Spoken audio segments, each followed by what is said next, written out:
All right, well, I'll go ahead and call this the special meeting of the Harlingen City Commission, which has been duly posted, to order, and go to citizen communication. Yes, Mayor. We have two. I don't know if they're present. Let me see. I have Raymond Reyes, and he would like to speak in person, but I don't know if he's here. Then I have Lorraine Woolham. Okay. She's right here, Mayor. All right. If you, Ms. Willem, if you please come to the podium and state your name and give us your residence address.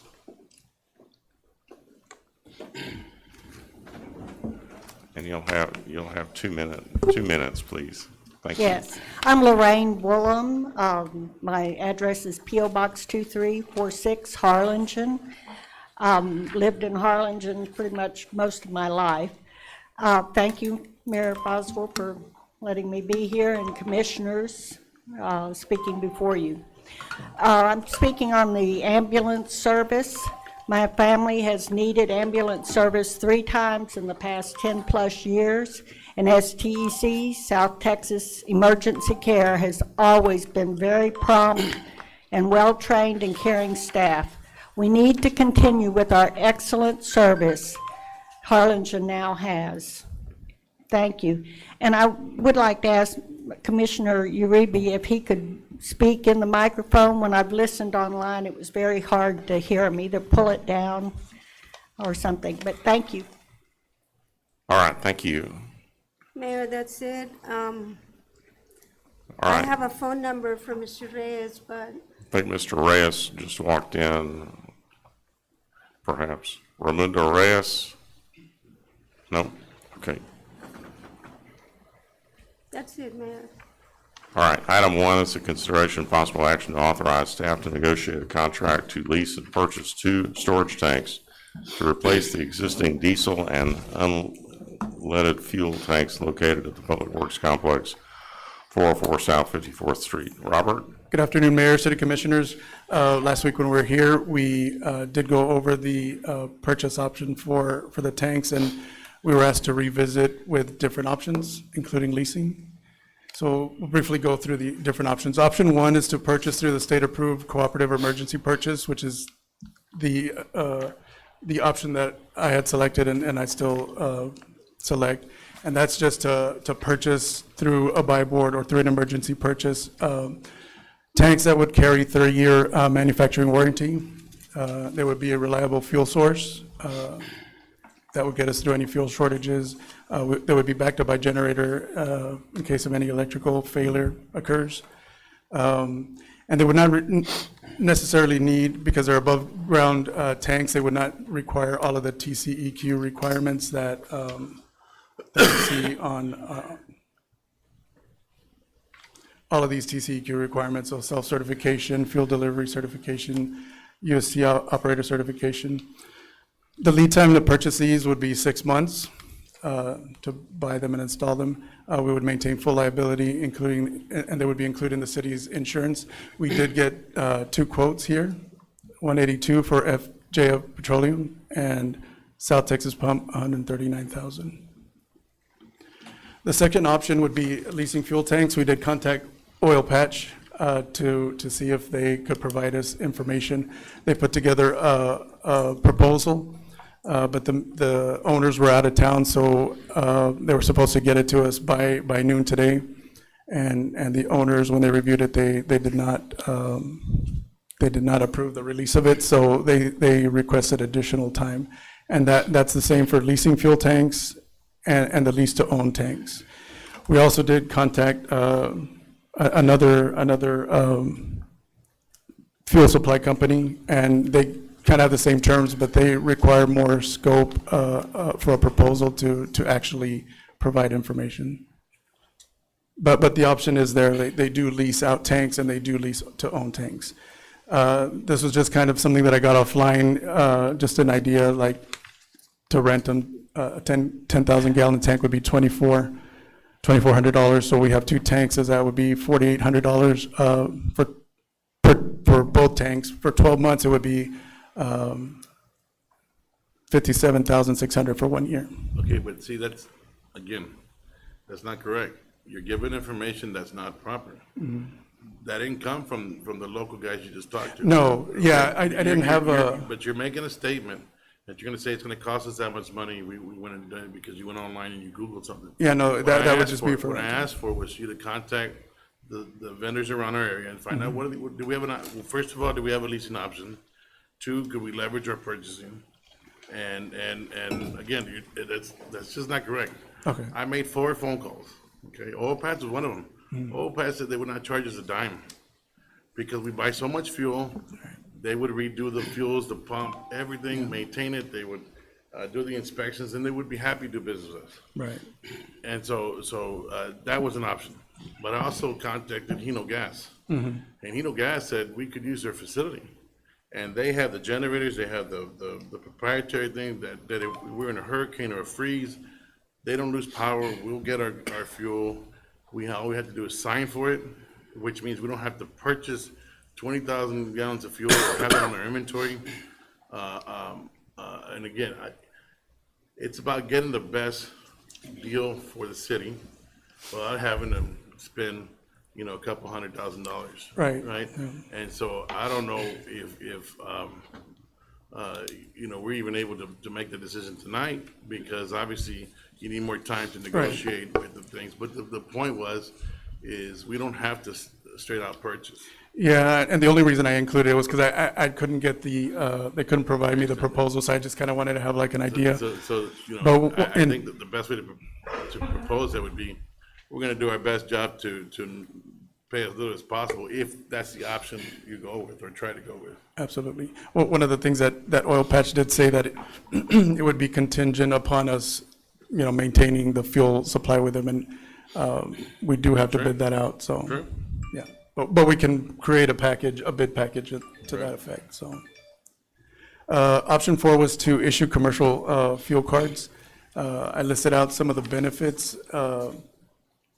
I still think that the fuel would be inaccessible during an emergency, and Waterworks uses the fuel cards, and during the freeze and the pipeline, when they hacked the pipeline, they told me that they did have difficulty. They couldn't cut through line, or they didn't have a separate reserve. It was just, they just had to wait like everybody else in line, so. And we couldn't fill up our waterworks during. We did offer for them to fuel up at our location. And so did they take advantage of it? I believe they did, yeah. So that's the fourth option. Option number 5 is to install underground tanks. We do have underground tanks at our Commerce location, so we are familiar with maintaining those tanks. They do require all of the TCEQ certifications and requirements. The tanks would be steel tanks with glass coating, which never comes into contact with the soil, so they would not corrode. The only thing is they're a little bit more costly at $350 to $360 for purchasing them, putting them underground, and redoing all the lines and all the pumps, because they do require different lines. So those were the 5 options for your consideration.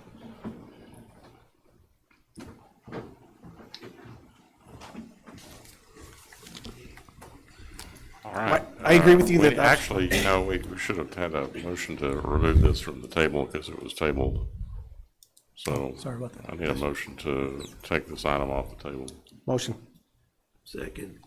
All those in favor say aye. Aye. Those opposed, like sign, motion carries. So this item is on for discussion now. You've heard the presentation.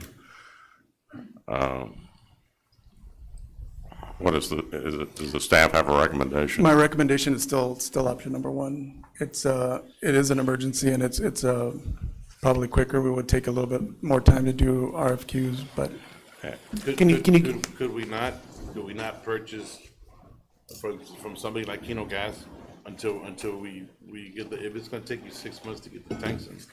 Could we not, do that on a short-term, basis, because it is an emergency, and again, there's a big value in being able to sign a ticket and get billed later for it, and Right. not all at one time, or holding inventory. Could we not explore that as a quick fix, to buy more time to either, like I said, put a proper RFQ together? And I think your biggest leverage is the amount of fuel that we buy every day, or that we use every day, and to leverage that, where these guys will provide the tanks and the service, as long as we buy the fuel. I think that's a great trade-off. yeah. I mean, we could go with Gas. The only thing is that we do have to follow the procurement, and we have to bid it out to go with the lowest bidder. Which is fine. I mean, Okay. and again, that's just. We can absolutely do that. That's just an example. I mean, I don't care who we use. Yeah.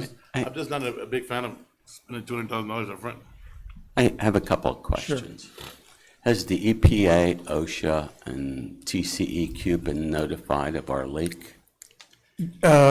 Because of the size of the leak, they weren't required because it's only over how many gallons? So by law, if the leak is, I'm sorry. If you could speak into the mic, Yes, thank you. Yes, thank you. I'm Mariliada, I'm the purchasing supervisor for the city of Harlingen. We are mandated to report it to TCEQ whenever it's over, the spill is over 25 gallons. 25 gallons per time measurement? Well, I guess for the leak, for the leak. Total per leak? spill. There you go, per incident. I'm sorry, Per incident? per incident. Yes. So the leak was very minor. It was just a slow drip, but luckily we had, our volumes were very low to where we were able to get them into our trucks, and the loss of fuel was very minimal. We have, the actual tanks stopped working at the point where there was no more suction. So they've been out of commission for the past, since August 9th. The leak was found August 5th, and August 9th is the last time that we had a transaction on that Okay, fuel. so then is OSHA concerned about this, about employees breathing in vapors? We did not report it to OSHA. Okay. It was And then, minimal.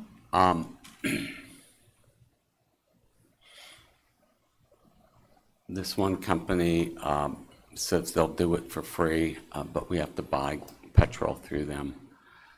Do we buy petrol at retail or wholesale? Our fuel is purchased through Opus pricing. So Opus pricing, it's a national pricing that is done. So what they do is since there's a lot of variety or differences in the fuel costs, they take a daily average of the fuel, and then they charge us the average cost per So fuel. we're buying the average cost of wholesale fuel? Correct. Okay. And so if we buy from Hino or from this other company who will require us to buy gasolines through them, we would be paying not wholesale prices, but retail. No, it's incorrect. I'm not sure. Why is that incorrect? Because they said that they would do 5 cents under that, 5 cents under what? under the wholesale. Under the wholesale. So they're willing to lose money on their wholesale price. He still make money. Pardon? They would still make money. Well, how could they make money by selling it below their cost? It's Mike, you're a financial guy. It's all in volume. Okay, so the point is they should go back to the table and negotiate that, get everything in writing, and bring it back to the table. That's the most proper thing to do, to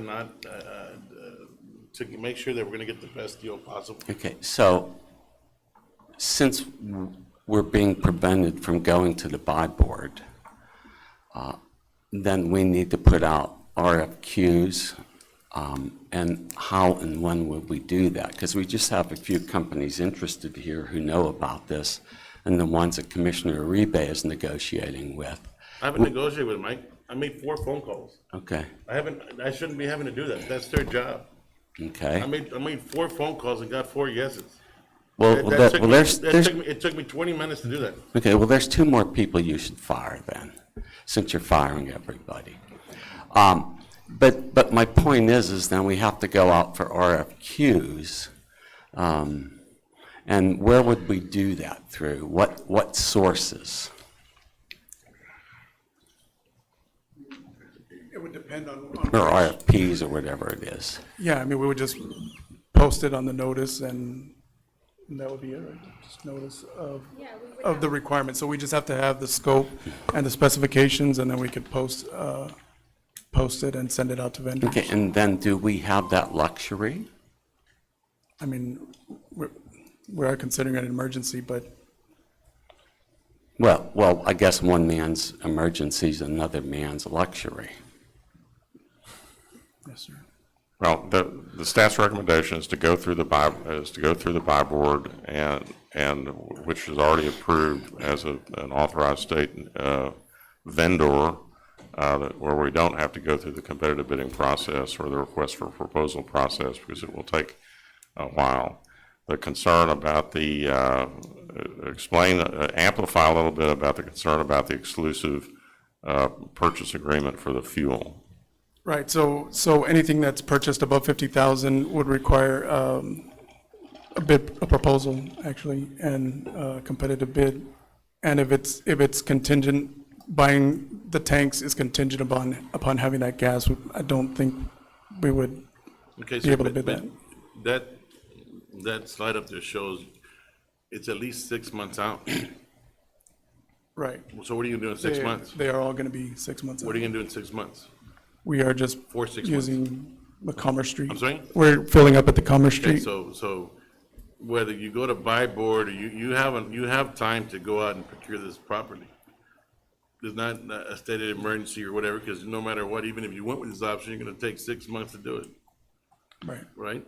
that's correct. Well, but so the issue, as I understand it, that what's being explained by the staff is that to lease these fuel tanks and not have to pay for them, you have to enter into a multi-year, I guess, how many years would it be?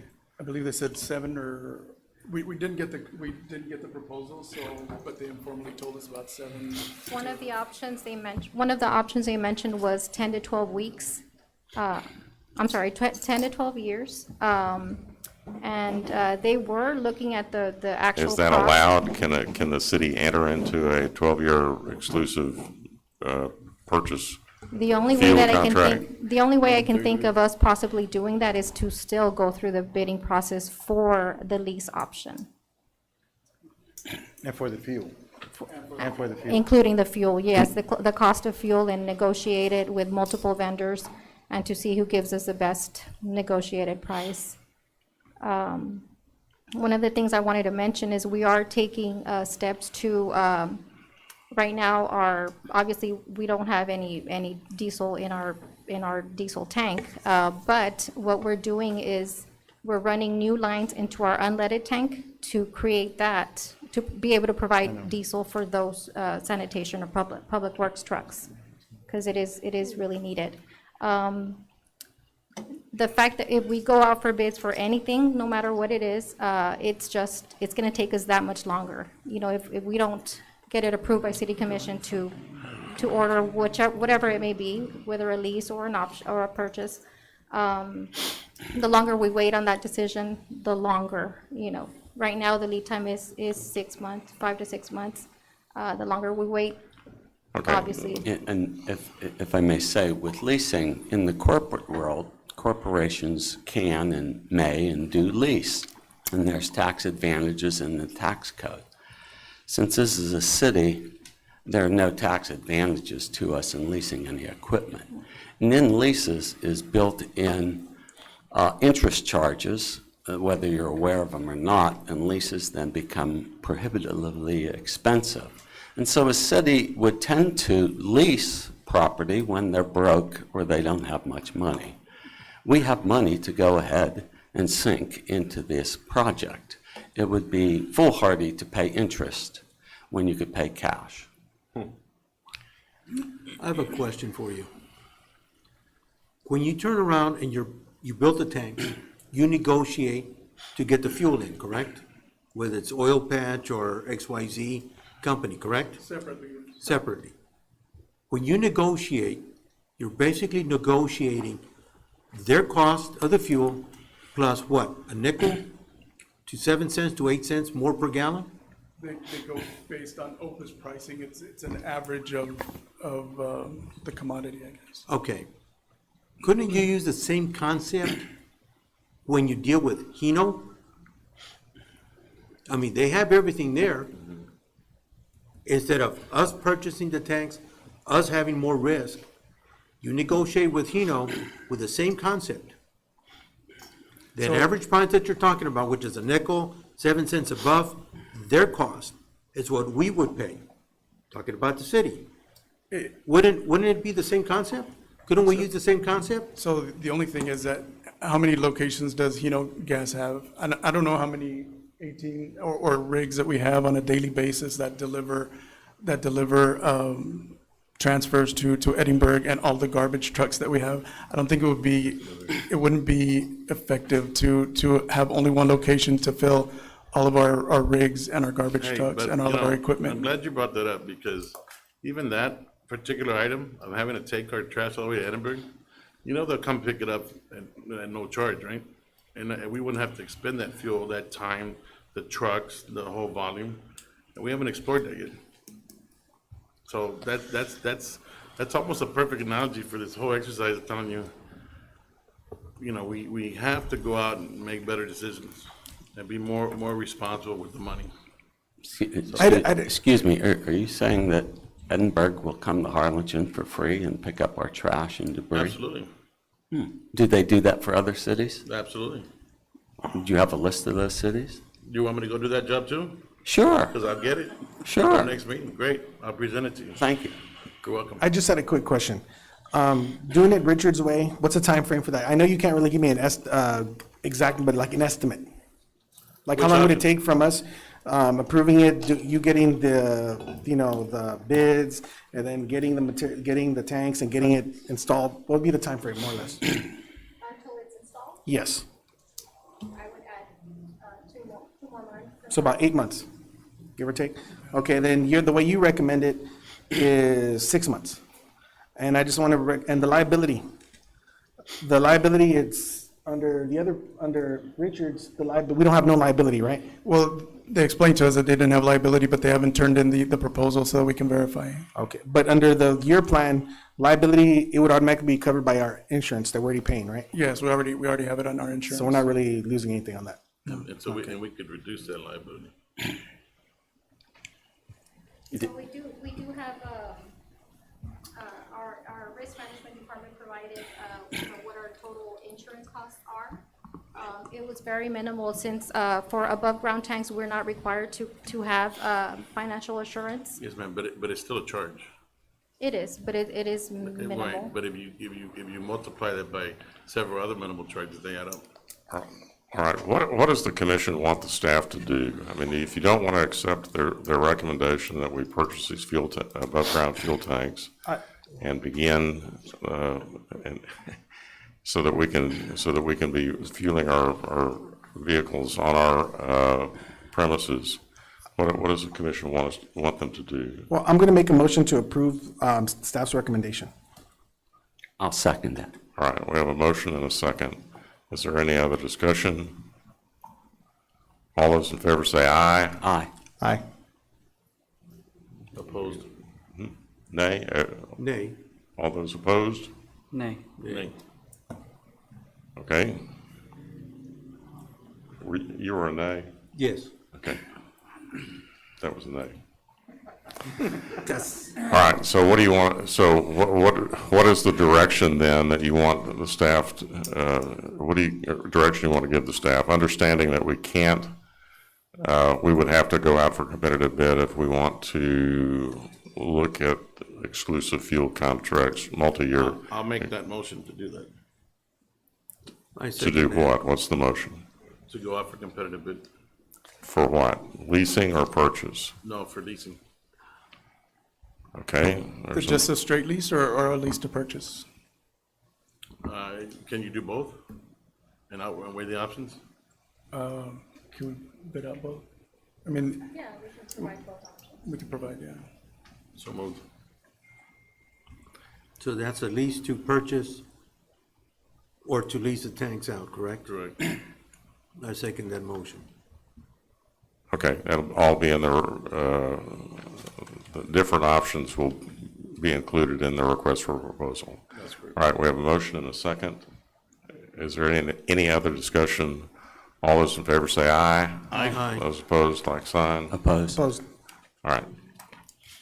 Then that's the direction. Next item is, I need to make an announcement at this point. Ladies and gentlemen, those of you who are here for the workshop at 5:30, can we delay the commencement of that, or do I need to adjourn the first meeting and start the workshop and then adjourn it and go back? You can delay the commencement of it. All right, so those of you who are here for the workshop on ambulance services, please bear with us. We're going to have at least one executive session item and perhaps another item, possibly. So we're going to have to continue. When we finish this meeting, we'll go into the workshop. Item 2 is the deliberation, is an executive session item on. Mayor, I'm here. I do want to exercise my right to have this heard in open session. All right. So item 2 is a deliberation pursuant to Texas Government Code 551.074 regarding the possible employment, evaluation duties, and possible dismissal of the city manager, and or to hear complaints against the city manager. And that'll be an open session at the request of the city manager.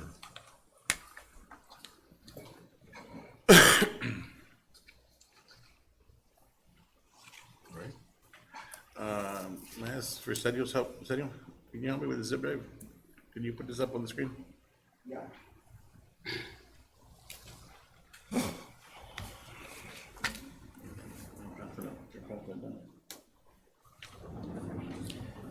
I'd like a copy of that as well.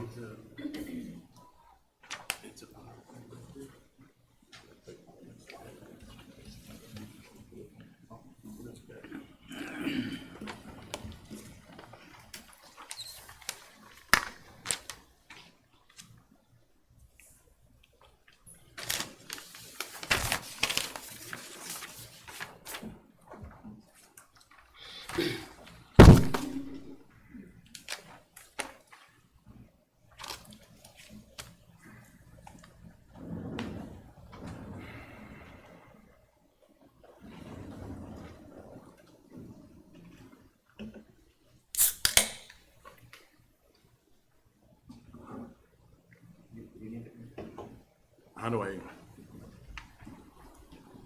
Can you just do it for me? Yes, here. Is it?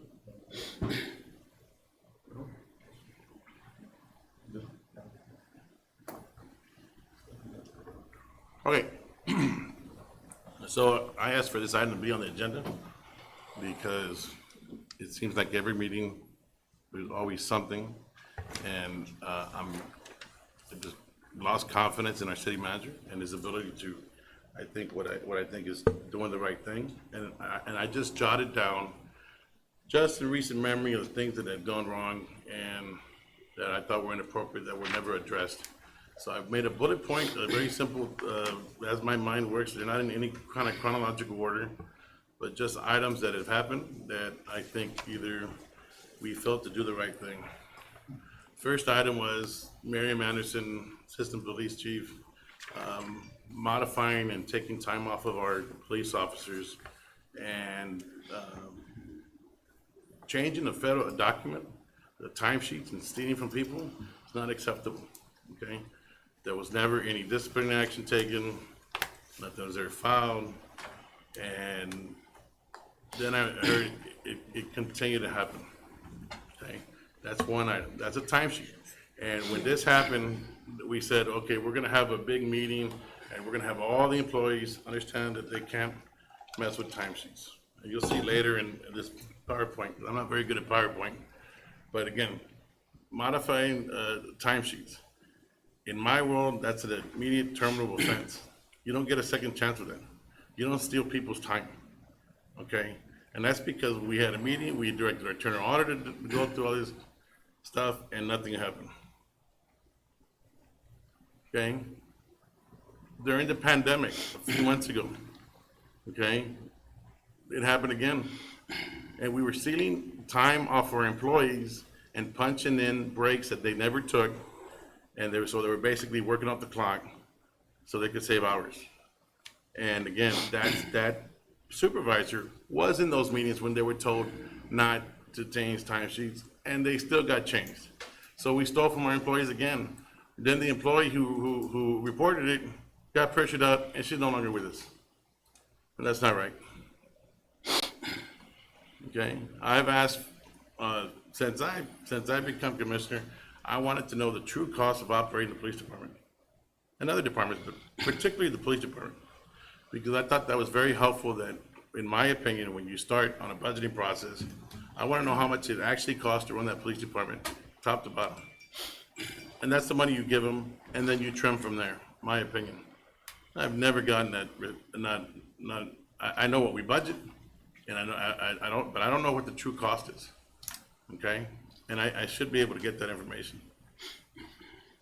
okay? I asked about the fuel, and you all are very aware of this.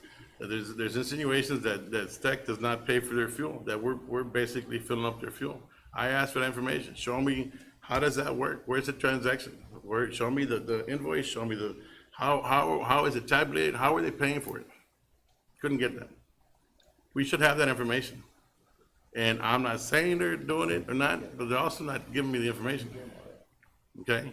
So that's a problem, you know? We as commissioners, if we ask, especially an entity that's doing business with us, if I ask you for information, you should be able to give it to me. You should be able to ask for it, all right? It's just very transparent, okay? But by not giving it to me or not being able to ask for it, that's a problem. So I assume maybe they're not paying for it, okay? Well, I mentioned this in our last meeting. We terminated our former fire chief by sending the letters home while he was out on sick leave, wife bedridden. We sent a police supervisor and our HR director and a police car to San Benito to his house and slid a letter under his door. And I don't know when that is okay. And you tell me, each one of you, if that's okay. You're ever terminate an employee, when that's okay. There's never, that's just not the proper way to do it. Okay, whatever the situation was. Somebody put that file together and put every single scrap of, I mean, I'm talking medical, every single, his mental evaluations from the military service, everything into one file. And because somebody did a PRI request, we sent that entire file over to our attorneys, and that attorney went and sent it out to a known criminal. And so now it's out there, the guy fears for his public safety. That's created a lawsuit. And yet, nothing's happened. We actually offered the guy 6 months of lifelong, which I thought was ridiculous, okay? But nobody was held accountable. No action taken against our HR director, no action taken against our attorneys. When is that okay? I brought this up too. $20,000 that Mr. Sutton got paid on audition. When he got that big raise, $20,000 of that was because we didn't have the TMRS anymore. So he could invest the money however he wanted. He was okay with taking TMRS and everything else away from everybody else, but he's gonna collect $20,000 every year to do what he wanted with his money. And when we went back to TMRS, and I fought you on it, I said, okay, not a problem. You know, we're gonna go back to TMRS. But what about that $20,000 down right there? Is he gonna give that back to the city? And then I tried to talk to you all. I said, oh no, it's contractual. We can't talk about that. All right, so he kept the $20,000, right? He was okay with taking the benefit, but didn't give it back to the city. I had a problem with that. Knowing that the last 4 years we've been asking for Dan's contract, And we thought he was protected, and we couldn't do anything about it. Then when this commission changed and we actually got it put on the thing, then all of a sudden it became an illegal contract. But he's had that contract for 5 or 6 years prior, right? And he participated in it. He took advantage of it, okay? Knowing that that's illegal, that goes against our city charter. And he's got that contract, okay? The last meeting, again, which is the one that really broke it, we're approving 12 positions at over $700,000. We're already $2 million over. There was no need assessments given of where these positions were, what the need was. It's just, let's just take their word for it, and you know what, let's just give them those positions. Meanwhile, we have our our station at the dump, we can't even open it. We close it to our contractors, which is a moneymaker, because we can't staff it, right? But I was very interested in seeing where those 12 positions came from at $700,000. That's absolutely ridiculous. Okay, the fuel tank issue. I'm upset with the process of when they present something that I think their job at the city, and I've done this several times. I've done it with Mr. Cervantes, I've done it with other staff members, and I ask questions. And I'm the guy that asks a lot of questions. I ask you 100 questions. I may ask you twice, right? But that's the way my mind works. I believe it's their position not to make the decision, but to give us the best option of saying, you all make the decision, but here's every single option. I've looked at this from every single angle. And you know what? Maybe this is the best route, but this is why it's the best route. But don't, when I ask you, why aren't we leasing? Well, I don't know if we can do that. Sure you do. Dan was part of Public Works for 20-something years. How does he not know? How does he not know? Why do I have to pick up the phone and talk to Oil Patch or to Hino Gas, and I make a simple phone call, and they're like, absolutely want to do business with you. It's not that difficult. I shouldn't have to be doing, none of us should have to be doing that. 9th and 13th Street District. Okay, whether you guys are aware of this or not, that guy did not have insurance. He should not be working on our job. When they apply, they're supposed to be bonded and all this kind of stuff. That's why we go through this whole procurement process, which I told you I don't like, because when we're not doing actuals and it's on subjective, and we put in the contractor because, oh, he's gonna give us the best price, or that's somebody I know, and he's really not the best qualified person, you run into this kind of crap. This guy did not have insurance. What do? He damaged some houses. They try to collect, there's nothing they can do, right? He had no insurance. He shouldn't even be working on the job. Then, if you saw the pictures that went out, where they actually took the excavator and it fell in the hole, because the guy that was driving it didn't know how to drive the damn excavator. Okay?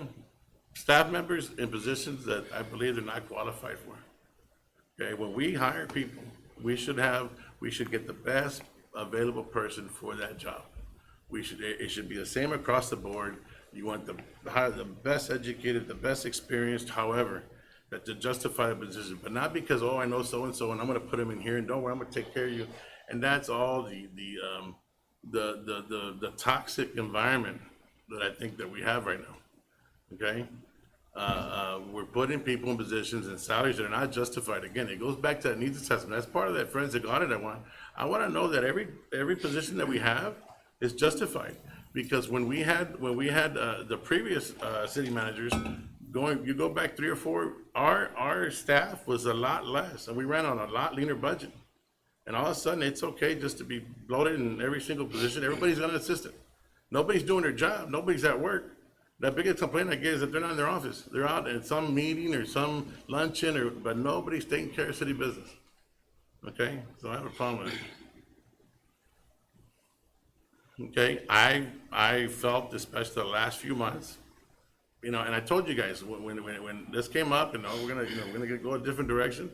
I was the one defending him, saying you got to give him an opportunity to fail. Okay, he's going to, I can't fault him for what was going on before, because the commission was a little bit different, right? But, and just like the airport, when I say, okay, hey, the commission's gonna wanna do something different, right? It's a different kind of vote, right? But he still goes against us. And I feel everything's like a delay. Everything is purposely done. Like the workshop, we're having a workshop right after this meeting. It could have been a very simple, have a regular city meeting, but because they wanted a workshop, because they don't want any action taken. They want to talk about it, they want to do a presentation, but they don't want to take any action. And then the next meeting, you know what, let's put that off another week, right? And that's a problem, right? We need to get back to doing city business the way I think it's important, okay? We had a hot mic situation this past year with Javier Cervantes during Zoom, when we were doing all this Zoom, and Zoom was very new. And you know, Frank and I were really upset with it. You know, we're changing we're getting rid of our city ordinances to accommodate a sale that had already happened even before we came to this commission. And he got caught on a hot mic saying, oh, no, don't worry about it. Mayor said this is good. We're gonna go ahead and take care of it. Don't worry about the commission. We already sold it. You know, he's already worked everything out with the school district. Okay, doesn't matter what I say. That was before our meeting, hot mic. Did anything happen to Javier or anything? No. I mean, I know Dan called him over, and they probably bitched him out really good because he should have been talking like that, you know? But it still happened, okay? And whoever he was talking to on the other side of that mic, that's a problem because that really taints the process. I want to know when we're buying property or selling property or doing exceptions, especially when it comes to the safety of the children and why these things are in place, that we're doing them for the right reason, but not because we promised somebody to sell it at a good rate. That it had to be the school district, and we had to do this. You know, we had an issue with Waterworks, and Waterworks is creating these tanks, and they have to be fiberglass now or whatever. Great, okay, no problem. Do it, we want to do it all. But we don't make the school district do that. We just did Treasure Hills, right? They weren't required to do the same process. But you're gonna ding every other contractor, but the problem is, all these contractors use the same subs. So the same guy that's doing the work over here at Treasure Hills goes and gonna do this over here, but oh no, it's a school district, so don't worry about it. And the justification is, we're gonna have to pay that later when it fails. Okay, we had an issue with the golf course, right? An employee at the golf course, basically where you had a group of golfers come in, and they talk to the employee, hey, I'm gonna bring you all the fajitas and everything, you all cook out for us. They don't want to buy it to the golf course, but we're gonna pay you. We're gonna tip you. Yet they're using our facility, they're using our equipment, they're using our stuff, and that happened on multiple occasions, not even once. And nothing happened because apparently we can't terminate this girl. I don't know what she's got on our employees or what, but that's unacceptable. We don't use taxpayers' money to have a barbecue so that she can make a tip like a restaurant. Okay, we don't get to use our facilities for that. Okay, and now, going back to all this stuff with Sun Valley and stuff, now we're targeting our airport director. And everybody wants to fire him now. Now, you know, he's on thin ice because that's the only guy trying to do the right thing. He's the only one qualified to talk about FAA regulations and rules and what we should and should not be doing. And we're not listening to the guy, and now we want to terminate him. We're gonna find a way to go terminate him. And that's absolutely ridiculous. It's a man that has 30 years of experience, done nothing but have impeccable service, and he's being targeted now. Okay, I have a real problem with that. You don't get to rule like that.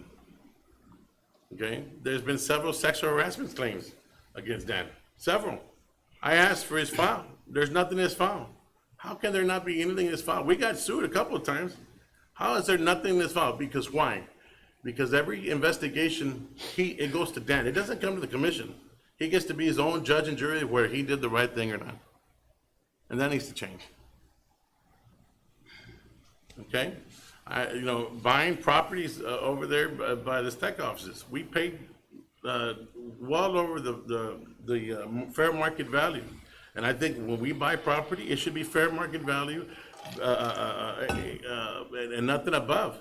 But because we know somebody, we're gonna be willing to pay 3 or 4 times as much what the property is worth.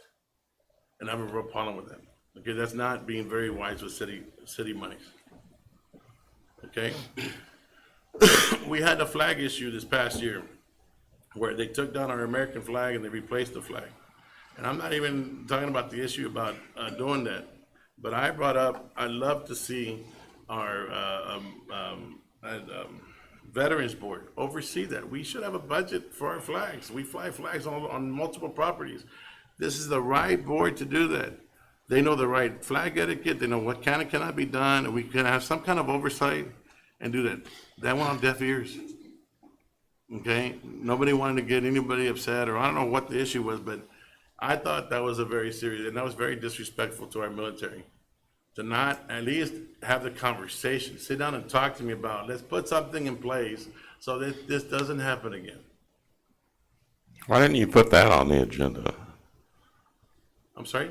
So why didn't you put that on the I agenda? asked. Why don't you get a city commissioner to put it on with the Well, agenda with you? You know, it should be on our next one, okay? And disrespectful during the executive session, I've always tried to do things in private. And when I start getting challenged, I start getting, you know, like confronted, you know, we should be able to have a discussion and be able to disagree. But don't come at me disrespectfully, because I'm being as respectful as I can. Just because you don't like what I'm saying, doesn't make me wrong. It doesn't make me right either. But we should be able to have a discussion about it without it getting the way it's gotten lately. Okay? The last few rounds we went with Dan on I got to talk to my attorney. Never once mentioned who his attorney was. Attorney wasn't here. Attorney was in McAllen. Who's the attorney? No, Dan, we didn't have an attorney. At least I don't feel like it, because if I had an attorney, I would bring him, and here's his card, you call him. I have to assume, the only thing I can assume is either Mr. Novato's giving him advice or Mr. Boswell's giving him advice. That's the only assumption, because we'd never met his attorney. And remember, we had to stop, we're not gonna have this meeting until his attorney shows up. Okay, we accommodated that. We had the meeting, no attorney. That's a problem. Okay, again, we had the same issue we're having with the tank, we had with the mobile service, with T-Mobile. We shouldn't have to be doing that. They should probably look at the way we purchase our equipment and look at it from every single angle. Okay, and once I had to call a meeting, we got a meeting together, and Gabe Gonzalez, our assistant city manager, sat in, and then they were able to see exactly what we already knew. Okay, allowing our police department to exceed over 150 vehicles, we basically had a junkyard. There's oversight in that. Every one of those vehicles cost us taxes, insurance, maintenance, whatever, inventory, whatever. We had basically a junkyard. Now, the last couple of years, because we started buying new cars and stuff, we started getting rid of them. But our police department should never have gotten there. Okay, we shouldn't have that many cars that were Frankenstein off of eBay.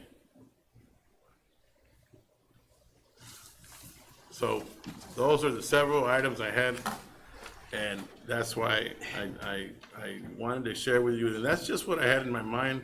I can't tell you exactly. I'm sure there's others, but this is a pattern of behavior, and I can't accept it. We have to do the right thing by the city.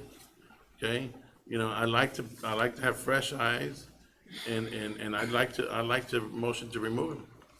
Okay, because I think it's the right thing to do.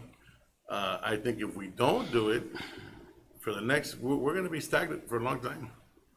Okay, and you know, I can't be any more clear. I can take 2 or 3 of those items that were zero tolerance issues, and we failed to act.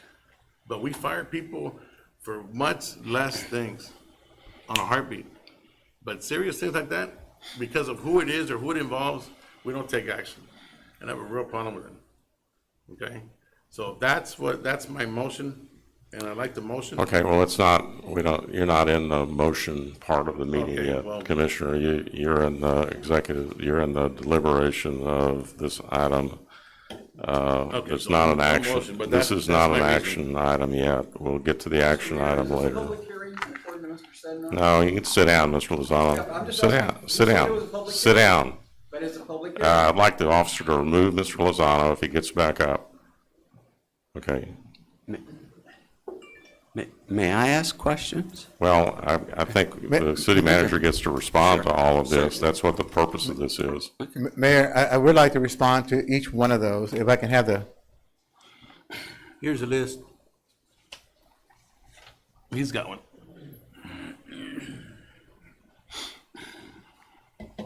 but before I do, I would like to introduce my attorney, No, you have a personal attorney? William Mount with Dale and Klein. William, Bill, thanks for being here.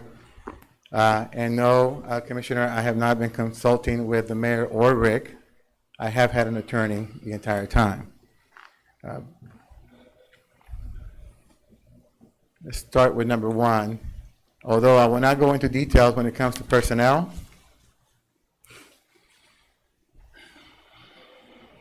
Without going into too many details, this was addressed with the Assistant Chief.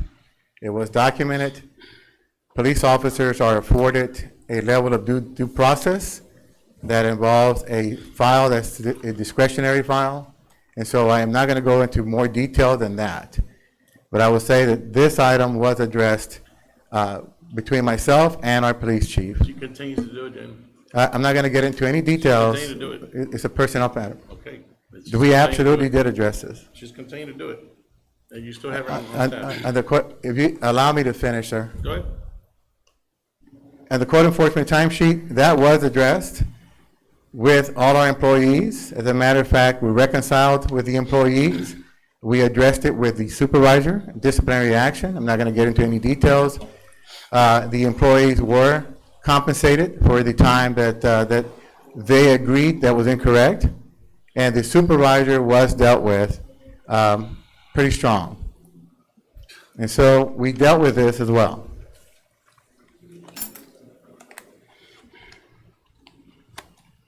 On the operating cost, Commission, every year we go to a very extensive budget workshop process.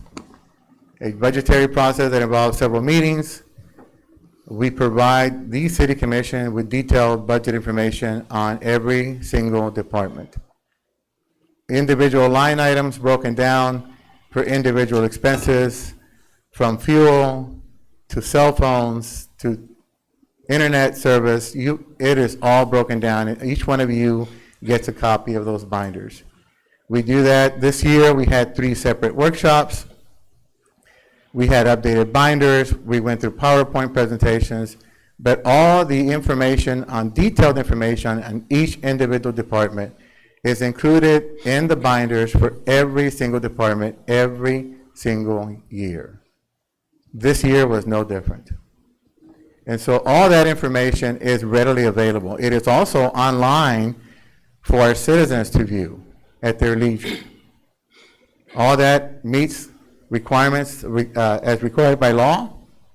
So all that is done properly, and all that is done in a timely fashion with input not only from the commission, but also from the individual department heads.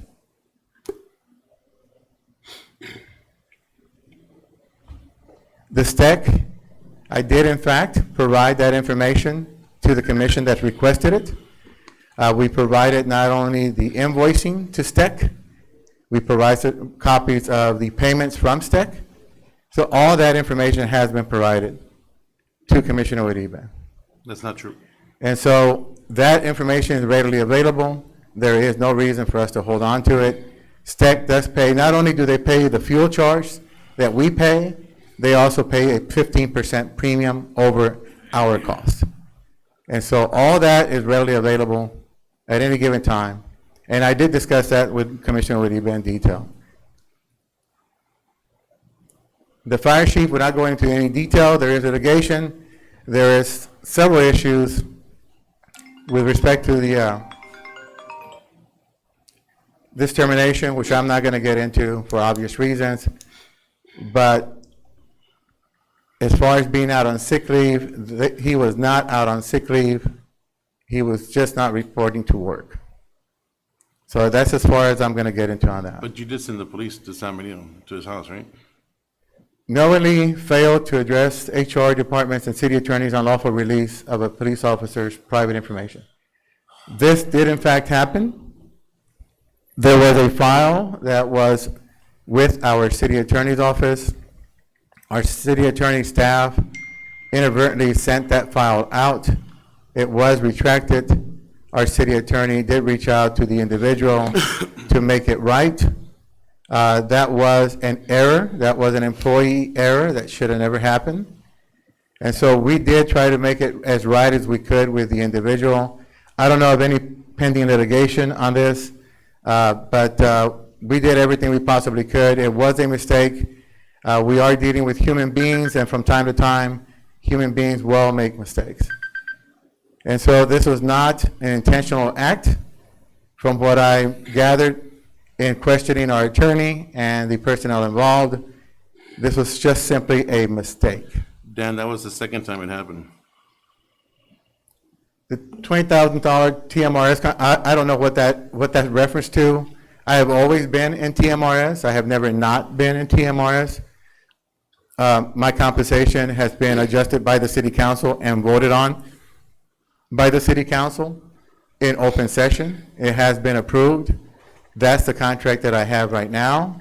It has been adjusted over the years, but I am not familiar with a $20,000 TMRS compensation adjustment, because I've always been in TMRS.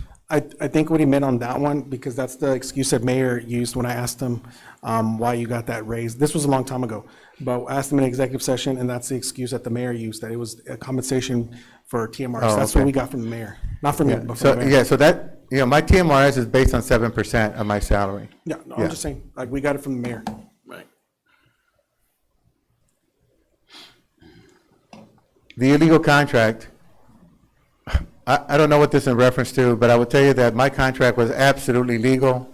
I do have my attorney here. He has reviewed the contract. He'd be happy to tell you the exact same thing I'm saying. But in that contract that I had for the first 5 years of employment, I'm going on 6 now, actually 5.5 years of employment, was in fact a legal binding contract. And it was approved by the city council. It was vetted by our city attorney at that time. And so I'm not sure what the reference is on the illegal portion of it. I believe that comes from this portion. It went against the charter. That's where And our own attorney said it was unenforceable. Well, that's where that I, comes in. I would argue differently. And I would tell you that it is absolutely, it was a legal contract. The current contract is a legal contract. And maybe the city attorney can answer to his comment or not. I can't. I didn't hear him say that. Adding 12 positions, Commission, as I stated earlier, we've gone through an extensive budgetary process, 3 different workshops, each of them an hour or more long. We've gone through line items. You've been provided information. As a matter of fact, if I'm not mistaken, the Commission, we also added a grants writer and a position for our city secretary during that process. So all those are vetted by the Commission and approved by the Commission during the budget actual vote. These items are discussed in length during the budget workshops. And the reason for the workshops is to basically iron out what the budget will look like moving forward. And so all that was done. This is not something I do.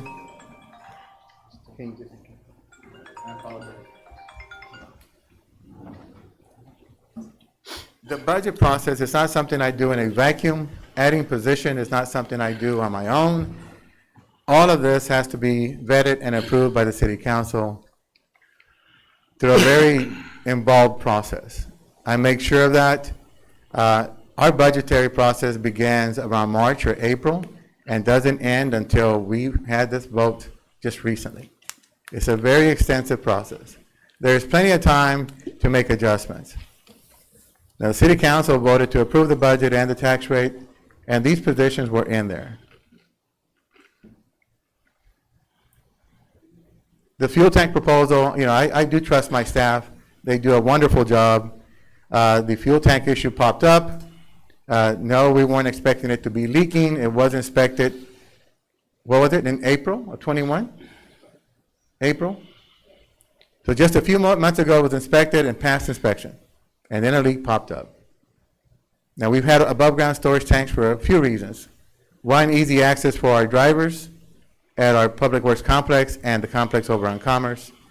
But the other is that our fuel tanks have a backup generator during inclement weather, which allows us to continue to provide services to our citizens, especially when we're trying to clear roadways, trying to pick up brush, trying to pick up debris, trying to assist those who are trying to evacuate.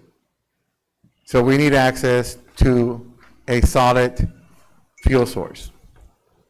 And so when they came to me, they said, we had this issue where the tanks need to be replaced because they cannot be repaired. I said, well, let's get quotes so that we can move forward to replace the tanks and continue with the operation we have in place. And that's exactly what we have done. 9th and 13th Street Drainage Project, the contractor does in fact have the required bonds. I think what Commissioner Uribe is referring to is that the contractor had insurance at a certain depth. And they were working below that depth, and they were not insured for that.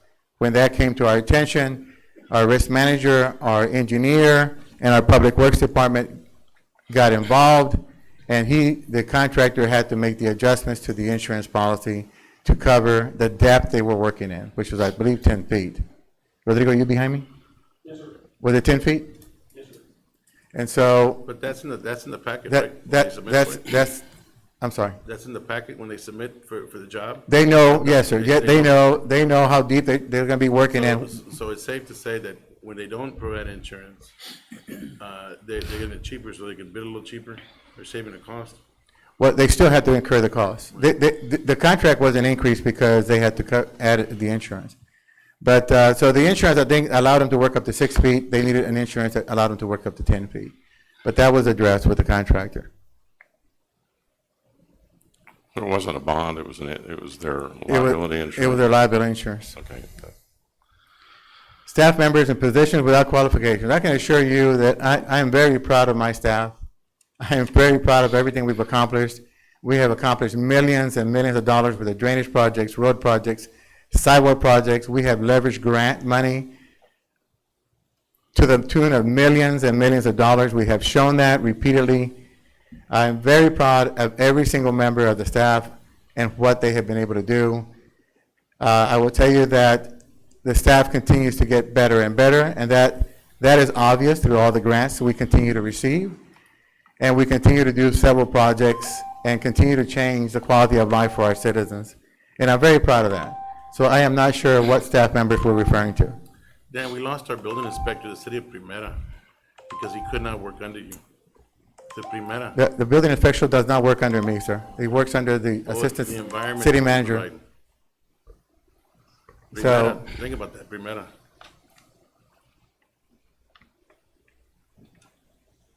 Follow the direction of the mayor and not the commissioners. Commissioner Perez, you know, when it came to TMRS, that was something that the commission really wanted to push. I did everything, even though I knew that was something the mayor was completely in favor of. The majority of the commission wanted this done.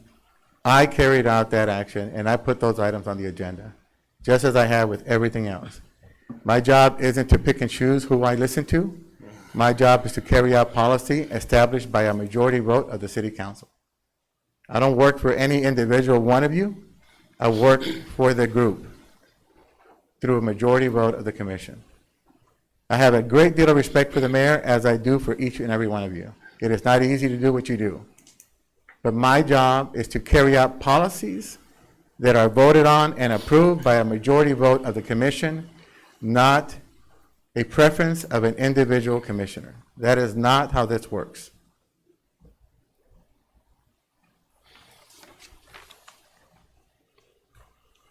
Javier Cervantes, I can assure you that that issue with Javier and Commissioner Uribe was addressing, I think, a comment that Javier had made on an open mic. That issue was addressed with Javier. I am not going to get into any details. It is a personnel matter, but I can assure you it was pretty strongly worded, and I addressed it with him specifically myself.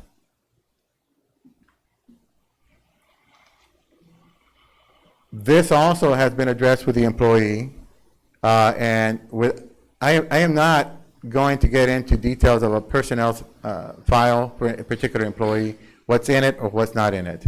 This is not the appropriate venue for that, and I don't do that to our employees. But I can assure you that this issue was addressed with the employee, and it has been addressed more than one time, unfortunately. I have a real quick question, Dan. I don't mean to interrupt. When we talk about the personnel issues, is this something that we can discuss behind closed doors in executive session? And that's why we can't discuss it out here? I don't want to do that to our employees out in the open. I don't think it's appropriate. So if we went in there I would have to confer to our attorneys and make sure that we're okay with discussing it. But, Just- and I'll leave that up to Rick and Allison.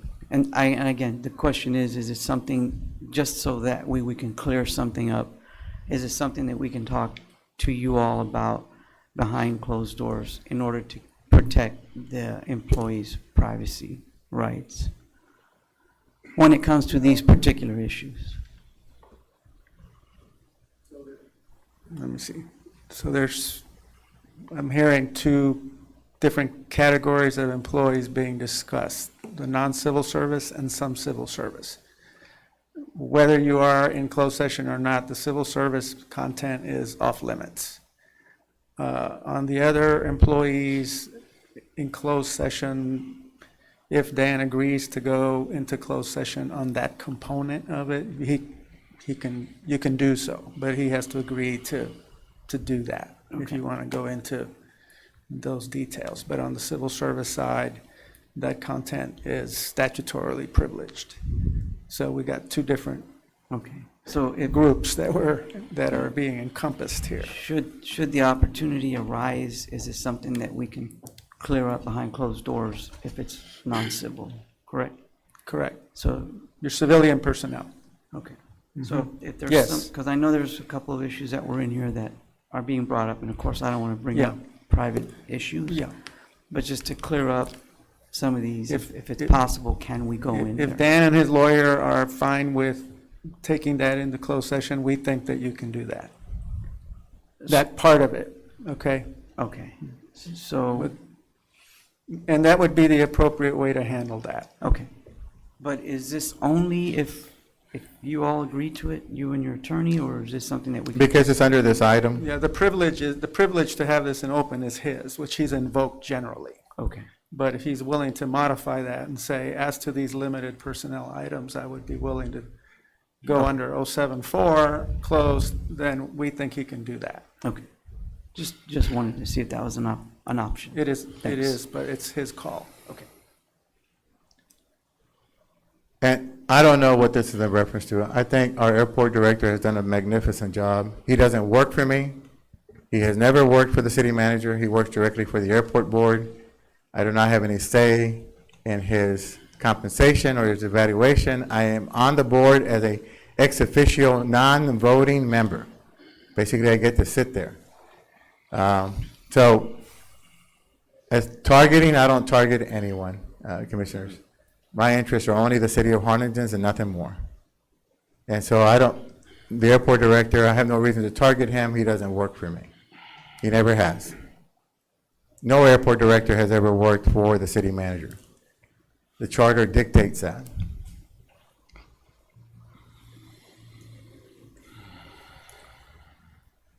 I don't know what this is. I mean, Commissioner, either you're fabricating something that doesn't exist, even though you stated yourself, there's nothing in the file. There are no sexual harassment complaints. So I have no idea why you're fabricating things. That's not a fabrication. Other than to smear my name. That's not a fabrication. And Now, that. let me ask you that- something. that- Let me ask you something. I'm not finished, sir. I allowed you to speak. If a sexual harassment thing happens, you get to overhear that, don't you? No, that goes to HR. That goes to HR. But you ultimately, you have the deciding power. No, You no, said- sir.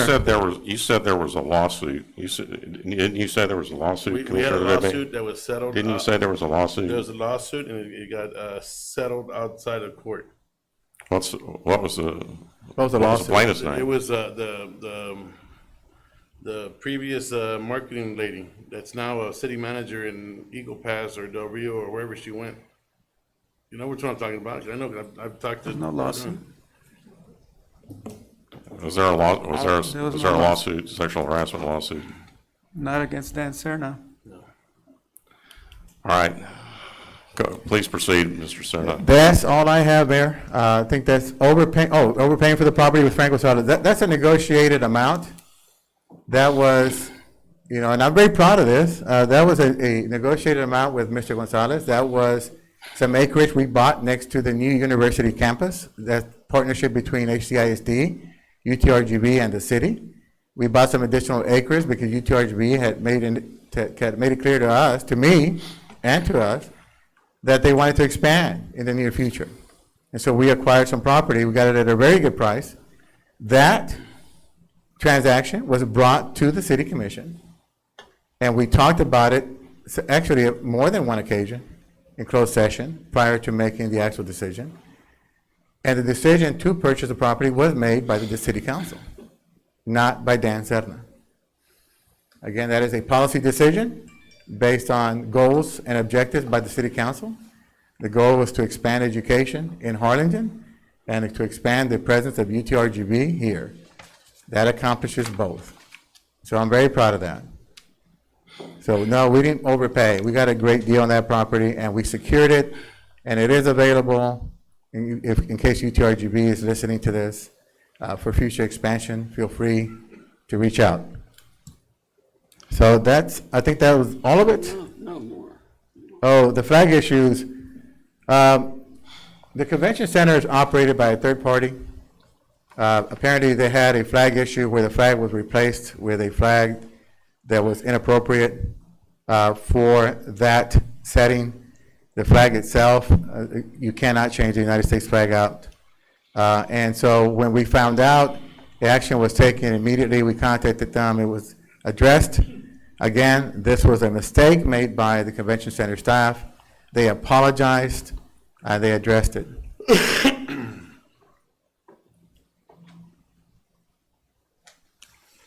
I have never been disrespectful to anyone in any way.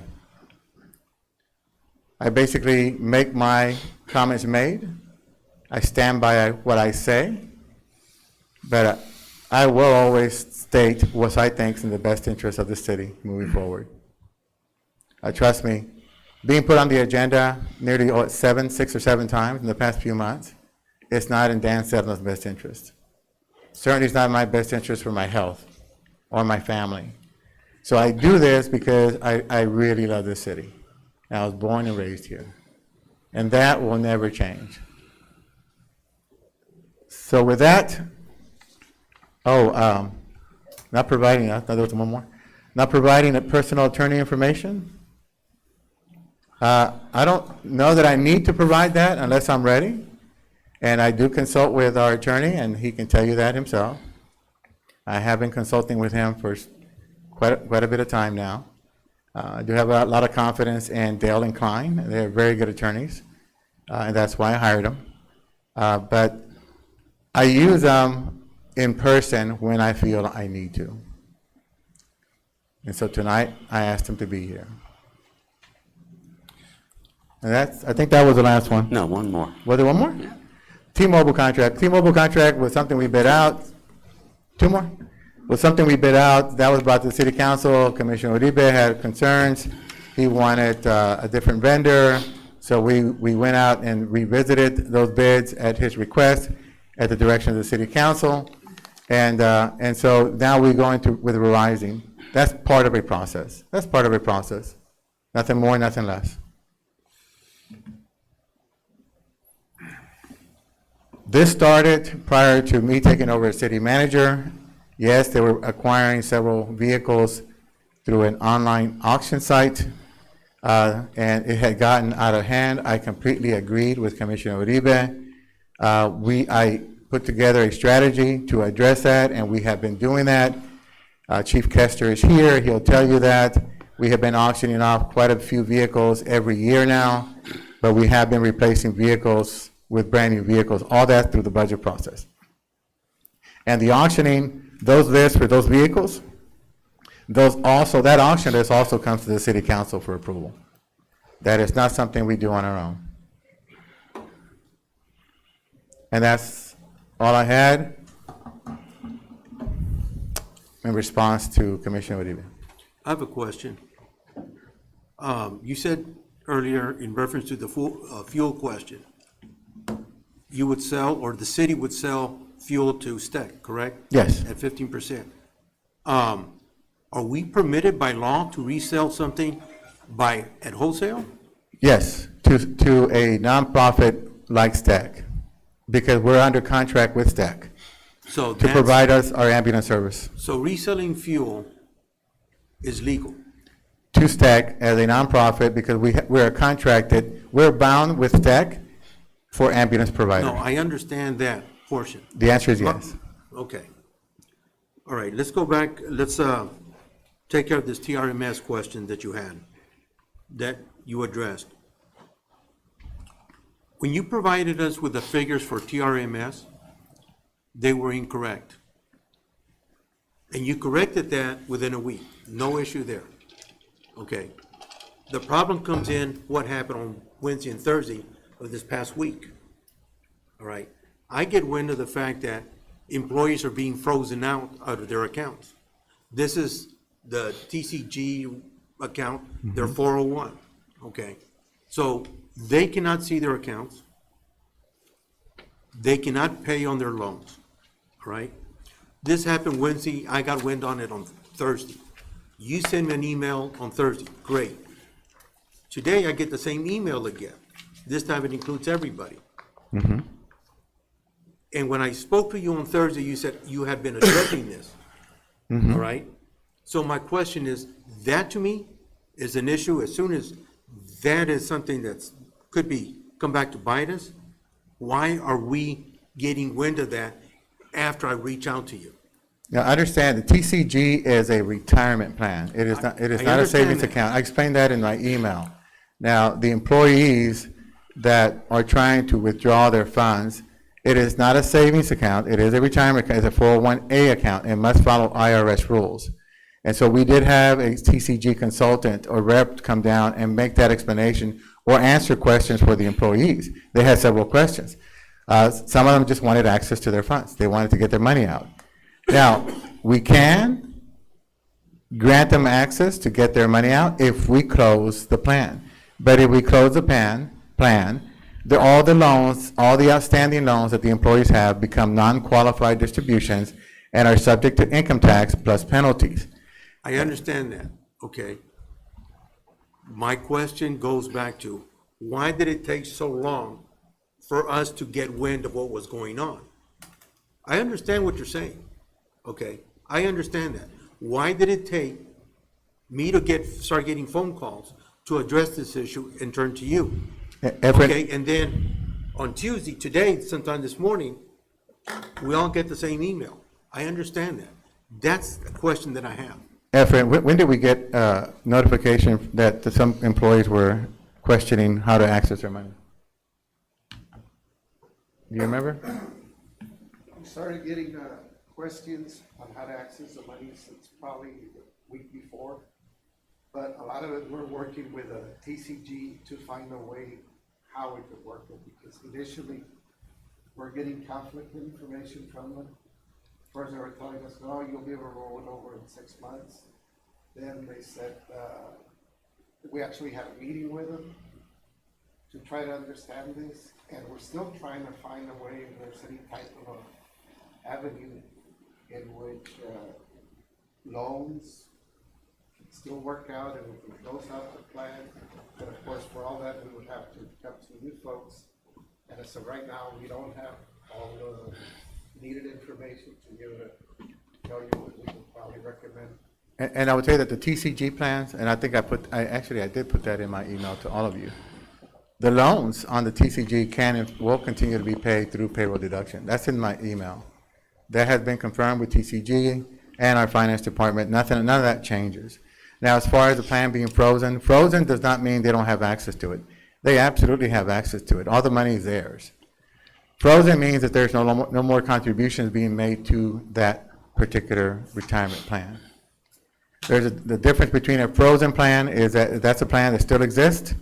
They can continue to take out loans. They continue to pay their loans. They can't make any more contributions. The city will no longer make matches to that. Now, the difference on the closed plan is that we basically close the plan. The employees get to roll it over into another retirement account. The problem with that is that the loans that they have outstanding are going to become non-qualified distributions and are going to be subject to income tax and penalties. And so we've explained that to the employee. Ultimately, the decision to close the account would be the city council's, not mine. But the employees that have $500,000 of outstanding loans would be subject to the income tax and penalties. That's understandable. Could the employee that doesn't have any outstanding loans, could he roll it over to a different account? You would have to close the entire plan, sir. Oh, so they're stuck with it until we close the plan or It- decide and to it do clo- something? Yes, sir. May I say something on that? Absolutely. You did, And I just want to say this also, and I'm not, I don't want to take a swipe at doing the TMRS thing, but we did the TMRS thing so fast that you didn't really give everybody time to, when you do one thing, it affects other things, and we didn't do the homework and the vetting, and so that all of the employees would understand what was going to happen. It happened so fast that we have these questions come up because the employees don't understand what, I think a lot of them thought, well, that was just going to be a bonus, and they were going to be able to take that money out, and it wasn't. It wasn't, but anyway. if I may speak on that, I'm a former AIF accredited investment fiduciary who understands all those laws. And these plans fall under the Department of Labor.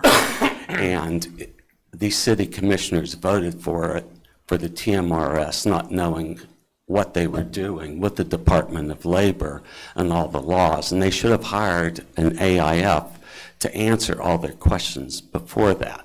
They shot first, aimed second.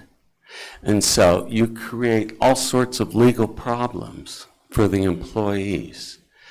And if you close this plan, anybody with a loan outstanding owes income tax on that. Whether it's $5,000 or $500,000, they owe income tax. And they're going to have to borrow money to pay that income tax.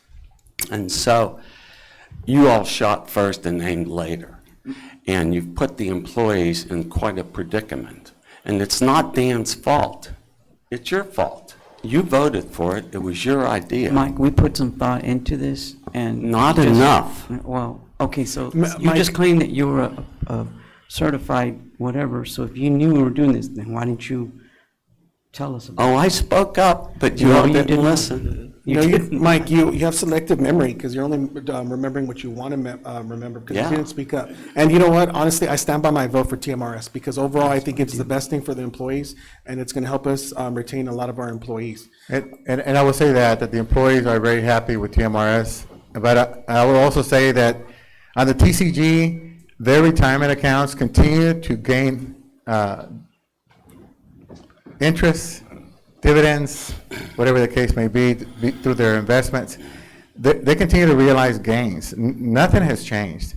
So all that continues to make money for them. And that is a retirement plan, not a savings account. But that's what it was intended. That's the way it was intended. It was intended to be there when they get ready to retire. That's what it was intended to be. All right, do you have any other questions of the city manager? Do you want to does anybody want to deliberate this further? I have questions. Go ahead. I have questions for the legal team. There's accusations and innuendos here that Dan has committed many, many illegal acts. Is this city commissioner at risk for making these innuendos? Yeah, that's probably not an appropriate subject for the hearing. Okay, It's really- okay. Well, then let me go through number We'll one. leave that question to the next set of lawyers. Okay, let me go to number one here. So, Uribe, I believe the police are under civil service. Are they under civil service? Are the police under civil service? Yes. The police is a civil service collective bargaining department, yes. So how do you know about this? This should be in this person's personnel file. How are you privy to this? You ask him how I found out? Yeah, Does it matter? yeah, Shouldn't? Because it happened? but this is. Because that's the point. Now you want me to say who it was, so they can go target that person and create that whole toxic environment. I can tell you, the problem is, it should have never happened, and it's still happening to this day. So I'm just Okay? curious. And you've never employed anybody, so you don't know what that's like. That's a false statement. Okay. And so, Dan, do you run the police department? No, sir. No, you don't? They work under the police chief. And so. I can't fire police officers. No? Sir. And so it's up to the police chief to deal with this matter? Yes, sir. Is that correct? Okay. Code enforcement timesheet, how do you know that? How do you know that to be true? Because I got an email. And I You got shared an that email from whom? From the employee that was getting their hours stolen from them. It was Okay. multiple employees. Okay. And we had to go negotiate with those employees to go see how much money do you want to give you back. Who's we? The problem is we should Who's have we? never, them, the city. Well, They- you they said had- we. What? Does that imply you? What? No, I wasn't in the negotiation process. Okay. It got brought to my attention. And again, it should have never happened because that same employee was in the same training when they said not to mess with timesheets. And it's a habitual problem. Okay. Of course, I guess Dan addressed it, never provided the true operating costs of the Harlingen Police Department. I don't think our finance committee is holding back any information. I don't think the So police what's the chief cost, is Mike? Do you holding. know what the cost is to operate it? I don't have it in front of me. Okay, but you know what it is? I could look it up. We get manuals every No, no, year you showing get- the you- budget, and we get what was has been provided in spent. budget.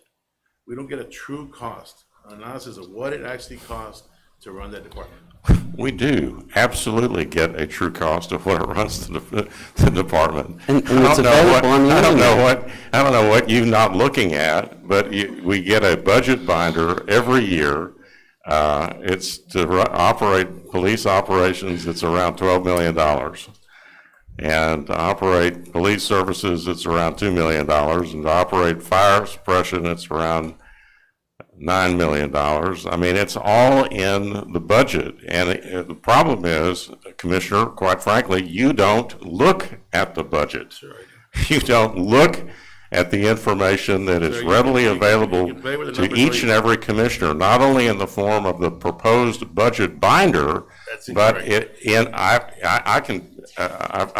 I've shown you, I said, this information in the budget. We have a budget binder that we get, then we get the budget after it's been approved by the city commission, and everybody gets a copy of that. And it tells us how many police officers we have, it tells us how many in each category that we have in the budget, as well as in the CAFR. That's the third time we get to see the budget. And that's the one that's audited by by the outside auditors. And so we get every bit of detail. The finance department every year wins awards for transparency with regard to our budgets. So for you to make that statement to the citizens of Harlingen is just unbelievable. For you to say that we don't know what the true cost of operating the police department is means that you haven't looked at any of those 3 documents, now totaling 15 documents over the last 5 years. That's incorrect. tax for 14 years, That's incorrect, sir. All right, you're out of order, and I will ask you, all right, you're out of order. If you do that again, I will ask Officer DeLuna to remove you from the chamber. All right. Okay, and then the next one, terminated former fire chief. How do you know he was out on sick leave? And what was his disease process? Doesn't matter. Well, you said he was out on sick Yes, leave. it was, and it doesn't matter. The point is, it happened. Well, how do you know he was on sick Did it leave? happen, yes or no? How do you know he he was was not on sick leave? Oh, and, How do you know he was on sick leave? okay. Where do you get your information It from? doesn't matter, Mike. doesn't It matter. matters, you're making Doesn't- allegations. No, they're facts. It's factual. It's a fact. Where do you Fact get, is, we what should was his not be disease sending our police process? department outside of the city limits to terminate an employee, under any circumstance, yes or no? Or do you agree with what they did? Pardon? Do you agree with, in the manner they? I don't know, they I'd have to ask the lawyer if Do- that was do you legal or agree not. with that manner? And where is it in our, It's in our legal. scope of how we Oh, terminate okay, people? the attorney just said it was legal. It's legal to do that? Perfectly legal. Is In this fact, the reason why you fired the legal required by the team? statute. Required It's by the required statute. to send a police officer Required to your house? personal service. It's required. to send a Required police- personal service on a civil they're on service medical. department. Is this one of the reasons why you fired the legal team? No, we fired that, and like I told you during the meeting, is because I didn't feel they were in the best interest of the city. Exactly. That's why we did what we did. That's Okay. right. Okay, knowingly failed the HR departments and city attorney's unlawful release. I think Dan addressed that somebody made a mistake and they did best. Knowingly accept an illegal contract. I think Dan did address that. His contracts were drawn up by the Well, legal team. let's go back to the 20,000 TMRS the 20,000, because honestly, that's the. Yeah. No, let me finish. Go ahead, You've been please. talking, let me talk. Because honestly, that is honestly, when I talk to my constituents, that's honestly the big elephant in the room. One of the things that my constituents, as of last Saturday, I mean, that's one thing that they keep asking me. And I think that is good. The thing is, though, our constituents want to understand, why did he get a $45,000 raise? So Mayor, right now, in front of everybody, why did Dan get a $45,000 raise? You told us in the executive session that it was due to TMRS, and you specifically said that. That's what you justified it with, because I asked you, how could you justify a $45,000 raise? That's like an extra employee's yearly salary. So explain to me, why did he get a $45,000 raise? I think the people of Harlingen would like to know. I saw the video, what you said, but I think we should get it right now. Why did he get a $45,000 raise? Well, first of all, the commission agreed to give him a $45,000. Obviously, he wouldn't have it. All right, you asked me a question, so let me answer it. So the commission approved the $45,000 raise. I did tell you, and maybe I'm mistaken, but I'll let that there was an issue. There was a concern on the city manager's part about his future, about his retirement.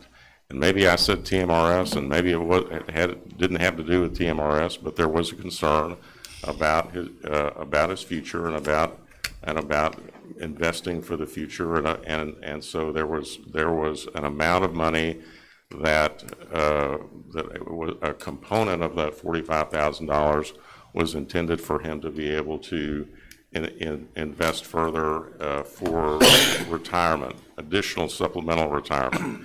Now, Why didn't the other employees get that as well? Let me finish. So that's what I was referring to. I recall a discussion about a component of that increase being for him to be able to invest for supplemental retirement benefits.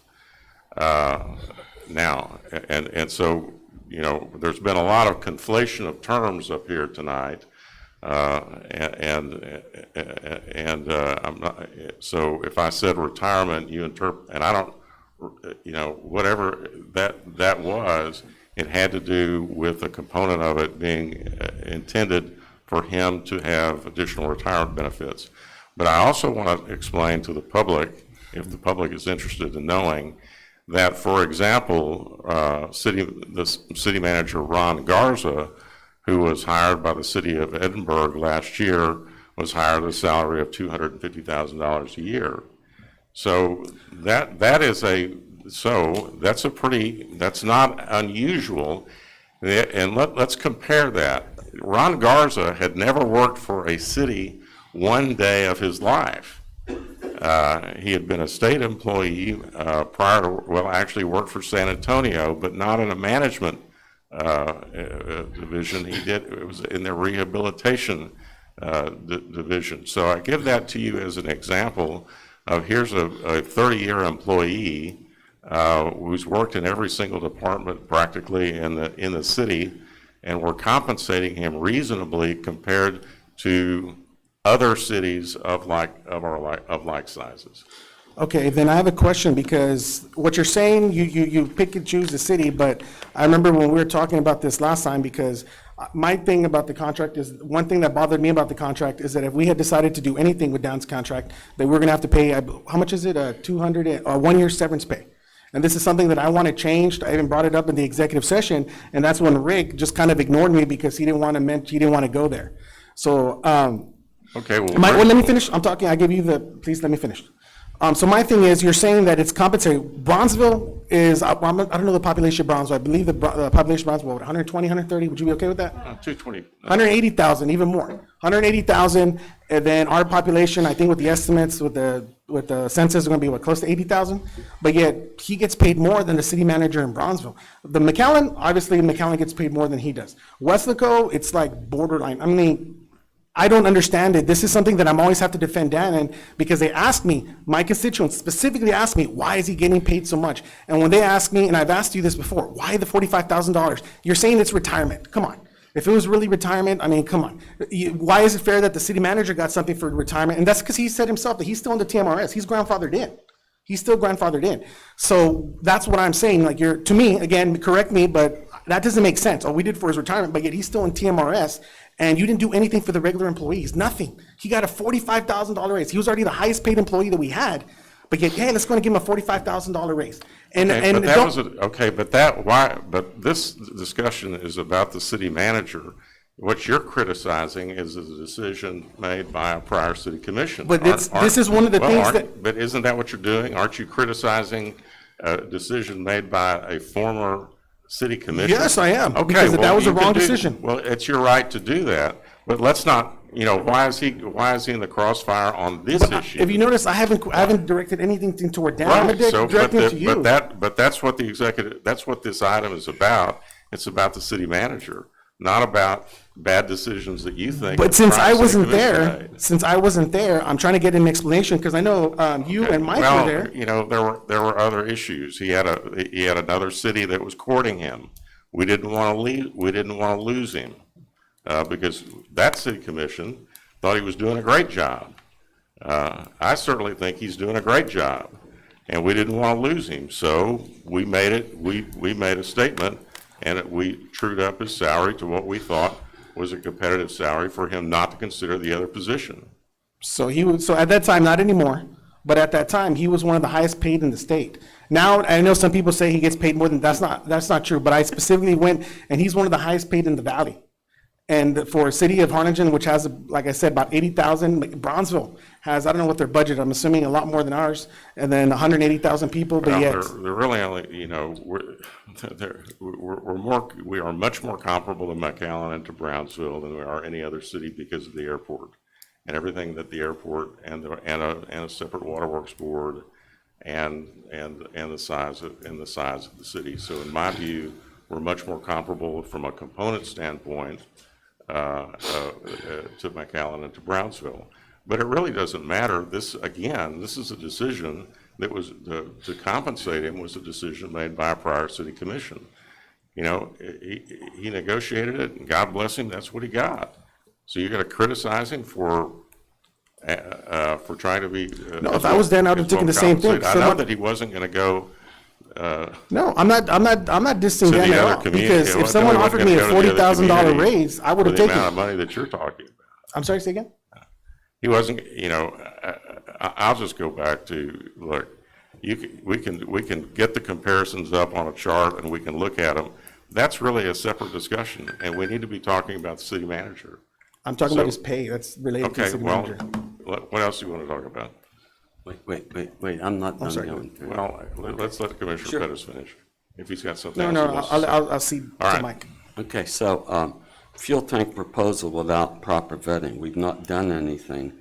Are you stating, Richard, that the proper vetting, the buy board is improper or illegal? No, I'm saying they should have brought all the options available, not just a straight purchase. And so that And- you don't advocate using the buy board or any of the other co-ops that I are want to available see to every single cities? option available. That's their job. And Okay, I so was do very you clear in the understand last what the meeting. buy board does? Mike, I specifically told you last week, can you agree, if there's another option on there, they should have brought it to the table. They should have brought that to the table. And you agreed, at least, unless you don't remember. Okay. You stated that the contractor working without bonds, and in fact, Dan said they are a bonded company. So that's an They outright didn't have, lie. no, they didn't have the proper insurance. You wrote bonds. Bond isn't insurance.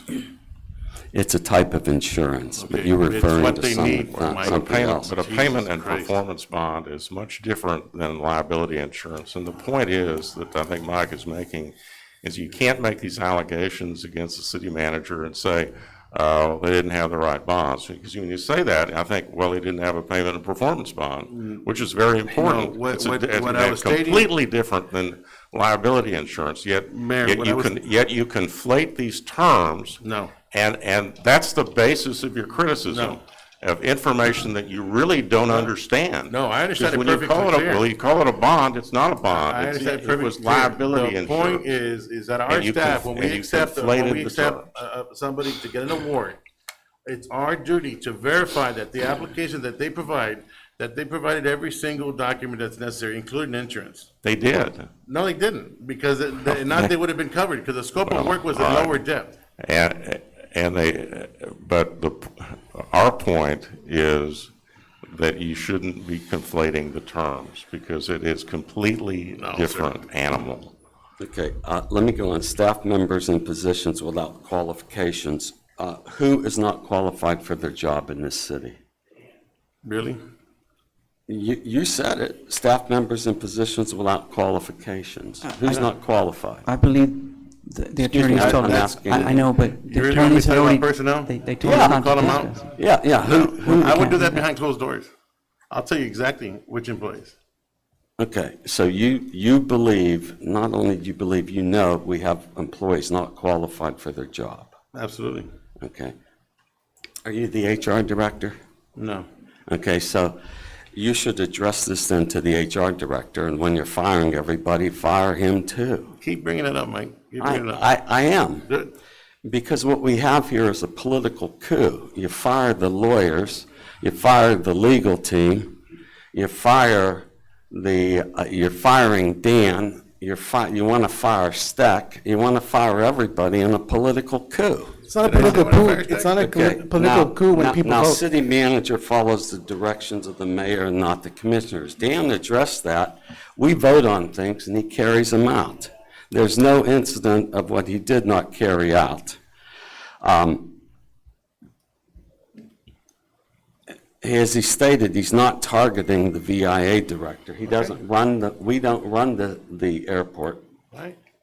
He doesn't run the airport. He's not in charge of the airport, but yet you're accusing him. What evidence do you have that he's targeting the director of the What evidence airport? do you have that he's not?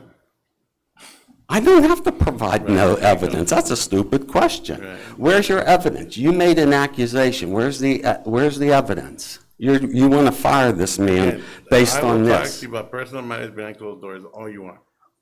How is he targeting the director? Again, I will discuss that behind closed doors all you want. Did the And then director if tell want- you this Really? directly? No. Well, then how do you know? Because it doesn't matter, Mike. It doesn't matter. Like I told you, the point is it's happening. Okay, sexual harassment claims. Yes. We need to know who's filed sexual Yes, harassment and I will claims. provide, I just remember her name, and I will tell you her name in executive session, absolutely. Well, you have it here. Tell us right now. We can't discuss that. I'm not gonna do that right now. Yeah. Really be reserved for closed session, assuming we can even Okay, go there. and so I'll ask the Yeah, lawyers again. Have we defended in court or out of court any sexual harassment lawsuits against Dan Cerny? Not during my term as city attorney. Okay, so did this happen prior to these Yes, sir. guys? Oh, it did? Yes, sir. Okay. And you were on the board, you should know. I have no memory. Yeah, I bet you don't. So overpaying for property with Frank Gonzalez. Dan did not buy that property by himself. He's not a rogue. The city commission agreed to the purchase of that Right. property. Right? So you're accusing him of being rogue and for overpaying property when the city commission voted for it. Flag issues at the convention center. I have no clue what does that mean. What does that mean? That means we lowered our American flag and replaced it with a different flag. What different flag? It doesn't matter. Yes, it No- does. No, it does not. Yes, it does. Because nothing should replace the American flag, period. Not a Harlingen flag, not a Texas flag, nothing replaces the American flag. Okay, and does Dan run the convention center? I didn't say he did. Well, you're accusing What I him. asked him to do is to try to put it on the advisory board with the veterans, because I thought that was a perfect venue for them to do that, because they understand the flag etiquette, and you, All sir, right, you know the difference of what I'm talking about. so you asked him to do something that he didn't do. Correct. Is that right? Correct. And I Okay, could have put it on the okay, agenda, so, yes, absolutely. well, you accused me of telling him what to do. Right. And, which is completely But you know false. what? It's just completely false, Richard. It's just completely false. No. And the point is that he works for the commission. He does not work for any single one of us. You've put lots of agenda items the last few months on the agenda. That's not true. If you. Well, Actually, that's me. put That's not four- true. You and That's Commissioner not true. Puente put four, or asked four to be put on 2 weeks ago. You put these two on Friday. So you certainly know how to put items on the agenda. If you had wanted to put an item on the agenda to appoint the Veterans Board to handle the operation of the flags out at the convention center, you certainly could have done that.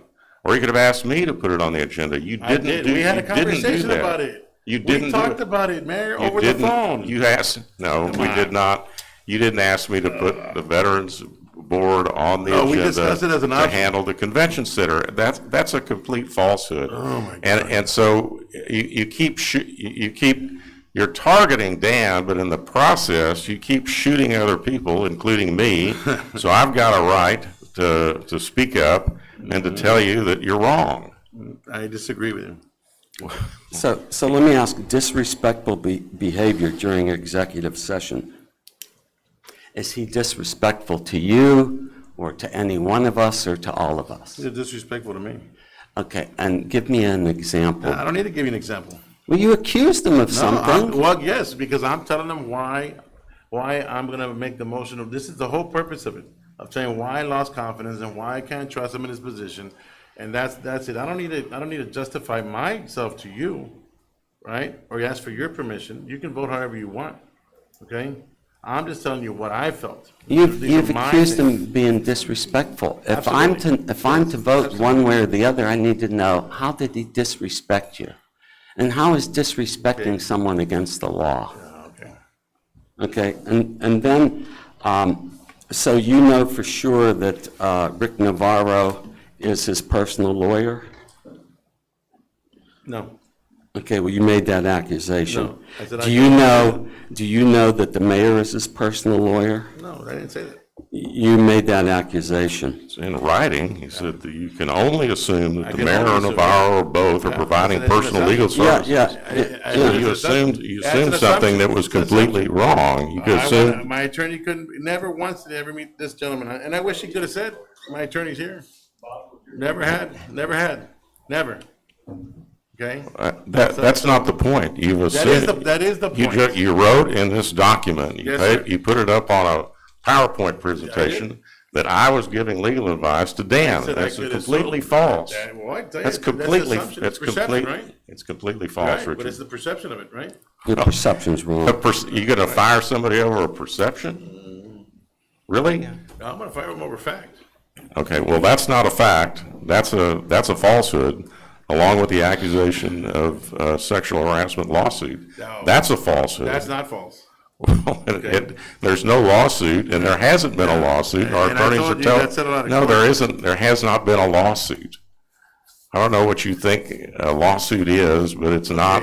It's not a lawsuit. I don't know what. We still don't know what you're talking about. Okay, so it We costs. still don't know it what you're costs us talking money to about. settle out of court because But I of would sexual say, harassment claim. I would say That also, sound I would correct? say also this, that you've in the past, you've said that a STEC employee he said a STEC employee, and you had this long email that you read. Turns out that was not a STEC employee. It was a former employee and a competitor of STEC. They're not So competitors. that was complete, that, you were not lost a competitors. lot of credibility with a lot No, of people that's- then, that's Richard, BS. when that happened. Are you But assuming there, just- Mayor? that's- You're assuming there. You're You assuming. can't operate. No, You can't he read operate. it. Listen, No. we can't operate the city based on chisme. We really can't. We can't operate it based upon gossip and innuendo. We can't make decisions like that. Or all of this, gentlemen, you call all this is bad for business. I bet. It's bad for, That's right. it's bad for investors who see this turmoil that's happening in our community. It's bad for the organization. It's bad for the employees who are at an all-time low in terms of morale, because when you shoot at their leader, when you shoot at their leader, they all feel it.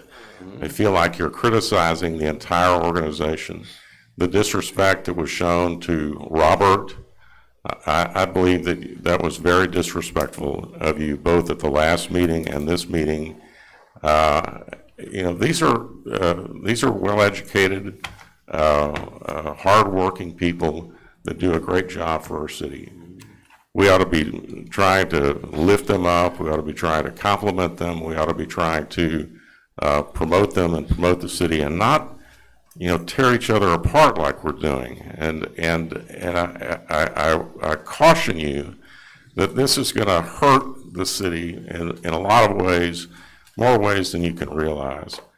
If we were to sit here and flip this and talk about the accomplishments of the city manager, if you were to flip it and just look at last year's annual report, just do that and look at $40 million worth of grant money received by the city of Harlingen in just 1 year. Have you read last year's annual report, No. Commissioner? All right. Did you read last year's State of the City address? I saw it on TV. Good. If you look at the amount, the number of I noticed you mentioned a lot about projects that have been done, the number of construction projects that have been done. If you look at our budget and the healthy fund balance that we have, that we've been able to achieve and develop, if you look at our bond rating, if you look at the performance of the airport, and I don't know where you're getting this stuff about trying to fire Marv Easterly. That, I've never heard any of that. Never heard anybody say they wanted to fire Marv, and I've never seen, there's not been one single item placed upon an airport agenda suggesting that they're going to fire Marv Easterly at the airport. So I don't know where that's coming from. But the point is that you look at what's going on, you go out at the airport. Let me answer that question, because it's important. When you have your friends, your close allies come to my restaurant and tell me that Marv's a problem, that we need to get rid of him, should I assume that's coming from you, or that's their own opinion? Because I don't know how You should assume that's coming. I don't know how they know airport business, because they no longer work for the city. So who are you talking about? Oh, my gosh. Oh, okay. It's another anonymous complaint, I so will that tell we you can't go and verify anything that you're telling us. So this is again based upon rumor, innuendo, and chisme. I'll go back to what I was trying to say earlier, and that is the cities, and if you look at all of the objective standards, if you look at our financial picture, if you look at the number of projects that we've done, if you look at the accomplishments that have been achieved, if you look at that annual report, you see that the city manager has done an excellent job. So I would hate for us to make decisions based upon this kind of information, because it's not reliable.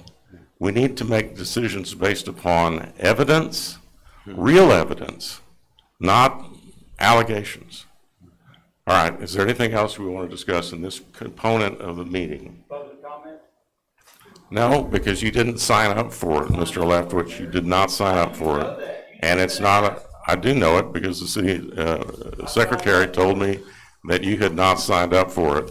I make a motion. Can I make a motion? No. Well, we're just in the deliberation. Okay, point. okay. That's what I So was if asking. we want to go out of this item, we have to go out of the item. I want to make a motion to go ahead and close the executive session. All right. You agree? There's a motion. Will you agree to go into executive session to discuss the personnel? Is this to discuss the personnel issues? I'd like to discuss that with my attorney. Okay. Yeah, I mean, it has to stay out other than this limited item. There's no other item to go in. I'm sorry, say again? You want to go to executive session on what ground? The one that we've been talking about, personnel? Wasn't Dan considered personnel? The limited personnel issues under 074?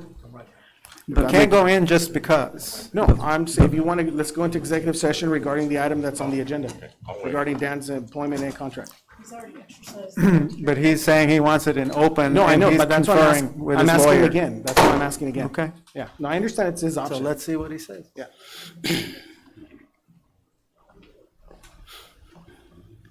At the advice of my attorney, Mayor, we do not want to go into executive session. I want to leave it out in the open. But Is this a public hearing, Mayor? Will you just answer that one question? This is not a public hearing, Mayor. This is an 074 personnel matter relating to City Manager Dan Serna, and he's opted to have it heard in open. Open, that's what I'm saying. That doesn't make it a public hearing. Well, an open hearing, but whatever. Okay. Like you said, a complaint, that's a perfect example of how we get to complain. I agree with you. All right, you're out of, I'm going to ask everyone in the room to, not to speak unless they're recognized. All right. So- Wait for, we're going to wait, all right, is there any other discussion that we Yes. want to have on this item? Yes. The reason there's, obviously I've been listening to everything, Dan, that's going on, and I obviously have a bunch of questions and concerns that I wanted to discuss with you privately. But what I wanted to offer was, if we went back into executive session, not to discuss your termination or keeping or whatever, but just what I wanted to offer, and if that's the wishes of the commission, is if we could do something to where we're seeing all these things that are going on, complaints, accusations, facts, and I was thinking that if we could come together and work with you to see if there's a plan, I guess, to where this is where I would like to go from my district, where the other commissioners want to go with their plan, so that way we can make it clear as to what's going on, so that way everybody is on the same plane. And then we discuss that with you, so that way I have something to where I know what your objectives are and what your goals are and how we're going to meet those for the betterment of Harlingen. That was the only thing that I wanted to offer. And if it's something that you could agree to, if we just discuss that and only that, I would ask, with your attorney present, obviously, if we could please do that. absolutely, and we do have a strategic plan that the commission, the mayor put together, and staff is working on the milestones to meet those challenges, to meet those goals. We have worked with a consultant, and we're about 2 weeks in since our meeting with a consultant. We're expecting to have a draft within the next couple of weeks, but Okay, on that note, Dan, real quick. Okay. See, that's why I didn't bring him the other time. Okay? No cheese man out there.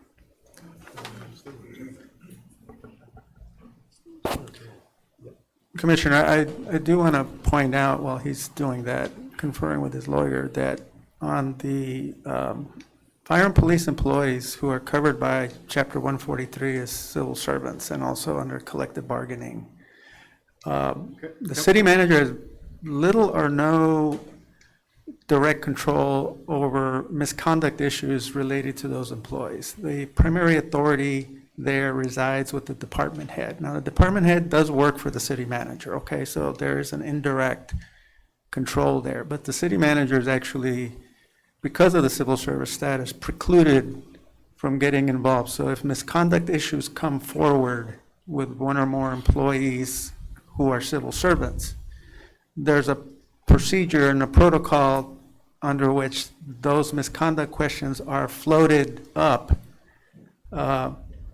to the department head. And then the department head has to follow the protocols, not only of the policy, but of content that is in the collective bargaining agreement. And then the department head makes disciplinary or corrective action decisions, often in consultation with legal. But it's the department head that has it. So for the city manager to actually interfere with or insist that the department head do this or that or whatever is improper. No, and I agree with you. And That's- so that's how that works, Right. okay? Because we have this problem come up all the time in civil service, that The general public believes that the city manager controls fire and police in a civil service city, and that's just not, No, it's and deliberately designed I not get to that. be that way. I get that, Rick. All I'm asking is for So Commissioner, clarification. to your question, the attorney and I will go in to discuss that particular topic on moving forward. Okay, so at this point, can I go ahead and make a motion to go into executive session after Frank says whatever he wants to say? Since this is an open session, I'd like to discuss a couple of things, not related to the list, Okay, well, okay? Now, there was not a second to the motion. no, All right, go ahead. all right, earlier, a couple of meetings ago or so, several, we came across, what's his name, Robert, came across $3 million access funds, okay? My number one thing, and I got sidetracked, was how much of that was going to be used toward taxes. In other words, the residents, the taxpayers, how much of that was going to be applied toward reducing their burden on taxes? I don't think we came across that to where that was reduced. On the contrary, we ended up all voting for, or most of us, voted for keeping the same tax rate.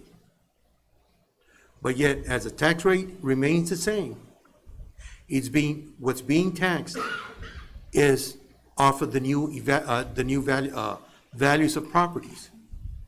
Okay, that 3 million that we came across out of the blue, some of that, in my opinion, should have been used so our taxpayers don't pay more than they did last year.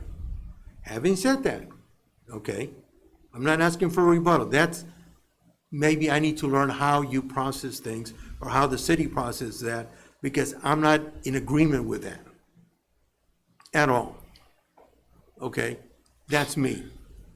But that right there, I think falls under your preview. So if you're asking me about No. the $3 million for the ARPA funds? It, Are you talking- you know the ARPA legal funds? terms, you know the terms, okay? So the ARPA funds cannot be used, Robert, correct me if I'm wrong, cannot be used to, thank you, Robert, to reduce the tax rate or address cover taxes. ARPA funds cannot be used to reduce any tax burden. And that's written, sir. That's not Dan saying it, that's the law. Okay, here's another one. Let's drop that one for now. Well, I'd like to address, just to clarify, and I Okay. talked about this at the last meeting, and that is, you know, so yes, there's more revenue based upon the same tax rate. And it's not just on higher valuations, it's on new valuations, new residences that have been built, new commercial properties that have been built, they add to the tax roll. And that amount was about, the resultant net amount was about $2 million in increased revenue. So there was increased revenue, even though the tax rate didn't increase. But if you look at our expenditures, it almost matched up exactly, especially when you look at the personnel. And that was in, I think I referred to the page in the PowerPoint presentation. So yes, if there is an opportunity in the future to reduce the revenues and not spend more, but we have increasing revenues because we have increasing obligations under our collective bargaining agreements and with both police and fire that mandate that we add a certain income. So yeah, it's nice to reduce, but we can't reduce if we have to spend because we're obligated to under our collective bargaining agreements, and because we choose to add personnel like a grant writer or to do things like open the nine-hole golf course. So I'm not. So those are real increases to the budget, and they're offset by the increased revenues that come from the fact that we either have increased valuations or added valuations, new property. Okay, so I just want to clarify that. Since you brought up the golf course, there was what, 4 or 5 holes that had not been irrigated for over a year? Because those were going to be sold, nobody could touch them. What happened afterwards and during that year, since the irrigation pipes weren't used at all, once you ran water, what happened? You ended up getting what? Leaks all over the place. Okay, that right there is costing us, the city, more funds to get those 5 holes open. That is something that, right off the bat, as a former Public Works Director, that's something you ought to know better than myself. That was in the budget request, Commissioner, to No, address sir. irrigation What I'm leaks. referring to, okay, is that for what, 12, 15, 18 months, nobody could touch those 5 holes, okay? The irrigation pipes, they started to leak as soon as we started to operate those. As soon as this commission decided, hey, we want to open that. Now, instead of spending 40,000, it's 390 or whatever the number is, okay? It costs more. That is one that, yeah, it really gets to me. But you know what? I want to set that aside because there's something else that really gets to me that I need to bring out to you, okay? I know that the commissioner to my right is all gung-ho on buy boards, okay? I'm not, okay? We had the issue with the utility power, okay? Where do we stand with that right now? So those responses are due on the 30th of this month. And we're going with buy boards, correct? No, sir. No, we're doing a request for proposals from energy providers. That was the direction from the city council, and that's what we're doing. Okay. During that meeting, okay, Mr. Uribe and I had it out. The mayor turned around and said, hey, gentlemen, there's not a full moon. We need to tone it down, okay? What happened afterwards with the workshop, we went with proposal 2 and proposal 3. But you didn't want, and you did not support the consultant, okay? Now, that same day, earlier during the day, I received a call from you, and we spoke for a couple of minutes, and you mentioned the consultant. You mentioned them by name last week. Okay. That consultant, okay, signed a contract with Edinburgh and with FAR. Guess what? They did not have to pay $649,000 the way we're stuck in the hole. Okay? That is something that you still want to go through the process of going through buy boards. Now, I've taken the liberty of printing several copies of the contract that was put in our packets for the TASB Energy Cooperative, Interlock Participation Agreement, okay? So,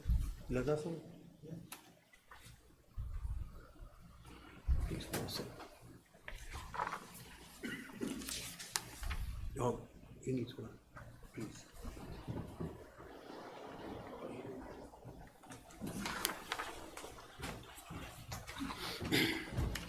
What is, oh, you don't need one? That's okay.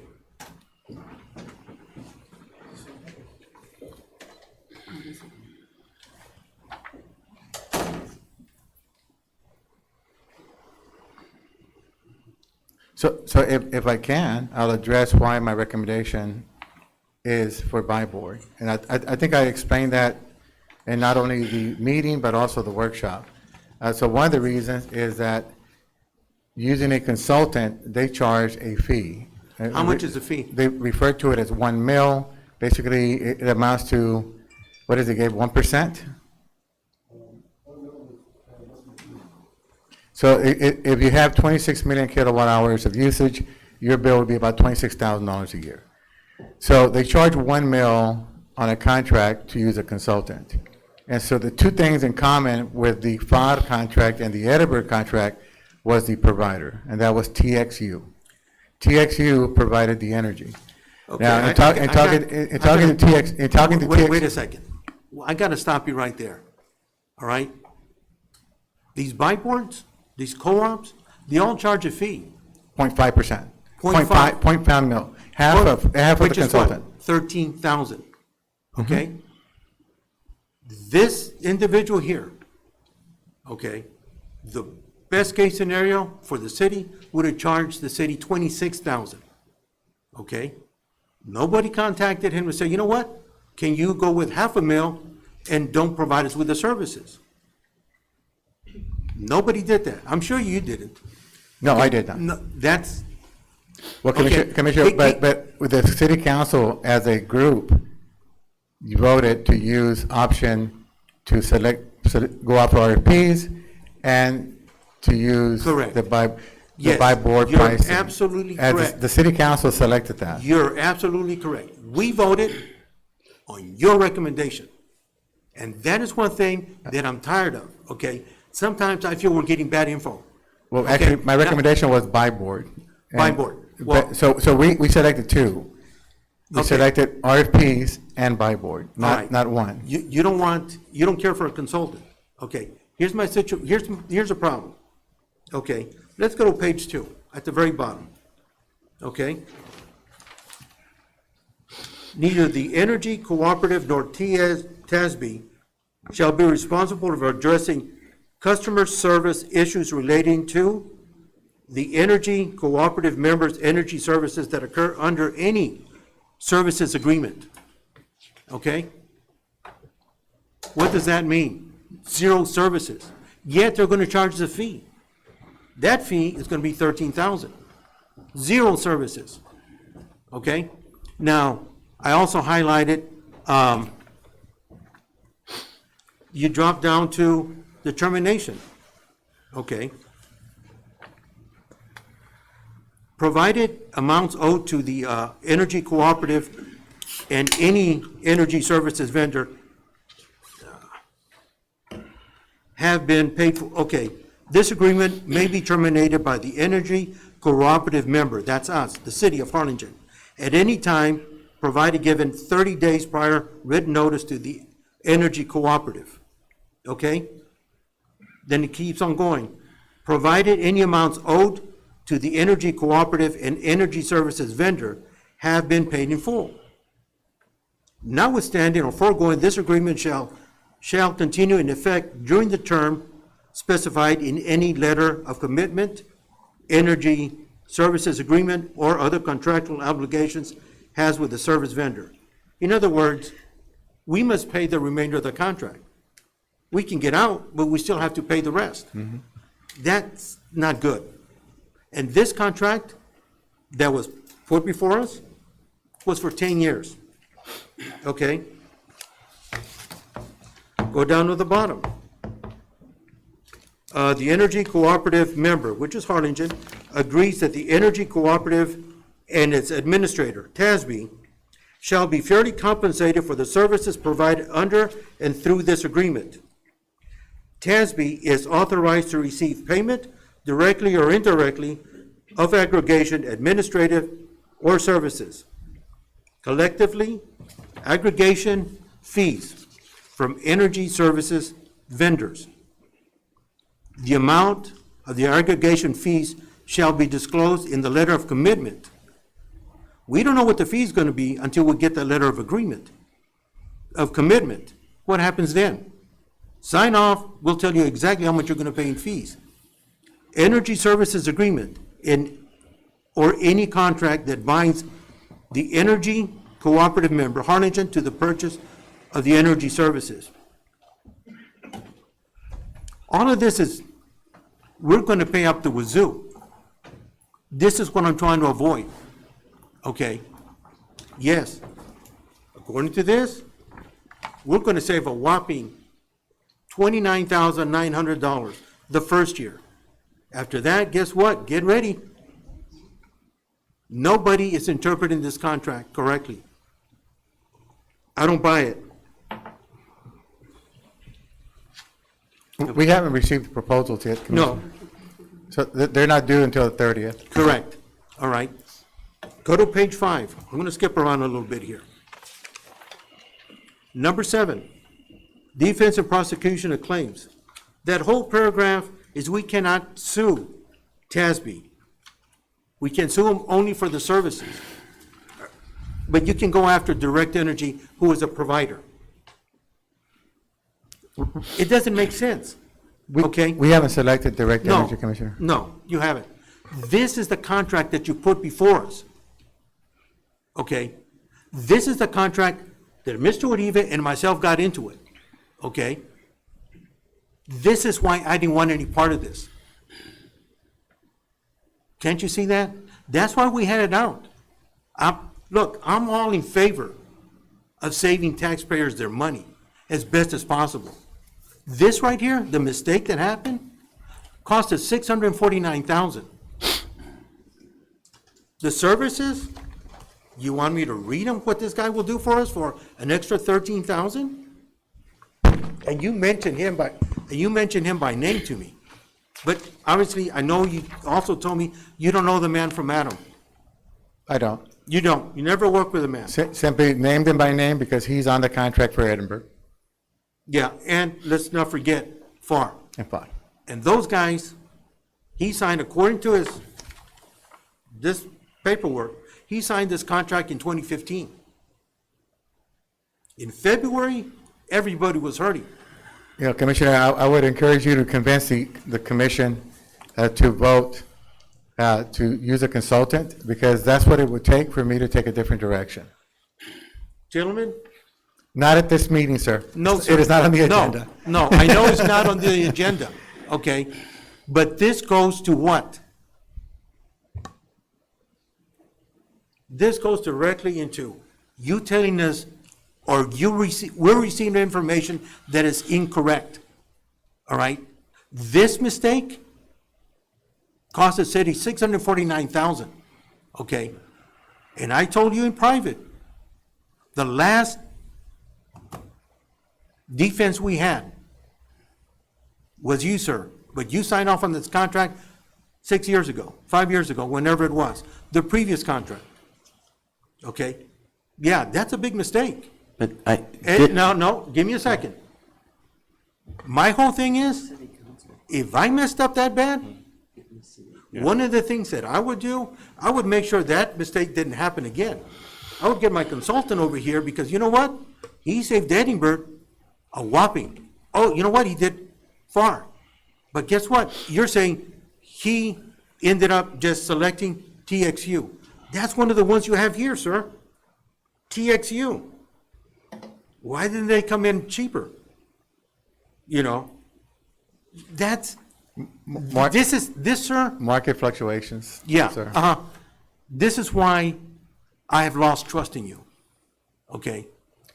This whole scenario, okay? This hit us hard, this city hard, okay? And you're steamrolling, hey, you told him one thing, because I didn't know that until he brought it up in the meeting. Because he said, hey, I talked to Dan, and this is the best course, and yada, yada. Hey, wait a second, where's the consultant in this? You and I had spoke earlier that day. This is the type of thing that's just like, wait a second, you're telling me one thing, you're telling him something else. I'm reading something here that says, you know what? Hey, we're gonna get hammered again. Well, you know, Commissioner, that's not completely true. Of course it isn't, sir. And I think you know that, sir, but No. I'm not gonna get into a dispute with you, sir. May I say something? But on this? I will say for the record, that the contract, for energy contract that we have in place, no one could have predicted the freeze that we had that produced these ancillary charges that we got charged. Not just us, but multiple cities. Nobody could have predicted that. But for the record, I will say that this was a renewal agreement that was executed prior to me becoming city manager. Sir, that's just it. Nobody could predicted this. This gentleman does not answer to, his name is not Nostradamus. He saved Edinburgh a good chunk of change, I agree. okay? Well, So my thing is, dadgummit, you know what? We might splurge and do 26,000, because right here it tells us that the annual consulting fees is gonna be 30 to 50,000, and that's incorrect. So it sounds like you would have been happier if I had just selected the consultant path. What I'm telling you is that, sir, once the commission makes a decision, I don't have that option. Sir, the thing is this, okay? When you're up there, or you're sitting there, and we get information, and it's provided by the staff, what do? Most of the time, yes, we do ask questions. But a good chunk of the time, we accept your recommendation, okay? That is something that, dadgummit, the taxpayers deserve better. And you don't seem to grasp that. Oh, I Okay? absolutely grasp Well, what's best for our dadgummit, citizens. why the heck did you have him against me and vice versa? I did not have him against anyone. Sir? I was recommending, Commissioner, I was recommending by board. Commissioner Uribe was not recommending by board. And you recommended to me, No, The Commissioner, you consultant. asked me the question about who was the consultant. I answered the question. It was Mr. Arredondo. sir, I understand, okay? I understand. I'm at this end, you're at that end, okay? Here's one just to finish this up. We've had about, what, 3 or 4 projects that deal with drainage, okay? Actually, I think it's 3. More than that, over the years. No, I'm referring to the last, since I've been here, okay? 5 months, okay? And we had one for the mobility transit, okay? He's been on the commission, Bill. On those particular ones, okay, several times I had to request who the evaluators were, because they were listed as 1, 2, 3, 4, 1 through 7. I don't know who they are. Then I get a list, then I have to request again. Are these evaluators corresponding to the numbers, 1, 2, and 3, and so on? They came back. That is the situation I have an issue with, okay? You're not transparent, okay? Your office isn't, okay? It goes down to the value of trust is being dropped, okay? My concern, yes, I'm here because somebody has to speak up for everybody in here that pays taxes. And dang, I mean, we can't afford another mistake like this. When you turn around and you agree with buy boards, and that's what they go for, guess what they're gonna do? I went with a consultant. I was the only one who said, no, we don't wanna go there. Everybody else said, you know what, let's go with Dan's recommendation. I'm telling you straight up, you have it there. But they Okay, didn't go with Dan's recommendation. They went with kind of they went with. A hybrid. Commissioner, a hybrid, Commissioner Uribe's recommendation of going out for competitive proposals. I think it's important, since you raised this issue, for the public to know that we actually we had a consultant. That contract that you say we're going to lose $600,000 on because of the ancillary charges from the freeze, basically that was through a consultant, which is called, used to be called staff, whatever it is now, the South Texas TCAP. Aggregation Project. Now it's the Texas TCAP. Energy Aggregation Project, and over 26 cities belong to that cooperative, and we get advice from the cooperative.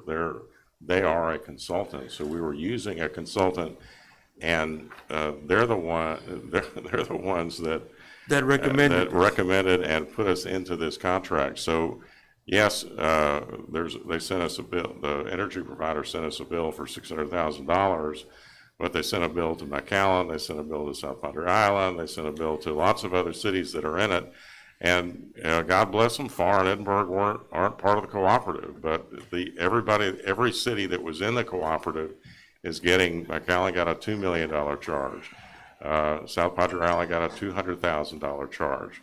But it wasn't just us. Correct. It wasn't. So I think that is important. It wasn't just the city of Harlingen made a mistake, or our lawyers made a mistake, or the city of Harlingen made a mistake. It was everyone in this cooperative is getting hit with this charge, and Correct. that's part of the. It turns out, not a benefit of being part of the cooperative, and it also turns out that they are in fact consultants. They're supposed to be experts in all of this, but I just wanted to clarify that. Ladies and gentlemen, we have this. Is that May a I say? workshop, or we want to go into executive session to discuss some of the other things? May I I'm say just something? asking us to be, Dan wasn't city manager back then when that contract was signed. You want a copy of his signature, sir? Were you city manager? No, the renewal. So I signed the renewal, yes, sir. Right, but the original contract? No, he wasn't on the original contract. And there- This individual provides you with a $1 million insurance policy, okay? And the city commission voted for it. Exactly. Right, based We- on the consultant. we approved We the have- contract, but, all right, is there anything else that we want to discuss out here in the open session? All right, then, do you want to make your motion to go into the executive session? I'd like to make a motion to go into Executive session. executive session or come out of this public executive session and go into behind closed doors. For what? Executive session. For what? To discuss. To discuss the a personnel plan issues. with, well, the personnel and the plan with Dan, as he agreed to. All right, there's a Be motion. an 074 executive session that he's agreeing to go in executive session on the personnel issues that were raised that really nobody wants to discuss out here in the Right, open. but in It's addition limited- to that, he agreed Well, to, yeah, because the evaluation is part of on the 5.1074, so I'm okay with that as long as my attorney comes with me. okay, I agree to your And attorney. his attorney can go in under 074. Second. All right, we have a motion and a second. All those in favor say aye. Aye. Those opposed, like sign. Ladies and gentlemen, we're going to meet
All right, we're out of executive session at 7:50 PM. Is there anything further on this item number 2? If there's not, I'm going to go to item number 4, which is discussion and possible action regarding item discussed in executive session, or in this case, outside of executive session pursuant to Texas Government Code Section 551.074 pertaining to the city manager's contract of employment. So I wanted to make the motion to terminate the city manager's contract effective immediately. I'll go ahead and second that. All right, there's a motion and a second. Is there any discussion?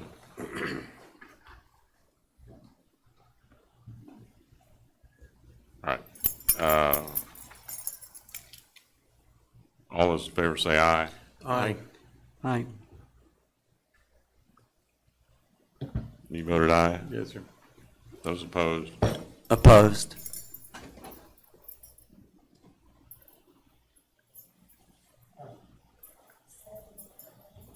You voted aye? You voted in favor or opposed? Favor.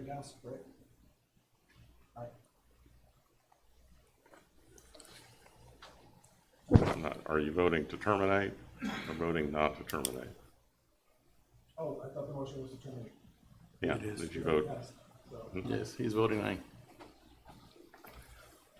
All right.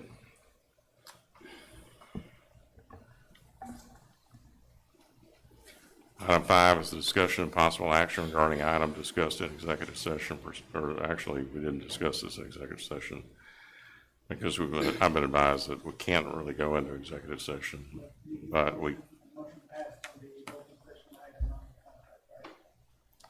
item 5 is on the interim city, appointment of the interim city manager. Item 5 regarding the appointment of the interim city manager, that the language there is not going to sustain a closed session. That's fine. I'd like to make a motion to appoint Gabe Gonzalez as our interim city manager. I second Effective that immediately. motion. What was the motion?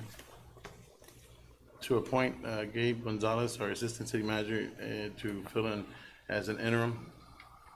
Okay. We have a second? Yes. All right. Any discussion?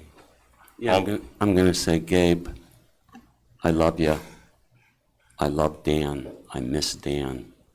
I'm just gonna vote against these guys, but I support you, Gabe. I hope you understand. All right. All those in favor say aye. Aye. Those opposed, like sign. Opposed? All right. That concludes the special city commission meeting of September 28th, 2021.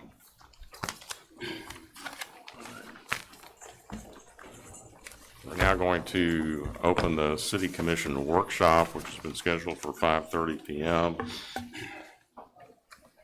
And we have citizen communication and input. We have a number of people that have signed up for citizen communication. I'll ask them to be called on right now. Okay.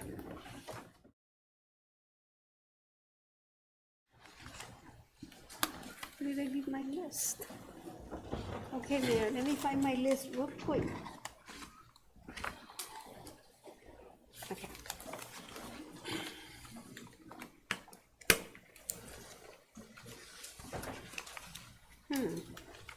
Is this it? This is it. Yes. Okay, Mayor. First one is William Eston. I don't know if he's here in the audience. Yeah, William. I'm just gonna do this. Hi, my name is Joe Wagner. I'm president of STEC, South Texas Emergency.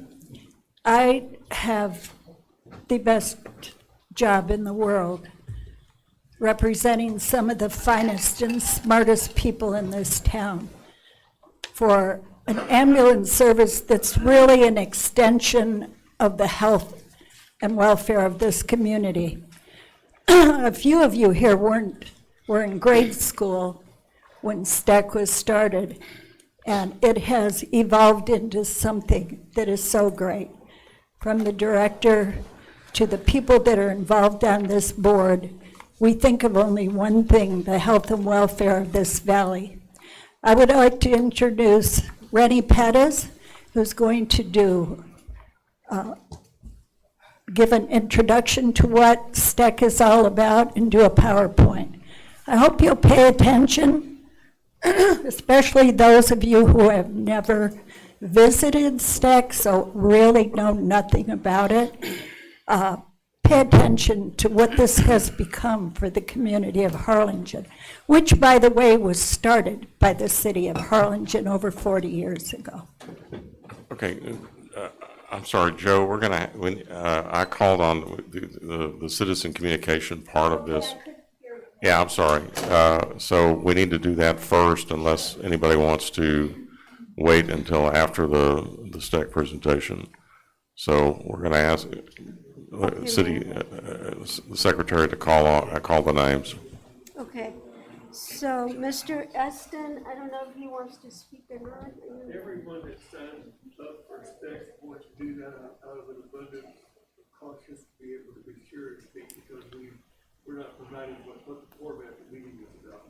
So I think you can pass all of the people that are here from STEC. To be part of the eradication. Okay, Mayor, so do you want me to call all those people, call the people, and then they can either bypass it and then, is that what you want, Mayor? Yeah, we need to call these names. We have to do this. We have to call citizen, I'm sorry, it's a requirement. We have to call the citizen communication first. And if they want to defer, they can, but let's go ahead and call them. May I ask a question before you go into that? I thought it was a workshop, so I thought we were going to be able to ask some questions and get to things in the effort of time. I mean, there's some things I think that we want to get addressed, and I thought we were going to sit down and have like a roundtable discussion on concerns and plans and all that stuff to get those things answered. I think we're all familiar with what STEC does.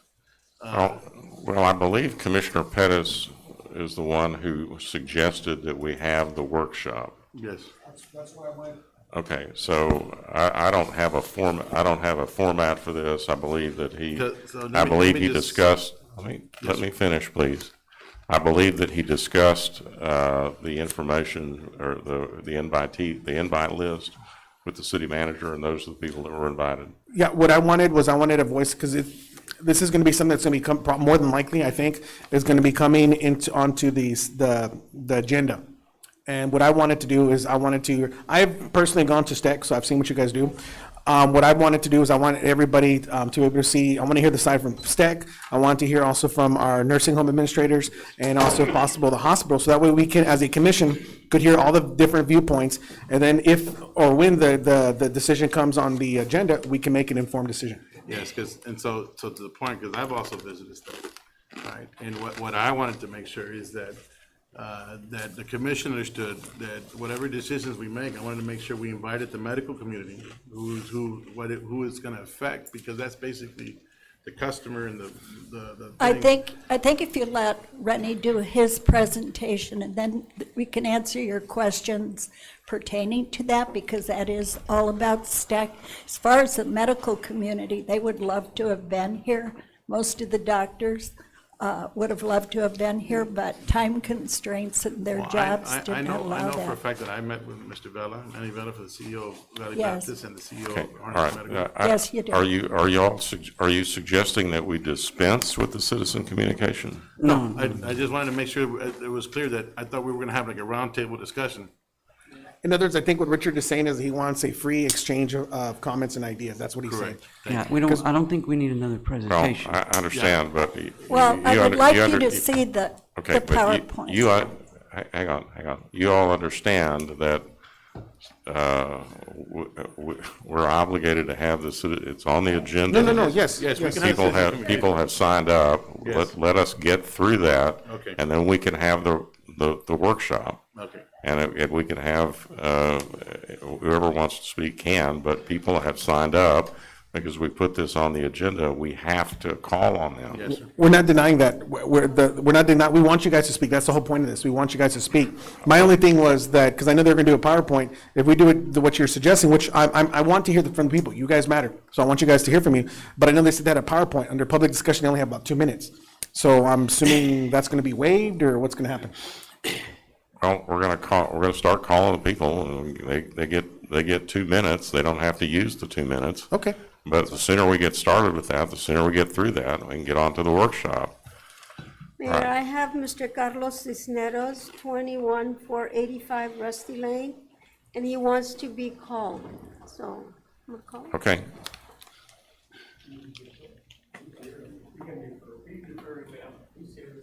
Oh, he's here? Okay. Then the next one is Randy Whittington, 20, he's here? I'm here, but I'll wait until after the presentation, during the question and answer. No, oh, wait. Okay. All right. So then I have Ron Lozano. I'll do the same as my neighbor. So we're going to have a presentation. Okay. Okay. Rene Perez. Okay. Okay. He's going to speak during the presentation. Okay. Pedro Moreno. Okay. Leonard Collier. Okay. Melanie McShann. Okay. Jack Brogdon. Okay. Lorraine Woolen. Okay. Jerry I'm sorry. Furia. Yes, Furious. Is he here? She.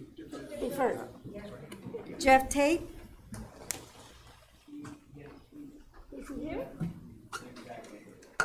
Yes, deferred. Okay. And then Jean Campos. Okay. Would you like to speak, sir, or would you like to defer until the discussion? Well, I can, first I was gonna follow the PowerPoint, Okay. but I can go. All right. Is that it?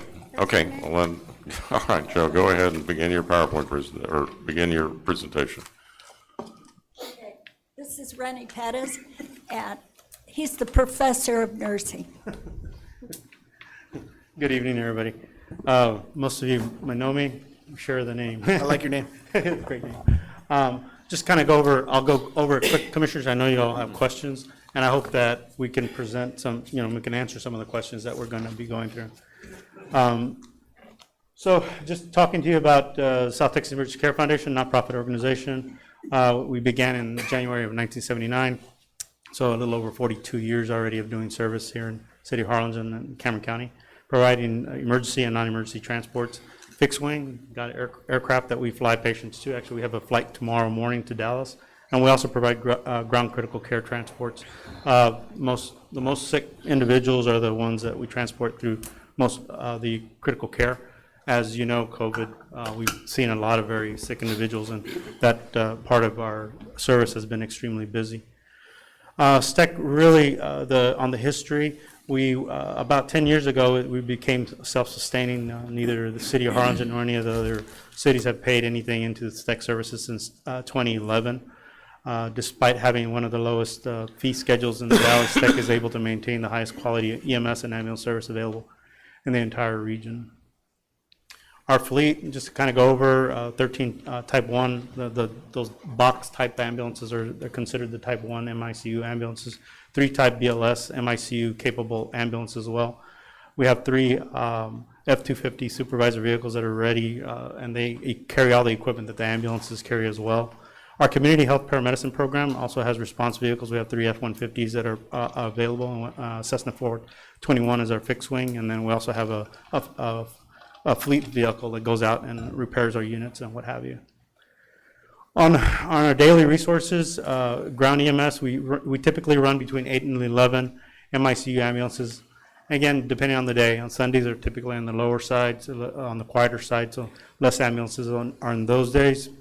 And then on the Thursday, Fridays, we typically up that number of ambulances that we utilize because of the number of patients, the increase in number of patients that we're seeing. we talk about the supervisor vehicles, again, they have all the equipment that we need to stabilize a patient. Same thing with the community health paramedicine program.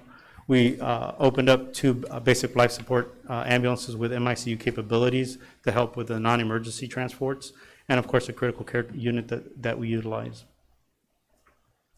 These are the service areas that we currently provide EMS services to: City of Harlingen, San Benito, La Feria, Santa Rosa, Primera, Rio Hondo, Combs, Palm Valley, and Cameron County ESD number 1. Some of the services that we provide at no cost: medical supervision to the City of Harlingen's first responder program housed in the fire department. I've been doing that since the early 90s. Provide standby ambulances and EMS personnel for all community and school events. We go into the marathon and some of the 5Ks, 10Ks, and of course all the school events as well. Provide first aid, CPR, stop the bleed training for communities and schools. We've been busy today with the health professions. We were training all the students that were going into the medical programs CPR today, so we trained 50 plus students so they can start their medical career. And so we've been busy with that throughout the day. We perform in-home medical evaluations through the community paramedicine program. I'll go into the CHP program here shortly, but really what we utilize is this program helps us to avoid some of those costly ER visits by going into the home and trying to reduce the readmissions and the admissions into the hospitals. Also saves the money, a lot of money to the hospitals, because it reduces that readmission part of it. We provide the City of Harlingen a backup emergency management communications center, and those of you that have had the opportunity to go visit can see that our dispatch center has everything they need. And actually, about a year or so ago, we had a breakdown at the police dispatch, and we ended up moving the dispatchers into our area so they can communicate with the officers on the ground as well as fire department as well. So it works really good as a backup, and in the event something happens, it's there. In-home COVID testing and vaccinations to hundreds of Harlingen residents. Again, we teamed up with the City of Harlingen and began that program last year, and very effective in the sense that the most ill individuals, the ones that are home that cannot go out, we're going to their home and providing these testing and vaccinations for these folks. We also provided at all the vaccine clinics and the infusion centers. You saw an ambulance there. We had medical personnel there. In the event something happened, had a reaction or something to the infusions or to the vaccines, we had medical people there. Currently, we are testing, COVID testing for all first responders and all City of Harlingen employees. So roughly we've tested, as of yesterday, we had about 450 folks that we had tested, and their families as well. And I'll basically, majority of them call me and tell me if they need a test. And so I have no problem with that, because I think it's important that we provide a quick response and a test for them. It's a 15-minute test, nasal swab, and then the employees come in, and really we can tell them whether they're positive, negative pretty quickly. And if they're negative, they can go back to work and not miss any time at work. Of course, sometimes some of the employees not too happy about that, right? But for the most part, it does save time, and it saves money for the city as well. I want to show a comparison of EMS in the Rio Grande Valley. City of Brownsville, they run typically, and the information we're getting here is from the police chiefs and the EMS directors from those cities. City of Brownsville provides 8 to 9 ambulances in service per day. They have a population of 182,000 approximately. City of McAllen, Medcare EMS is a EMS provider for that city. They also run between 8 to 10 ambulances in service per day, and they have a population of 141,000. The City of Harlingen has, again, we run typically 8 to 11 ambulances depending on the day, and our population is at 65,000. Our response levels, typically how we activate is, level 1, level 2, all the way to level 4. When we get to level 2, we utilize the supervisors. When we have events that require more assistance, then we'll go through mutual aid, through our mutual aid partners throughout the county. And then, of course, our last level is EMTF. EMTF is part of the FEMA responses as well. So when we get to that level, that means that was a COVID. You saw that last year, and a lot of them, and even this year, they just activated some of the FEMA assets in North Carolina as well to assist in that state with the number of patients that they're seeing. I want to defer a lot of this to Leonard Collier. He's our Executive Deputy Director, and I want to make sure that he goes into the financials and, of course, the fuel usage. I know I had a question about fuel. I want to make sure that we address that. I want to ask a question real quick, if I may. Sure. Because I was looking at your little chart before. Okay. And when it said and just a real quick question, I'm curious. When it says in the level 3, the mutual aid, is that referring to like non-emergency or emergency care? At any point in time, whenever we feel we need mutual aid, whether it's emergency or non-emergency, we can activate our mutual aid partners. Okay. So it's for both? Right. Who is that currently? We have mutual aid partnerships with City of Brownsville, Willacy County EMS, Los Fresnos. We are also provide backup as well as getting mutual aid from Mercedes and Wesco as well. And then we provide backup to South Padre Island as well as Port Isabel as well if they need. And again, that goes vice versa. So. Actually, you know what? I'm sorry. I have another question. Because I was talking, I'm like writing them down. On the COVID, you said at no cost to the city. I'm just curious, do you get compensated by the government for doing those? No, sir. No? Okay, No, sir. cool. And last thing, and this I want to get some cleared up because this is the information I was given. Okay. Because I asked about the financials, like how do we support? I was told by Dan that you became self-sustaining in 2017, not 2011. That's what he told me.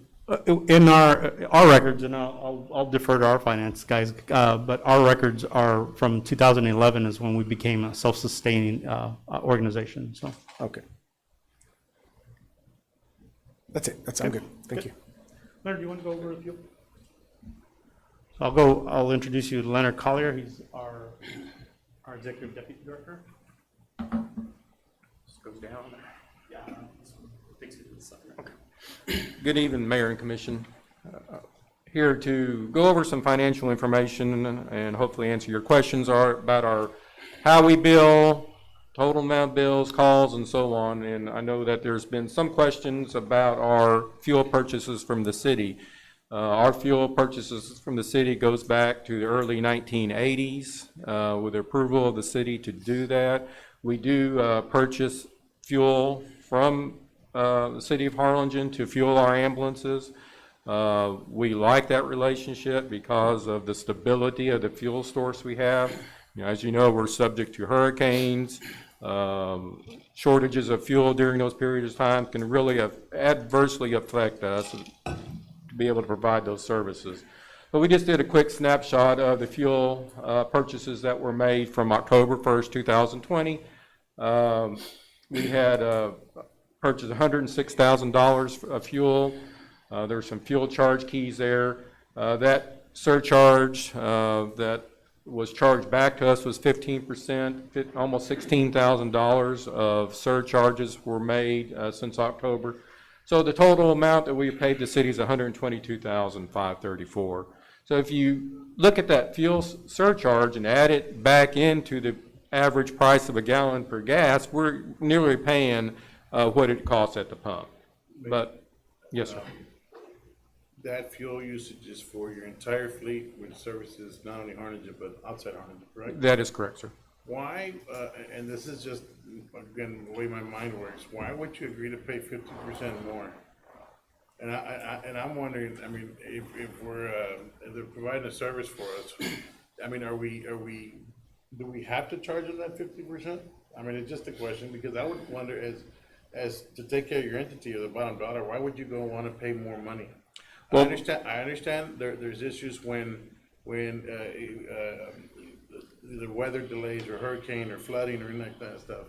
But again, going back to our previous meeting where there's outfits out there like Hino Gas and other outfitters that'll fuel you that have those same kind of proprietary options for you on.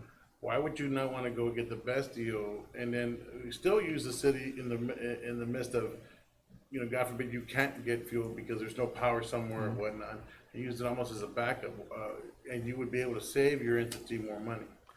Well, I think reliability is hard to measure the cost of that. We want a reliable fuel source, a secure fuel source. You know, your city services are secured. You have to have gate access code to get in there. So, you know, we want that same reliability as you put in your police cars and fire trucks. We want that reliability from a fuel source.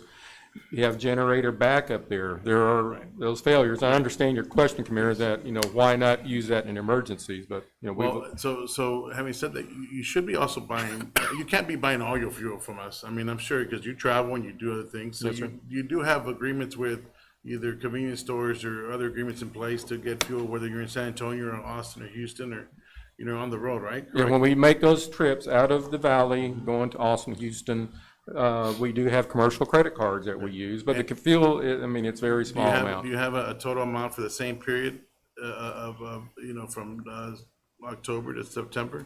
That we bought from a private vendor? Yeah, correct. You know, it's probably 3,000 or 4,000 a year. Total. It's not a lot. Because Commissioner, if I may say, we were informed when I came here in 1986 that every department is surcharged. In fact, I remember the fire chief telling me years ago, there's a handling fee on everything that comes through the warehouse. I don't know who. Is that correct? Yeah, that's true. So that's something that has to be in place? everybody pays a surcharge. Every city department pays a surcharge, even the police department pays a surcharge, and the fire department, the street, and so on. So everybody gets charged a surcharge, whether they're buying toilet paper, you know, boots, fuel, or can of oil.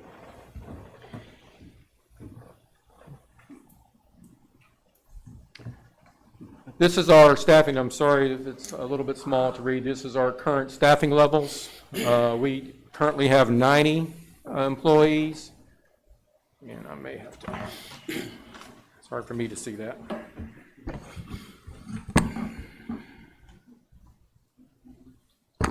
If you like, Commissioners, I can have that as a printed. Okay. All right, thank you.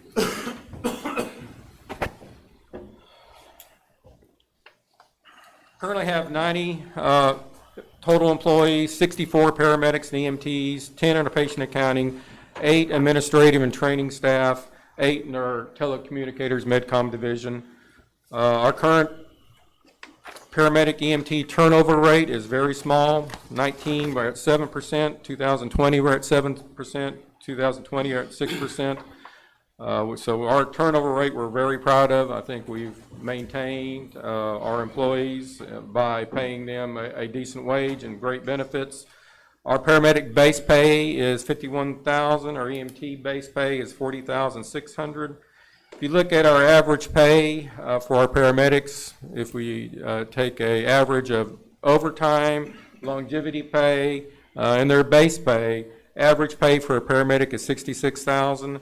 EMT is $48,200. What's the difference between a paramedic and an EMT? Paramedic is our highest trained level. They are trained in advanced life support, administered cardiac medications, IVs, and so on. Basic life support EMT is trained at a basic life support level, not trained at the additional. So more training, we compensate the employee more. Okay, may I ask a question? Yes, sir. Okay, so you have 90 total employees, and I guess that's your whole operation, your entire operation. Yes, sir. How many of those 90 employees are dedicated to the service of of Harlingen? I mean, you know, because I've said this many times up here. Nobody, in my opinion, nobody's entitled to not tell you to go make more money somewhere. I mean, you want to go make more money, God bless you, go do it. All I want to know is how are you fulfilling the contract or the needs of the city so that we do not have hours in a day that there's no ambulance available, or that when they call and there's a 911 call, we have somebody able to do that. The staffing level just in Harlingen, because in my opinion, I do think you're a very well-run professional business, but in my thing is not to be shorthanded in this one particular. Now, you're not going to do it 100%. No, I think that's impossible. But what I was interested in doing, what steps are you taking to ensure that section of your workforce, the workforce that because we have an exclusivity contract with you, right? We're being very exclusive with you, that you're doing everything possible to make sure that you're fully staffed as much as possible. I know it's impossible to be perfect, but, you know, what plans do you have as far as marketing, hiring? If you have to pay more premium because, you know, that's the work maybe nobody wants because there's more money to be made elsewhere, but this particular sector, because when you're shorthanded outside of this, the other areas, that doesn't affect us. What affects us is when, again, the times that we're shorthanded or not being able to service a call. How many of those 90 employees are dedicated that you say, because I'm sure your schedules are pretty consistent, right? I mean, is it 25 employees, 30 employees that are, a third of your workforce is just in Harlingen and only services Harlingen? No, well, we do share employees. You know, they do rotate through our different service areas. Okay, just for example, we have an ambulance in San Benito. All our employees rotate through those areas, and we do that for a reason. You know, is that we want them to be familiar with the community that they're in. So if we just had an employee in San Benito all the time, and we had to bring them into Harlingen for whatever reason, shortage or whatever, they wouldn't be that familiar with the community. So we purposely rotate all our employees through the different areas. Now, as far as the 64 paramedics that we have on staff, you know, we try very hard, you know, to be competitive in the marketplace. And as you know, in healthcare, it is very trying to remain competitive and keep employees in any kind of healthcare market, particularly what we're seeing with the nurses in the hospitals. You know, we're faced with those same pressures. But we... Okay, so I'm sorry, let me just rephrase the question. Okay. How many of your staff does it take to supply our city with the needs that it needs? Well, if we look at our staffing plan, that slide earlier, 8 to 11 ambulances in the Harlingen area, you know, 2 per ambulance, 22 people. So let's say, And that's- let's say 25, it takes 25 personnel, and how many vehicles to service just Harlingen? I'm not- We'll just say 11 vehicles. So 10 to 11 cars and 25 people. So are you able to meet that right now, or you're having some challenges? Because again, the purpose of this, what I think Rini was trying to do is not really to try to go hurt you, just understand where are we at as far as, because it's been tough. It's been a tough couple of years, pandemic and everything. You know, I think someday they're gonna make a movie about everything that's going on, but it's not gonna be now. And if you'd have told me last year that we're gonna shut down the whole country, the whole world, I think that would have been impossible. But I know you've gone, just like the city has gone through tremendous challenges, right? But the point of this exercise, I think, is to say, okay, so where do we go from here? How is it that, I don't think there's a problem saying I need help, right? A good company is gonna say, you know what, I gotta look at where am I deficient? And how can the city provide support? I mean, we should be here to support you, to say, okay, what can we do on our end to make sure that you guys are able to hire, or we got to figure something out, because what I don't want is the continual thing of we don't have somebody available. Sure. You know. And we do not shut down ambulances. I mean, we have not had to shut down ambulances. I don't even remember when. Now, during the crisis of the first part of the pandemic, we did have a need to bring in that state task force, you know, for a number of different reasons. You know, we had a shortage of personnel that came down with COVID. You know, we had almost 40 people out at some periods of time that had COVID who were troopers, and they came immediately back to duty. But since that time, you know, we haven't had the need to shut down ambulances because of personnel shortages. You know, we are not short now. I think we're 2 people short in our complete staffing plan, and I think, Pete, you told me you're in the process of hiring people right now. So we're not seeing the staffing crisis. Even in the Upper Valley, we have seen, you know, been told that 40% of their staff, they don't have staff. But I think, you know, our staffing relates to how we treat our people. You know, we provide them excellent benefits. We provide them state-of-the-art equipment. You know, these young men and women love what they do, and they love to have a good equipment. They've gone through all this college training to be able to practice their skills. So there are a lot of ambulance services that don't have the equipment that we have. They don't have the ability to go out for grants that we have gone out for to buy this very specialized equipment. We just received a grant from Legacy Foundation for $285,000 for 18 ventilators, and these are the same type of ventilators that you would have in a hospital setting. Even the hospital has borrowed our ventilators in the past, and each one of our ambulances has one of those specialized ventilators in. So, you know, being a nonprofit gives us the ability to go out for those type of grants. We just got a FEMA grant for $85,000 for radios and communications equipment. And going back to Commissioner Uribe's question, because I wasn't clear. Okay. You have 90 employees, and at any given time, how many of those 90 employees are dedicated to Harlingen? And not the Harlingen, okay. So time of day, so we have 11.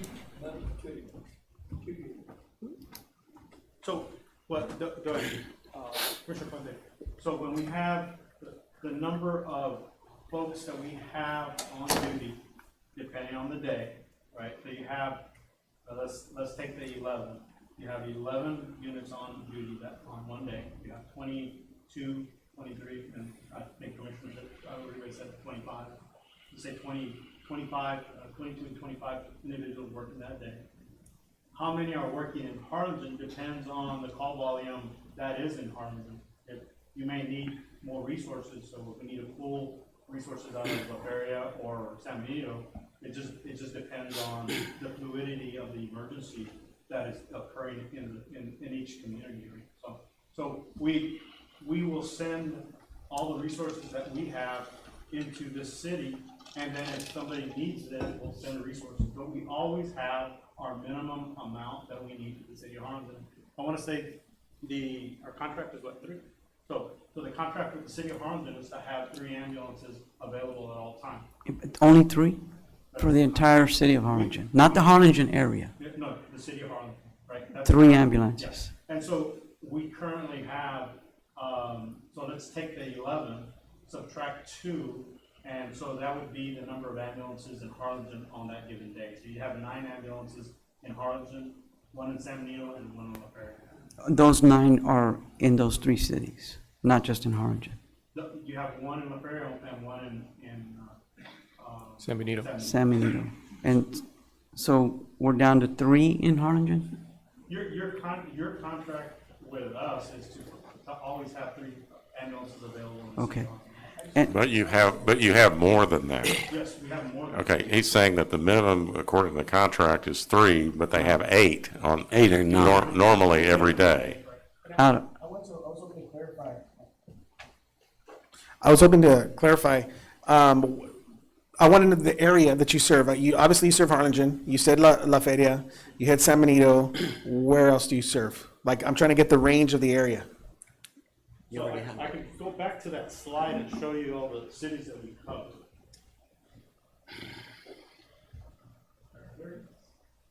So Harlingen. San Benito, La Feria, Santa Rosa, Primera, Remando, Palm Valley, and Kern County ESD. So you're able to service all those with how many ambulances you said you had? Depending on the type on the day, between 8 and 11 ambulances. Okay, so Now, 1, 2, 3, when you 4, look 5, at, 6, 7, 8, 9. When So you look at Primera, Rio Hondo, Palm Valley, those are ambulances that are in the city of Harlingen, right? They're stationed here, right? So they get a call, then we'll dispatch them there.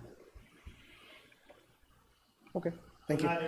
Not just because we have all the cities, there's not one ambulance in each of those cities, right? Our bulk of ambulances are in the city of Harlingen. What is, and I'm not familiar with that now, and I'm asking because I don't know. What does the Cameron County ESD mean? ESD, basically, when you look at the map, it's going to be border line with Brownsville, running along the river, all the way up to Hidalgo County, all the way up to Miami County, all the county components. Oh, so you do, okay, so that area too, it's, okay. Thank you. And all of those cities, we're basically paying for their fuel to service them. You're not paying for it, we are. But you're buying the fuel from Harlingen? Yes. Okay. And so, going back to maybe something that Commissioner Uribe had mentioned is, with the surcharges that you all are applied to you all, there's other entities like, Circle K Industries, they have fleet accounts for you guys to do that everywhere. So wouldn't it make sense or more sense to use those fleet cards in all of those cities as opposed to having to ride and come back to Harlingen to service all that, especially the Cameron County ESD? The ESD calls are coming out, our responses are either coming out of here or San Benito or La area, any of those counties. But if they go out to Brownsville and those outer locations you're talking about, they do. I'm just thinking, you're gonna fuel up here in Harlingen, you're driving around all day long, you gotta fuel up, but all of a sudden you're caught out in one of these other cities.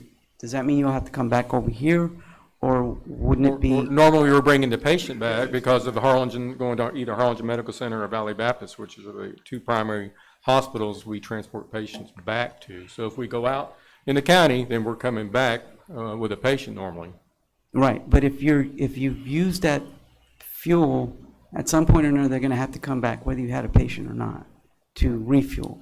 Let me ask you a question. What's the difference in price Well, between what you how pay? about, what's the concern? They're paying for the fuel. I know, but if What's the difference in price of what you're able to buy it for the city and versus outside?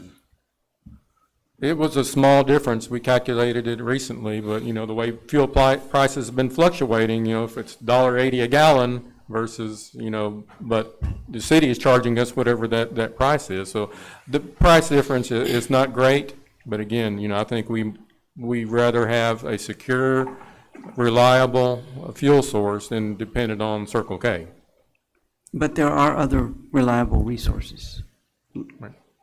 But not if they're not generators. For example, in the Corpus Christi area around Dallas, during the freeze, ambulances literally ran out of gas because nobody had gas to pump. The gas was in the tank, nobody could pump it. The only people that could run were those agencies that were working with municipalities. And unfortunately, what we revised is there were deaths because people could not repump. I don't think we want to be in that situation. Well, like I said earlier, sir, with all due respect, Gas never ran out of power because they have backup generators and they had plenty of fuel because they pay attention to weather. They make sure that their tanks are topped off, like any responsible person would do, right? So, Well, I saw the gas lines at the HEBs and at the freeze recently. well, because part of that wasn't because of the transportation, it's because people were sleeping in their cars because they had no power in their house. Because I couldn't figure that either. I said, why are people going and getting gas? They're putting in 5-gallon buckets, they're filling up with gas. But they were sleeping in their cars. That was the only way to stay warm, which was a horrible thing. And I'm sure you all got calls onto that. Yes, we did. So every situation is unique, right? So again, it gives us the ability to fuel 24 hours a day, 7 days a week. And it's secure fuel, right?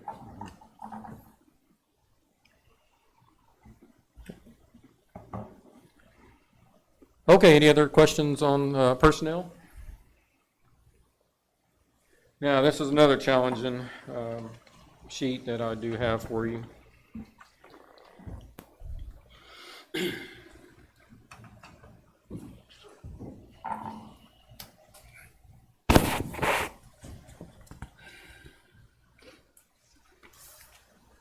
Wanted to kind of, put on one sheet our performance within the city of Harlingen from a financial standpoint and also a call volume standpoint.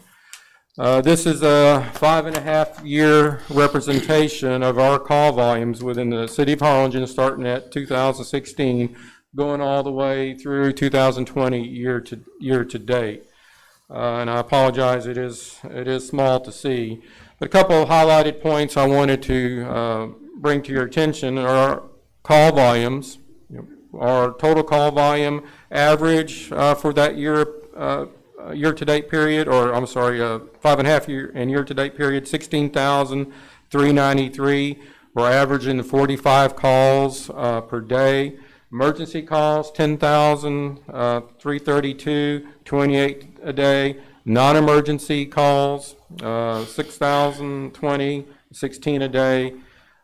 Transporting patients, as you know, that, we do no transport of patients for a number of different reasons. Patient refuses to go, patient's gone on arrival. So there is a factor of no transporting of those patients, and it's 12 no transports a day.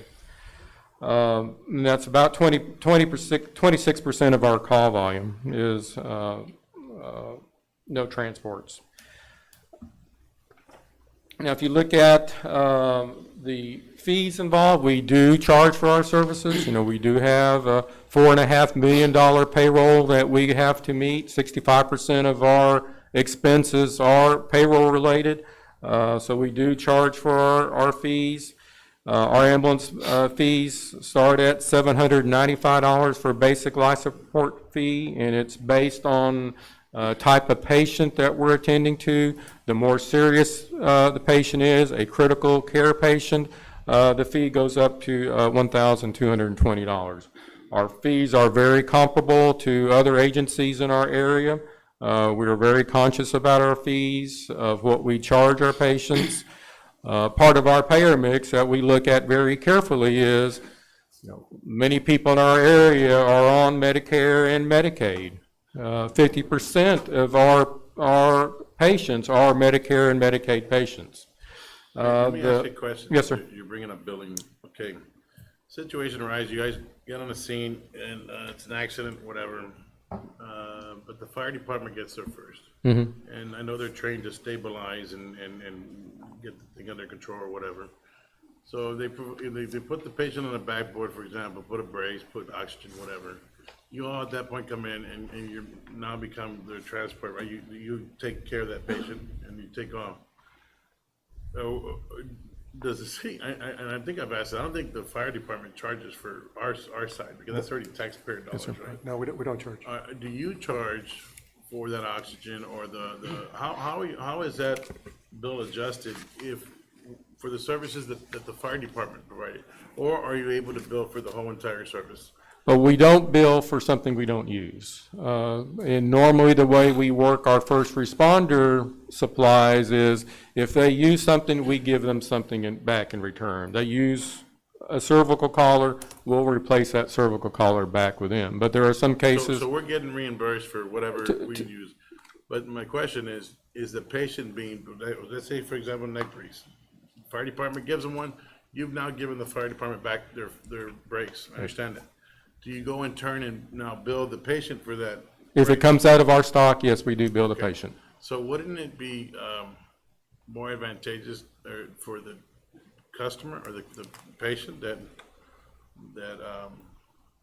they don't have to pay for that? I mean, because their tax dollars that have already provided the fire department services, which get stocked with those kind of supplies.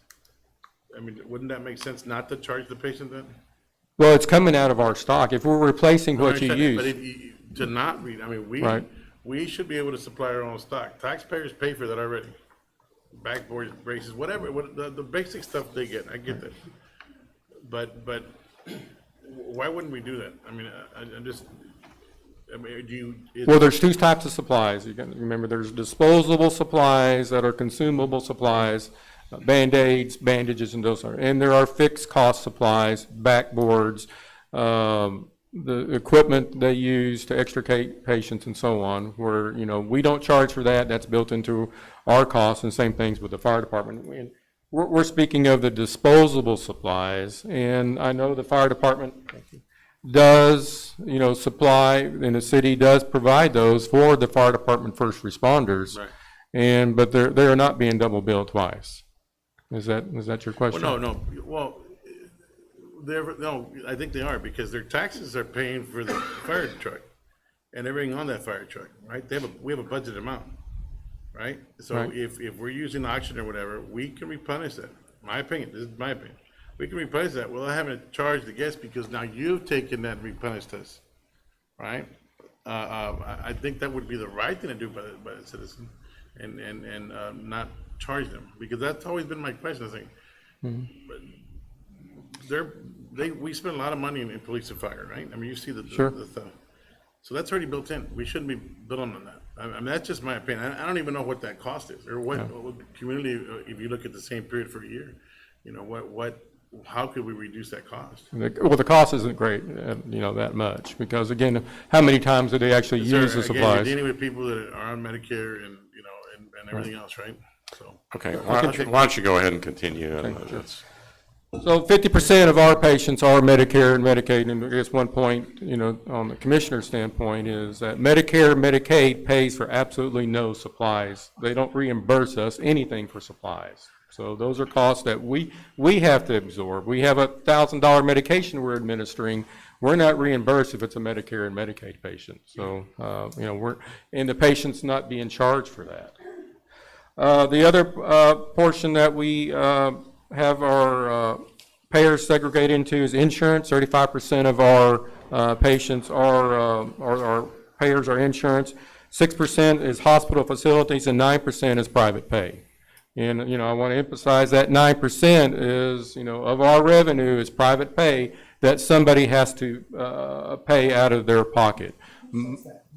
Sir? Who sets that? I was told that the commission sets the private pay rate, is that correct? The commission approves of our rates. And then just recently it was approved, or it was increased, I think about 2 or 3 years ago. I believe 3 years ago? Yeah, 3 to 4 years that we've had an actual increase in our rates. And if you compare the Medicare maximum level Medicare rate and private pay, is it a huge difference? It's a huge difference. Why? The federal government in their wise wisdom, that's what they think of, that cost us to provide the service, and it's totally not true. And you ask anybody in the industry, Medicaid does not pay for the cost of the service. So But we what- can't what bill is it, anybody Doug? for it. Do you have any leeway between that, or no? No, sir. Because I know there was an instance, and this was one that I'm sure you're aware of, that happened about maybe, I want to say about a month ago maybe, and they were leaving out of a nursing home here in Harlingen. And I know the mother contacted staff and asked for how much it would cost in order to get it from here all the way to Houston. And I believe she was quoted, I know Frank quoted $4,500? Right. About $4,500.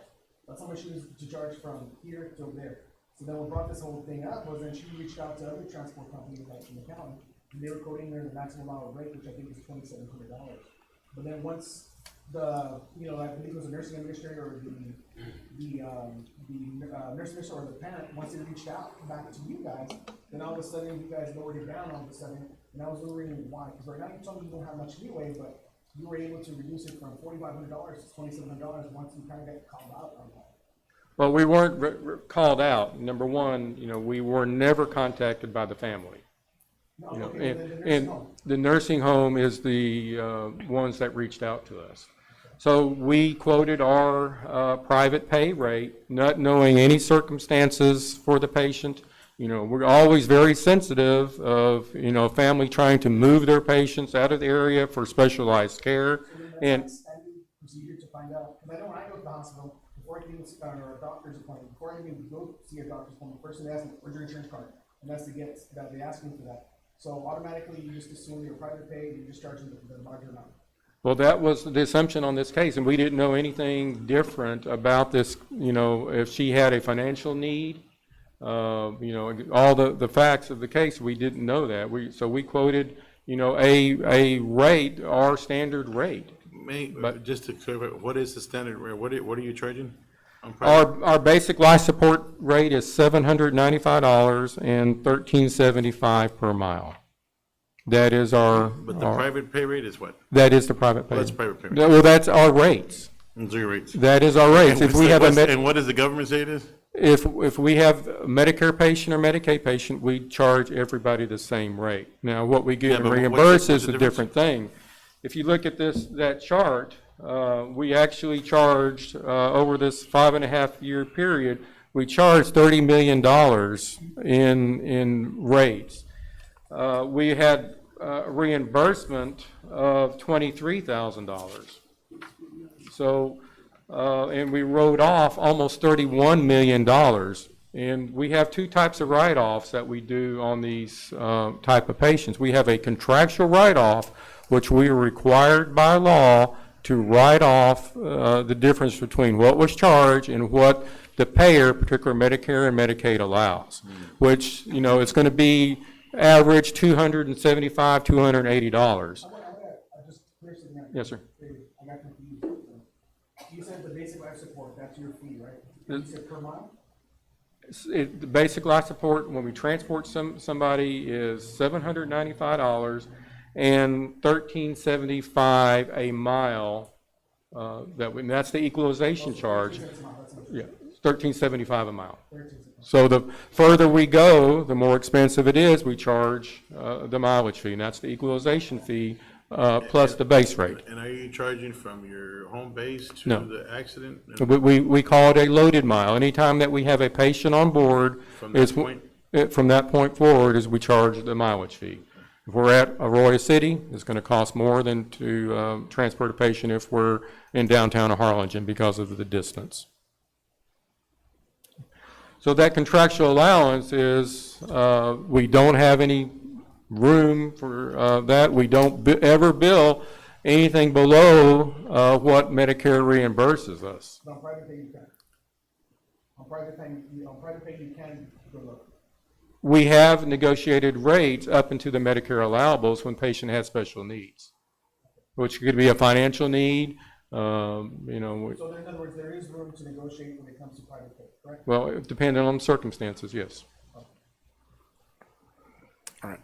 And, you know, we're a community service. You know, when somebody has a financial need, we sure do look at that, you know, aspect. And, you know, we don't bill for anything when we're on the scene of a call. So are you kind of almost like, that's almost like what the hospital has to deal with, right? Because they bill all day long, but then what they actually collect is it's a very small percentage, so that percentage of what is collected has to cover.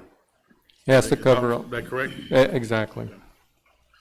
But, But, you know, our base rates or our billing is based on what it actually costs to do our services.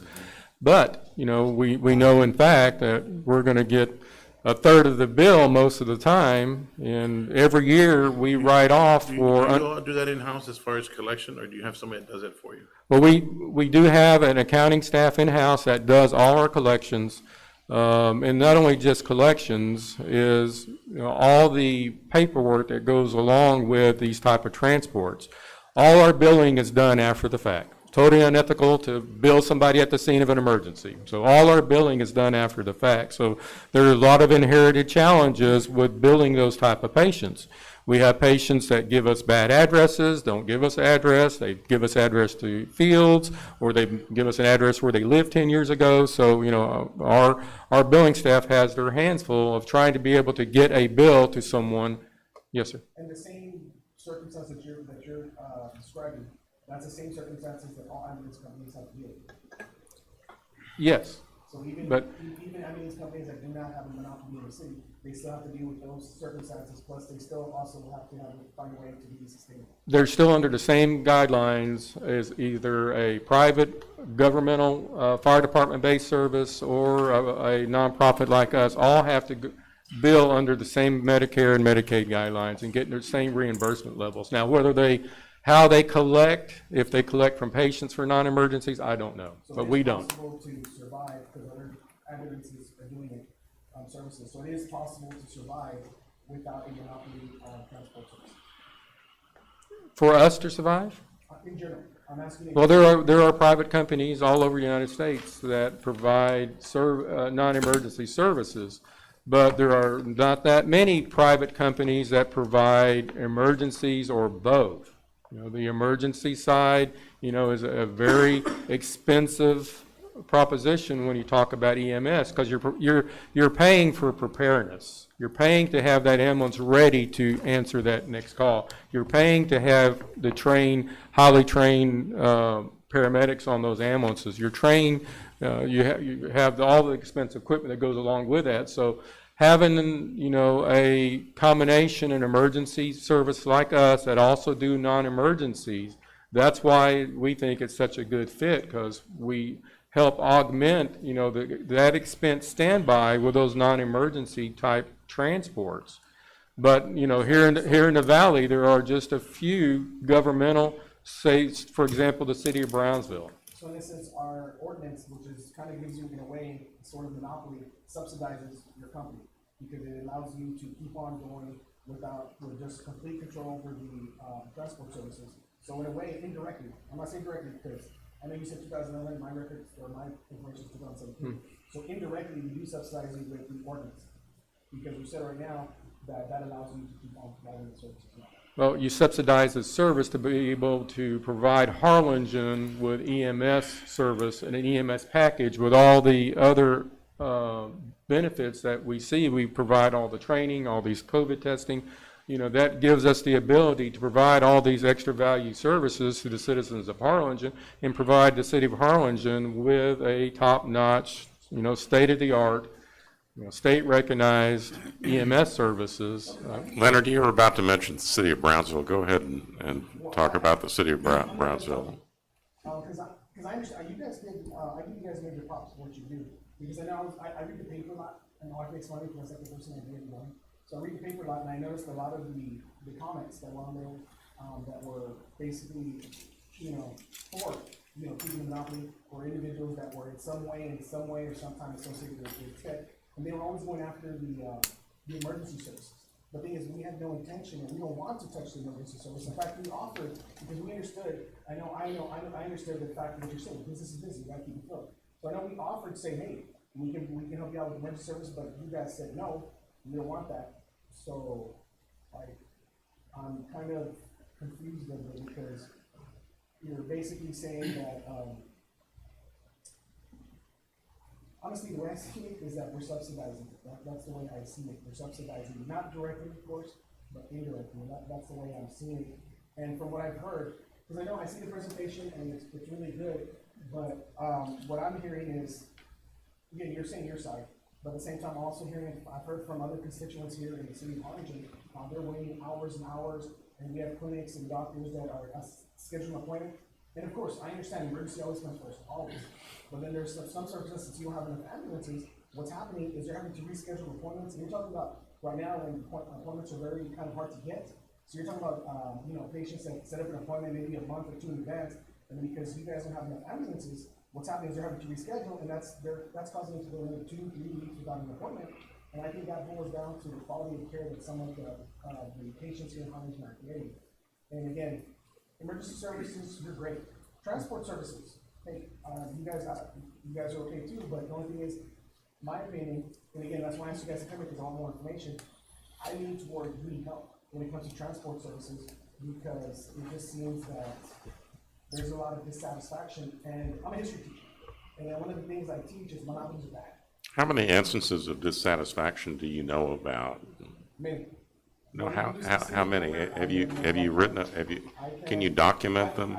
I do not want to assume because. Well, it's like at the workshop that we had. The guy said, when a commissioner says, "I've had a lot of calls," sometimes that means it's two or three, and I'll respond. It doesn't always mean that. So I'd really like to know. I'll respond to that way enough. You've documented enough to how many concern you've me. documented. Enough to concern me. That's what I'm going to say. Enough to concern me. Well, that's not very specific. Well, I would like to hear. No, I think I'm next because I wanted to hear Leonard's discussion about the city of Brownsville. Well, just to do some comparisons, we're very similar to Brownsville to a certain extent, but we actually have more ambulances available in the city of Harlingen than Brownsville does. Brownsville is what we call a third city service. The fire department also operates the ambulance. So they are not third city service, they're a part of the city of Brownsville Fire Department, also runs the EMS. They also do emergencies. They also do non-emergencies. So that's a very similar model that we have. Same thing with the city of Westwood. And they're exclusive to Yes. to Brownsville. They don't allow other transport units to come in, right? That's, as far as I know, no. So who would cover a larger area? Them, or you guys? I'm curious. Population-wise, Brownsville. Oh, yes, but- 'cause but I'm talking about like an area. Area-wise, we would cover more geographical area. And then area would be very important, especially if you're going to one of those county areas and you're like way over there, and then you have another call, you have to come all the way over here. That takes time, correct? It does take time, but, the call volume too. 65% of our responses are within the city of Harlingen. So the city of Harlingen is, our biggest. Well, that would go either way because our population's a lot higher than all the other But Rini, areas too. so to your point, and I think to the mayor's point, I think it's not only important what we hear, the phone calls we get. I wanted to hear from the medical community. That's why how I started the conversation. I said, look, I talked to Mr. Manivelle, and I talked to the CEO of Harlingen Medical, and they addressed their concerns, and I wanted them to get together, trying to hash that out. But I also wanted to hear from the nursing homes and the people that deal with it, because again, the decisions we make are going to affect those medical communities, right? So I wanted to hear from them directly. So, okay, invite them over. I want to hear from them because they're the ones that are on there every day. They're the We ones have that a nursing would be administrator better, over there. would be better You suited don't wanna- to address. You don't want to address- hear the rest of their Yes, presentation. yes, but I'm just answering the thing because you said how many calls that we're getting. I think it's important, the whole point of this exercise, this workshop, was not only to address our concerns, but the concerns of the people that actually affect them. So, let you finish the presentation, but I really like to get to that part, to hear from the medical community, good, bad, or in the other, right? Okay, why don't you see if you can continue and complete? Sure. So the complete comparisons are presentation. just the types of service of Wesco and Brownsville. And to your point, Commissioner, we did have a very productive meeting after you met with both CEOs from Harlingen Medical and Valley Baptist. We did have a very productive meeting with the nursing homes that showed up. Not all of them did, so we would love to hear from their feedback also. And, we didn't hear a lot of concerns brought up to us. There are the concerns that y'all have heard about delayed responses for these non-emergencies. A year ago, even almost 2 years ago, we started addressing that problem of delayed transports, and it's not a number of ambulance problem, it's a utilization problem.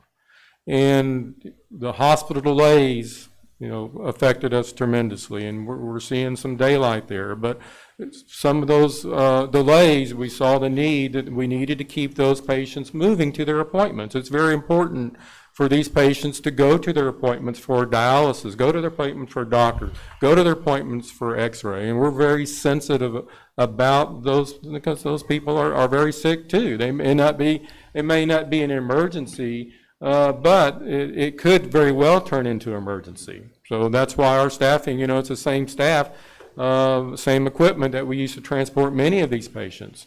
But we also added 2 more ambulances onto the fleet that just do those non-emergency scheduled appointments. And, the appointments, these non-emergencies, they're very complex to deal with those from a scheduling standpoint. A lot of the scheduling standpoint is out of our control. There is, y'all have probably caught up with your own health insurance. There's all these pre-certifications that need to be made to get these patients pre-certified for them to even go by ambulance. We don't do that. This is sending or requesting facilities that normally have to fill out this lengthy paperwork to be able to justify medically necessary to go by ambulance. And I say medically necessary, and I go back to a resource question. There are many transports that we're called upon to do that are not medically necessary. And, we've been trying to address that problem, and it's a very difficult problem to address when someone says, I need to go by ambulance, and we're saying, yes, it's going from this nursing home to this doctor's office. Then, we find out the patient walks to the ambulance.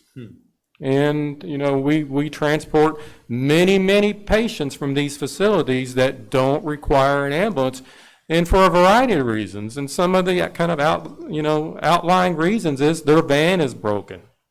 They don't have a van driver.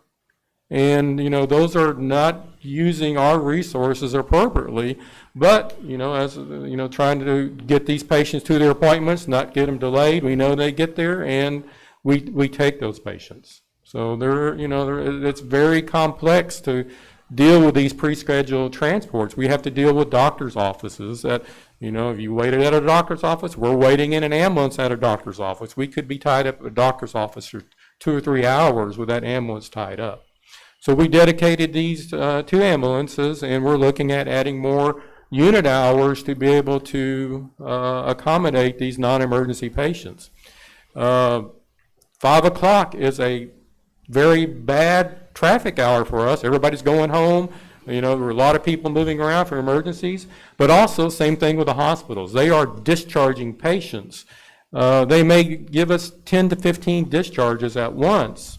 And if we knew that we were having these discharges throughout the day, we could better staff for those. So peak load staffing, try to match our resources with the demand is very challenging when we have all these. That was my point with the hospitals, is that it's almost like there's a communication gap between, communication shouldn't be with us. It should be with those, those are basically your customers, right? Yes. Between the doctors and yourself, that you all better communicate and facilitate those. Well, that was one big takeaway we had at that last meeting, yes. was that, we need more communications with all the facilities, Because because, like I said, we're all on the same team. I think we all want the same goal, right? yes. So, It's our goal to get that patient to their destination in a timely manner, in a safe, timely manner, and trying to match all those resources. Again, a lot of times EMS is caught in the middle of those resources, because we're just a transportation, but there's all those mechanics that involve those transports, especially now with the way Medicare and Medicaid has their paperwork. Is a lot of that information has to be filled out before the patient's ever moved, because the last thing we want to do is send a patient a bill when they have a payer, particular, insurance or whatever, and the paperwork was not done correctly, and the patient shouldn't have to be responsible for that. And I can appreciate everything you do, sir, and just for the record, I'm totally impressed with STEC, everything that they've done, the board members, the staff, everyone. But, and I think y'all have done an exceptional job, but I have a very simple question. The reason I wanted to ask about this, and I've been doing it for 2 years, is I just want to know what is the problem with allowing other ambulatory services service Harlingen, and not just STEC. That's transport. yeah, or any. I'm totally impressed with the 911. I have no problem with the 911 process. That I don't want anybody else to touch. But my question is, what is wrong with healthy competition? What is wrong with allowing other ambulatory services to come in who have to meet the same credentials that you all do? Well, you hit the nail on the head. Yes, sir. My name is Gavino Sotelo. It's been a long time since I've been in this room, but let me answer that question specifically. Why don't you identify yourself for the... He just did. I used to be a city manager in Harlingen from 81 to 89. So I was involved with the creation of the emergency medical service here. I have been involved with emergency medical services since 1972 in 6 different cities. I know it well. I know what it takes to operate, and I know how much it costs. Now you ask me, what's wrong with competition? Let me ask you this question. What's wrong with competition? The city opening this sanitation collection department to others. You have a monopoly there, exclusive. You don't allow anybody else in the city to collect garbage except the city. No, they do, but they get charged for it. Who? Anybody else in other cities? No, sir. Yeah, they do. The residential collection, commercial collection in Harlingen is collected by the city. But we're talking about ambulatory services. But you're talking about competition. With ambulatory services, nothing else. This Nothing else. discussion is about, and it says on here to discuss The ambulatory question was, services. what's wrong with competition? And I'm telling you, Ambulatory if competition. it's not bad, let the other departments also open up for competition. Okay, It's all about revenue, exactly. okay? It is. It's about About revenue. bottom line. I'm sorry? It's about the bottom line. The amount of money? Bottom line. Yes, Sotelo? it is. We're like everybody else. You take away that service from us, we're gonna lose $1 million, some odd dollar, $1.5 million in revenue. When you say from us, who are you speaking of? The emergency service. I'm on the board of directors of the Oh, of okay, the no EMS. wonder. So we lose that revenue. That means that we're gonna have an effect on our operations as far as personnel and All right, so equipment. let me use an example. Why don't you, wait a minute, guys, let him, you've interrupted him about 10 times. Well, Why don't you- but this is Why important. don't you let him continue Because to he's talking speak? about service, and I want to use a restaurant example. You don't want I to don't let like, Mr. I don't, I Sotelo don't continue like to forced speak? tips. I don't like forced tips. I'd like to right? hear from Mr. Sotelo. Yes, sir, but about forced tips, you're talking about competition, forced tips. I don't like forced tips because that waiter will never come back to that table because they know they have the money. If you look at it from that side, what we're asking Stack to do, Stack knows they have every single patient that comes in and transports. So whether they get them or not, they know that they're gonna get to them eventually, but they're out looking at other places. The question I had was very simple. What are we doing to make sure that we're servicing the people in Harlingen first? Because that's our responsibility. I don't care about anything else, right? Okay. But I don't want people waiting 4, 5, 6 hours for transportation. And by forcing the citizen not to have a choice, like my customer, whether they tip or not, you're gonna get worse service. We're not a retail business. Yeah, but you're in the service business. In the service business. You're in the okay. service business, so if Okay. if Let me you tell know you- they let have me- to wait. Well, let me tell you what and happened. they're not gonna get a Hey, cop Commissioner, call. you asked him a question, Let me- you're let not me letting ask him you a answer the question. When a patient is told that he is being discharged from the hospital, first thing is just call the family. I'm getting out of here today. So from that moment, the family is waiting. However, the doctor will not discharge that patient till 5 o'clock or after. So that's the waiting time that they have, and they blame us. They blame the emergency services, saying, you didn't get to us in time. Yes, it is. Are you shaking your head? But it is. The nursing homes are required to provide transportation for their patients. Sometimes they call us instead. Sometimes their equipment is broken, and we have one that's had a van broken for quite some time, and we're providing that service. Okay? So I don't know what your point is about competition, you know, There wasn't a point. I was just asking what is wrong with competition? because it affects our operation, Your operation. the emergency services. He's a member of the board I know of that. STEC, And- and so that this is part of the STEC's presentation. Well, I know, but- Trying to answer a question And he that answered you it, and so I asked, wanna but you follow up with haven't, that. but you keep interrupting him. I didn't You interrupt. don't- He you're not answered, a- you're the one not that's letting him interrupting, a- Mayor, and you're I'm not just, I letting him wanted to answer the follow. question. Okay, I asked the question, he sent me an ad, he already answered it, now it's a follow-up question. You're talking about it'll affect your revenue. Yes, sir. Okay, and respectfully, I'm not concerned about STEC's revenue. You guys do whatever you have to do to make a dollar, I understand that. But my responsibility is not how much you guys make, or your bottom line, or how many people, or how much it's gonna cost you, or how many positions you may lose. My obligation is to my constituency and that service to them. Now, if you all are gonna lose money because we're gonna bring in healthy competition, I'm sorry, but that's not my responsibility. And if you're gonna have to let positions go, then what do you do to keep them? You pay them more, or they're gonna go to the other people that are gonna come in, which is that healthy competition. So it's very simple. It would affect our operations. Your operations. Yes, STEC's operations. yes. Okay. But And it would affect eventually the city of Harlingen, excuse me, the city of Harlingen in the long run. How so? You're breaking up something that has been in operation for over 40 years. I was involved from the very beginning. I remember when thank you. I remember when people came to me, and I had just gotten to Harlingen, hadn't been here very long, and said that they are no longer going to be able to provide emergency medical services because of the cost. So I went to the city council and told him what had happened. And believe it or not, some of them haven't said anything to you did. You do. They didn't care. That's not what I Okay, said. go ahead.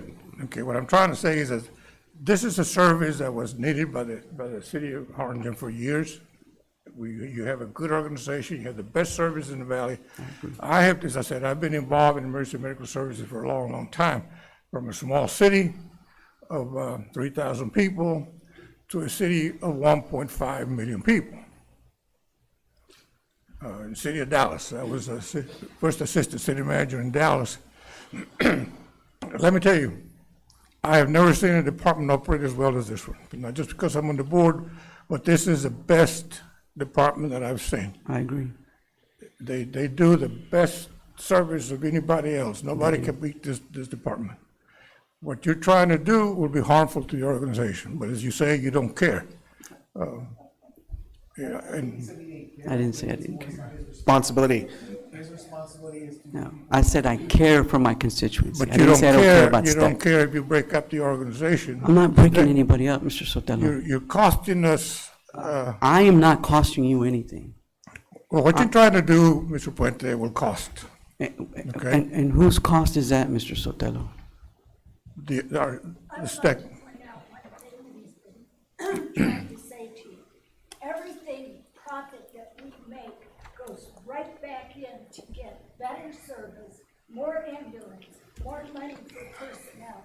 So it's not gratification that we're going out and going. I'm not accusing you of that, Ms. Wagner. When you ask, what will that do? You're right, nobody wants 911 calls because we write off a couple $1 million a year. Correct. every year. They just want to come in, which you're going to start a chaos on because you have no way of controlling. Yes, we do. No, you don't. Yes, we do. We will have the power, or not the power, but the ability to control who comes into our city. To the exact qualifications. Yes, What we they have to meet the same qualifications that you do, and you know that. Good luck with that. Everybody has to, every ambulatory service has to abide by I'd the like same. for Stack to continue, to complete their presentation. And so, Mr. Sotelo, if you could kind of wrap up Well, and I wasn't turn supposed it to back be- over to Leonard and Renee to finish the Stack presentation. I wasn't supposed to be a speaker, but what I heard here just made me come up here and say what I did. Thank you. Okay. Thank you. Mayor, I just don't have very much more.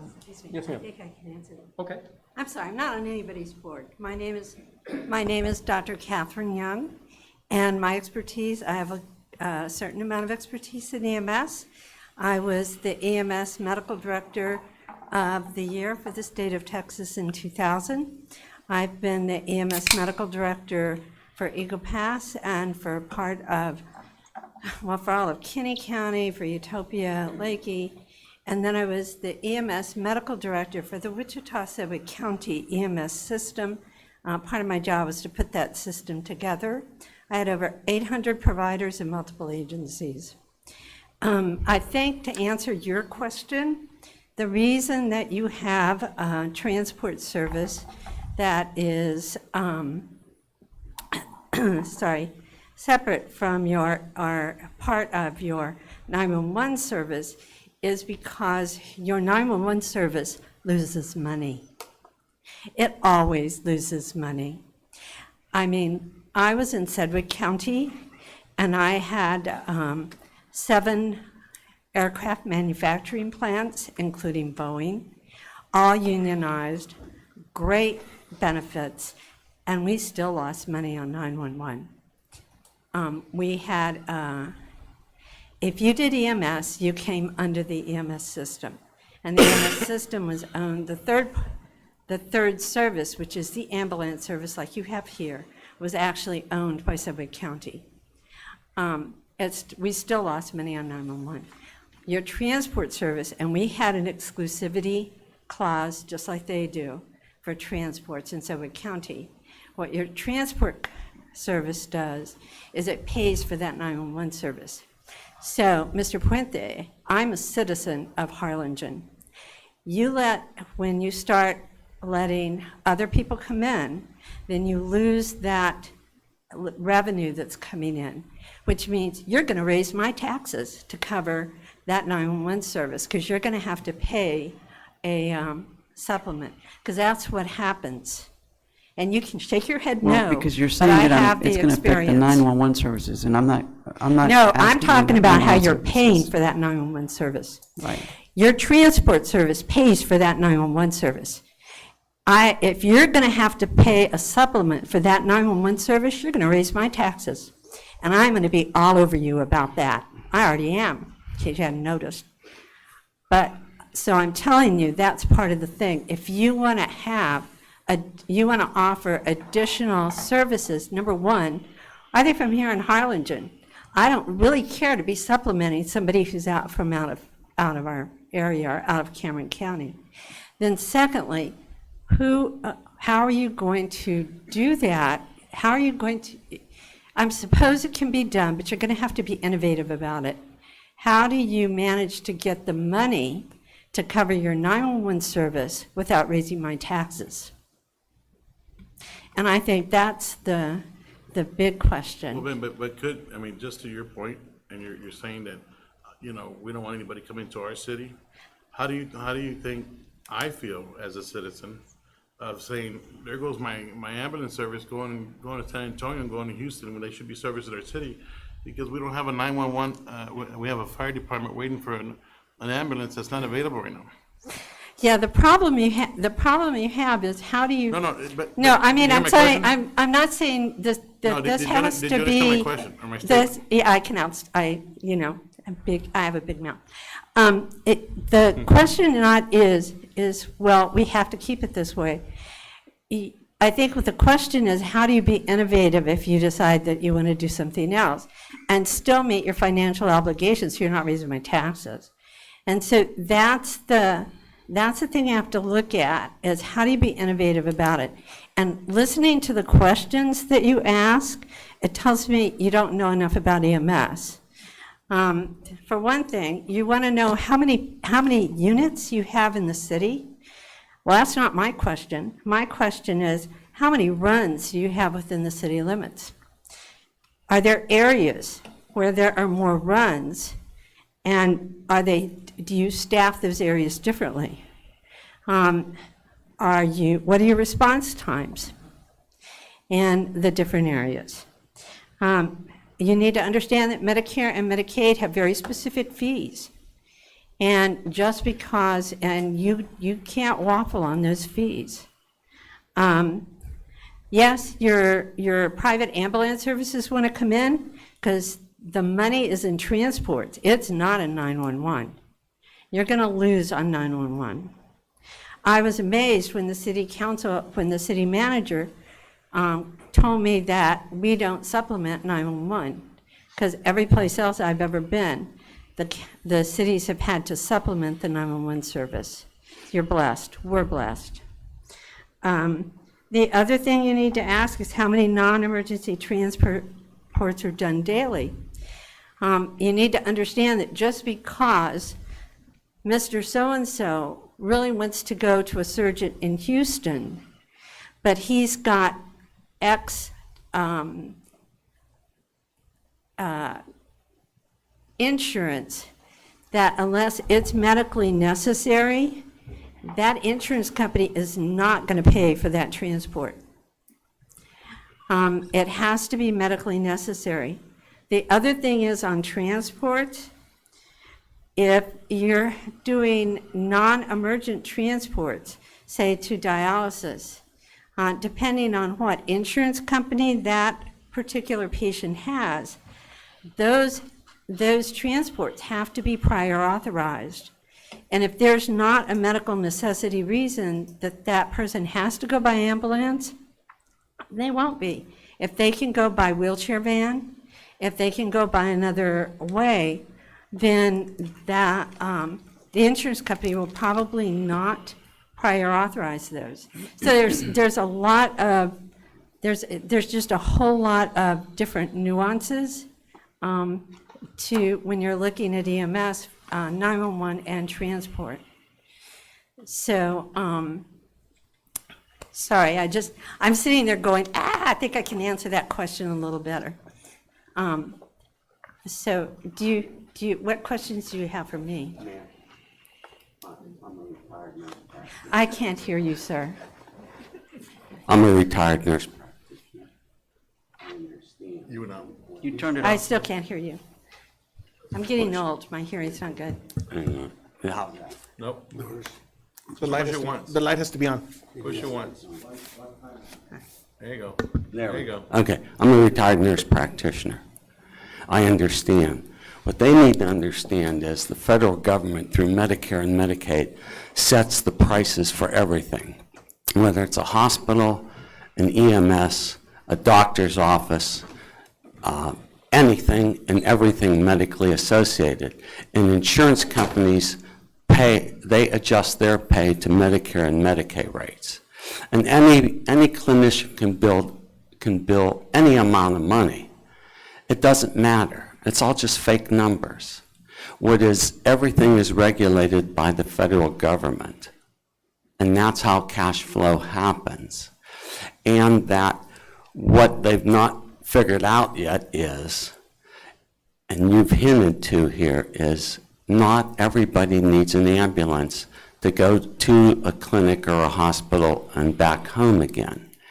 And the Golden Palms, for instance, assisted living and independent living. And they have a car and they have a van. And they could take people everywhere to appointments, and they do. But a lot of these nursing homes don't have the vehicles. They don't want to spend the money on the vehicles.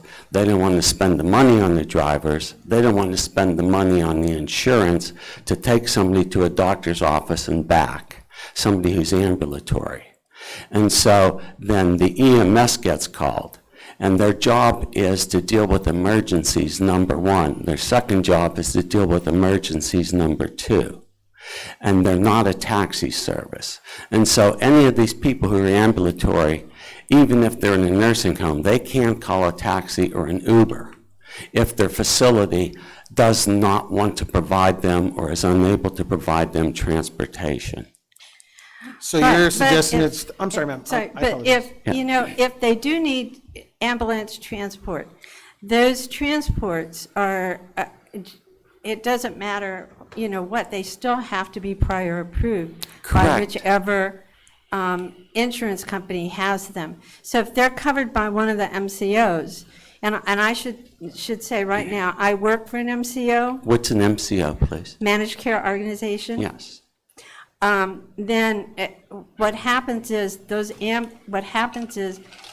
they come in requesting so many units, okay? And a unit is a trip. It's a single trip.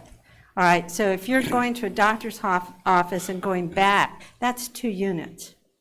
So and that all has to be prior approved before that ambulance can pick up that patient. So if it's a non-emergent transport, then that has to be prior approved by a insurance company or whoever's covering them. And that's because that's when they can bill. If they pick somebody up who isn't prior approved, it's non-emergent, they don't get paid. It's the bottom line. It wasn't prior approved. The way the rules work, if you don't get it prior approved, you don't get paid. Right, and it's just like going to your primary physician, and you need an exam, a special test, or you need a referral to a specialist. All that has to be prior approved. You just don't walk next door and say, I'm here. Mike, most of these appointments that we're talking about, the transport, these are scheduled like weeks in advance. We're not talking about like, hey, I'm gonna go see my podiatrist and I wanna see it today. We're talking about appointments that are scheduled weeks in advance, and because STEC does not have the ability to, at times, does not have the ability to offer that transport, then they're having to reschedule. That's what we're referring to. And you're thinking about the nursing home. There's two, you've just hit 2 issues, though. You can have those appointments done, but if you haven't gotten the prior auth on them, it doesn't matter. The other point of, okay, there's not anybody to take them, that's where I think everybody's going to have to sit down and come up with some innovative thinking on, well, how do you solve this problem? May I ask you a question? Sure. Because, I mean, I'm sorry, I didn't mean to monopolize. Obviously, you know what you thought. What do you suggest? Because what I have not heard, and that's why I kind of wanted to skip the presentation, right? Because I wanted to get to the point of, where do we go from here? How are we gonna work together to solve the issues that are being brought up? And again, I think we all want the same goal. What is it that you suggest, in your experience, because you've been in other parts, what works? What is it that we're not doing? Because obviously, as good as an organization they are, we have gaps. And how do we fill those gaps? And how do we provide the best possible service? Or what is the plan? I mean, and that's always been when the pandemic started, that was a whole issue. I knew it was gonna get ugly, and all I wanted to know is, what's the contingency plan? Because we're gonna get to a point where we're overwhelmed. What is that plan, right? You know, I was saying to somebody, actually, I don't know if you're familiar with David Pearce, Dr. David Pearce. He's the medical director for the city of Houston. And David and I served on the GTAC committee, on the medical directors committee of GTAC, which is the Governor's Trauma and Advisory Council in Austin. And he was telling me that this is a problem that right now is affecting a lot of different cities, because when I called him, I said, so what are you hearing? And he was saying, I'm hearing that it's a big problem everywhere. The thing about it is, and I think I said this to Mr. Paris when we met, that, for a plan, I think it's going to take some innovative thinking. You can't think in the box, and you can't just say, well, we're going to do this or we're going to do that. I think it's going to take some innovative thinking. You're going to have to get people together, and you're going to have to listen to come up with an idea, and that's what you're trying to do, I understand. Of trying to get the medical community invited, so we can have an open, I wanted to have a roundtable discussion on how do we address these challenges that we have, right? So. Yeah, it is. All right.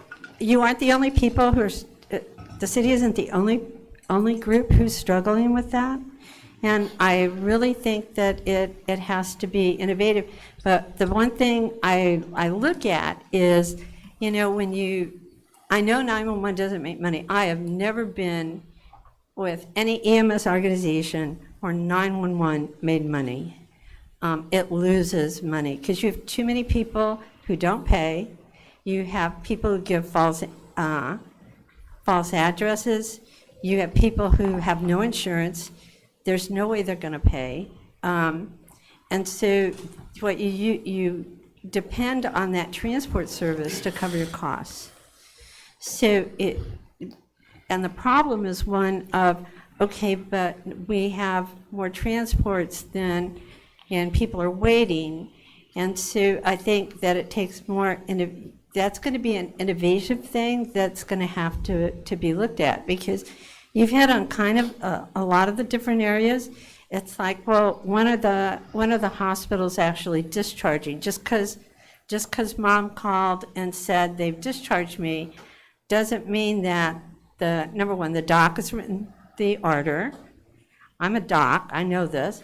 That the doc's written the order, or even if he has written the order, if the nurse who's taking care of that patient has the time to go in and discharge them, does she or he have 6 or 7 discharges, and so they're kind of working them down the line?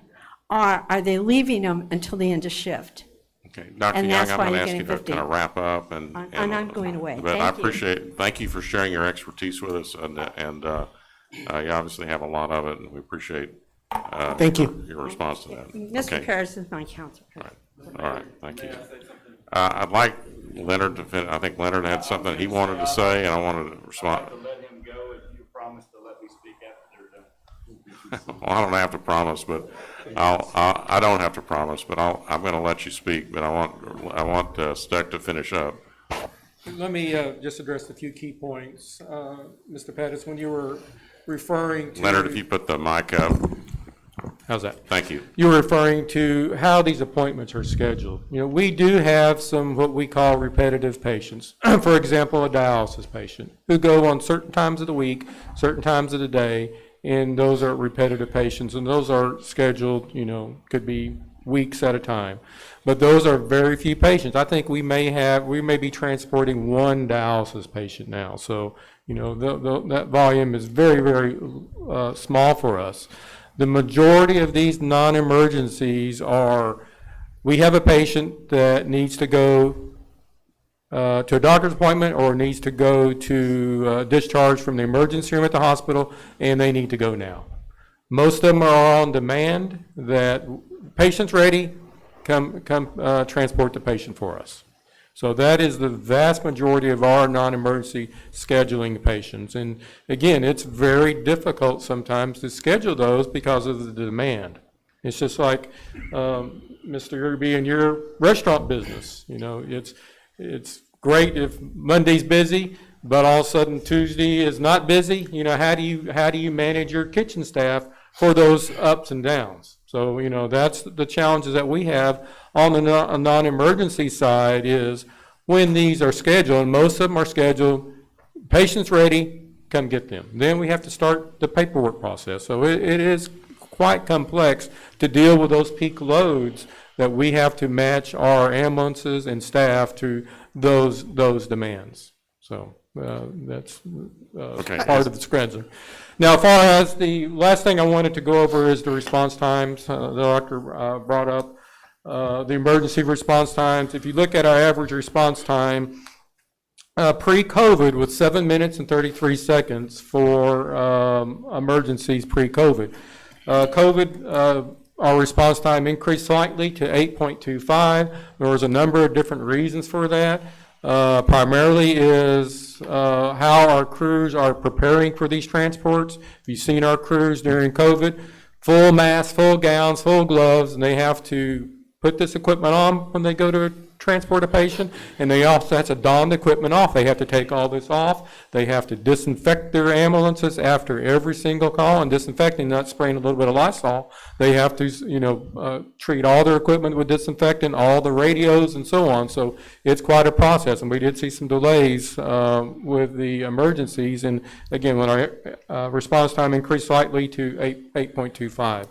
And another point I'd like to make on the area, our area is constantly contracting and expanding on call volume. The doctor brought up that we know where the call volume is. The call volume happens around the medical center, around that area because of the nursing homes, because of the hospitals. A lot of our call volume is in that area. So we are constantly moving our ambulances in and out of those areas. If, for example, an ambulance leaves on a call from our loop station, the station out on North Loop 499 is coming in to cover that area because we know where the population density is at, and it's pretty much given where the population density is at. That's where the emergency calls are going to come from. So our area is constantly expanding and contracting. Our dispatchers do a marvelous job on determining where to put those ambulances at because our job is to anticipate the next emergency call. Quick Yes, question, and last question, I promise. Correct me if I'm wrong, but you said that you're required by contract to have 3 ambulances here in Harlingen, correct? In the city of Harlingen, Okay, yes, sir. and this is just, again, I'm looking for ideas.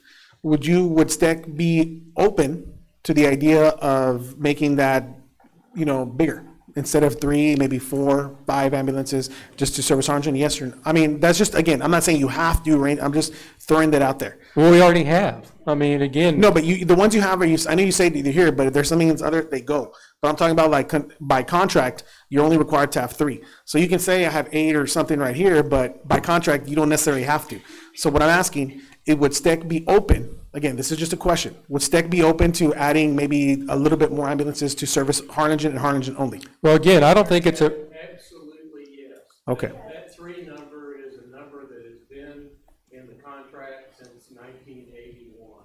It's just never been updated. Nobody ever saw any need to update it because we've got anywhere from 8 to 11 ambulances in Harlingen every day anyway.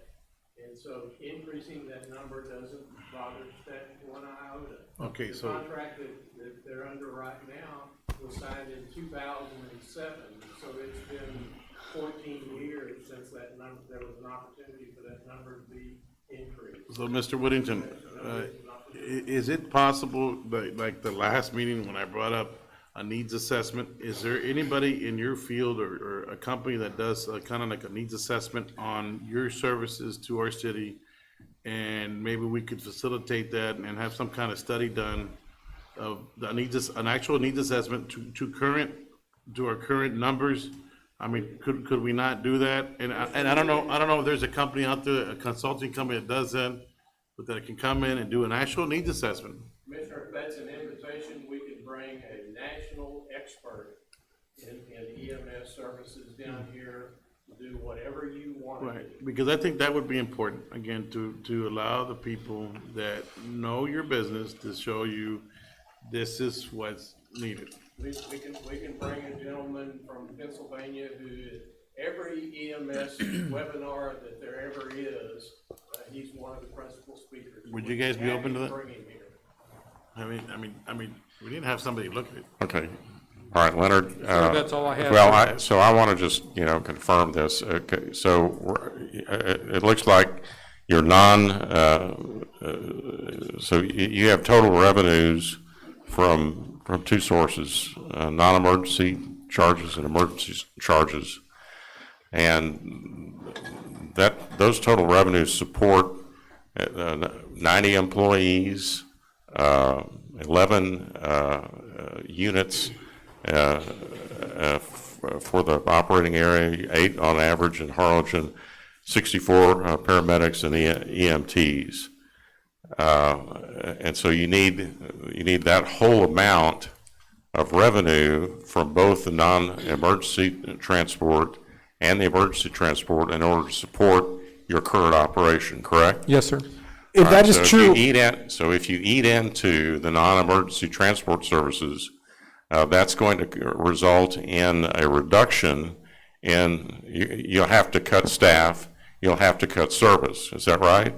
We're estimating it could affect us $2 million, that we're going to have to cut personnel, cut service, and it's going to hurt 911. Okay, But so I if also we want to want- clarify so if we that- want- Let me finish. If we want the animal that we have right now, which is the 90 employees, 11 units, 8 in Harlingen, and 64 paramedics and EMTs, and you eat into the revenues that are already reduced by, you only collect 35% of that anyway, you're gonna naturally have to downsize your operation, is that right? Yes, sir. Okay, and reduce the quality of services, right? It's possible. Yes, sir. And possibly not be able to provide the community services like having a STEC ambulance at every football game, having a STEC ambulance at marathons, having a STEC ambulance at other community events, which you routinely do as part of your community service, right? Yes, sir. Okay. So, Would it also be possible, because I know when we were discussing this before, you guys were open to adding another ambulance company. I remember you guys were telling us you would open, like, I think it was Willacy County, where you guys were choosing. We couldn't choose it. You wanted to dictate to us that you'd allow Willacy. So if you're open to Willacy, so then that means you were able to kind of, survive adding one more. Because what we were told, again, this was our city attorneys that left, and also they basically stated that you guys were open to allowing Willacy County. So right now you're telling the mayor that, we're done if we open this, but you yourselves proposed Willacy County to be able to help you, but. We already have a mutual aid agreement with Willacy County. We And they do. said that they could call upon that ambulance if we need it. If they we need need it. them, yes, sir. Yes, but you have mutual with everyone. But we're talking specifically just about, I mean, I understand what you're trying to say, Mayor, but again, you're going around the question. You're trying to say that again, I'm just trying to get information. But you're again kind of doing the mesmer where you're doing a doomsday situation kind of thing. So what I'm just saying is that you yourselves stated that if you had Willacy County where you chose the provider that provided transport services, that you'd be okay. That's what you guys told us, or a representative of you guys told our representatives. And all we had to agree was if we go with the guys they want, they're okay with it. So I just think that's a little bit inaccurate if you're saying, like the mayor's with this doomsday scenario, that nobody's gonna be at the football games because they're afraid something's gonna happen or whatever. But would it be possible to survive, since it was with Willacy County, you said yes, would it be possible to survive that way?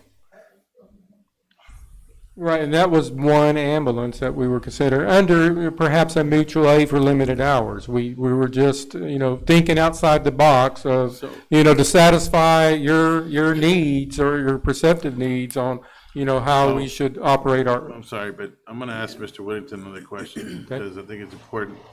Sir, could we not facilitate getting Valley Baptist and Orange and Medical and the city and STEC together to find out what that would cost to get a needs assessment? And maybe we could share in the cost, because I'm a big believer in everybody should kind of pitch in their part. And if this commission's okay with that, to find out what kind of study that would take, how soon that could happen, to bring somebody in and help us think this problem through and try to come up with a solution. Would you be willing to do that, or go back to your board to say, you know, if it's $100,000, you know, everybody pitches in 25,000, or if it's 200,000, you do 50, whatever. I think it's going back to, I think we have the same goals.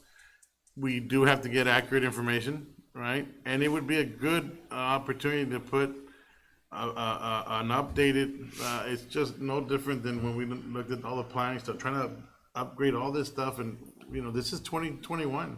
Yeah, because basically what you said, when you're thinking outside the box, that's what we're attempting to do. We haven't, I don't believe anyone here has already committed, oh, we're gonna do this. We're basically just wanting to think outside the box and think of options, because I have talked to enough of my constituents that concern me, that where they feel that the service isn't up to par. That's the thing. But again, So, this is. Can I get an answer, or are you thinking about it, or? Oh, I'm done. Go ahead, sir. I'm sorry. I know STEC would be willing to do that. We could certainly ask the hospitals if they would be willing to do it.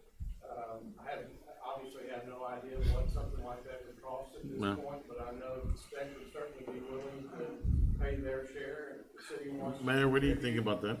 If the city wants to contribute, if the nursing homes want to contribute, there are a number of stakeholders who are involved in the solution to Correct. this problem. Right. There's no doubt about that. Dr. Young was exactly correct, and I think it was you, Commissioner Reedy, who said it sounds like we need more communication. Absolutely, and with all due respect, a city commission meeting with 2-minute time limits and things like that is not the place to solve a problem like this. It's too dumb. But, you know, the staff is certainly willing to do its part to come up with a solution, and they started that with the meeting with the two hospitals that staff hosted, with the two hospitals. All right. Okay, Leonard and Renee, you've finished your formal. Finished with the financial part. The formal part of the We have a presentation. couple more, and I can definitely go through them a little faster than we want to here. So the wall times, and let's talk about a little bit on the delay side, right? So let's talk about wall time, also known as the wait times that plague every hospital and EMS service in the country.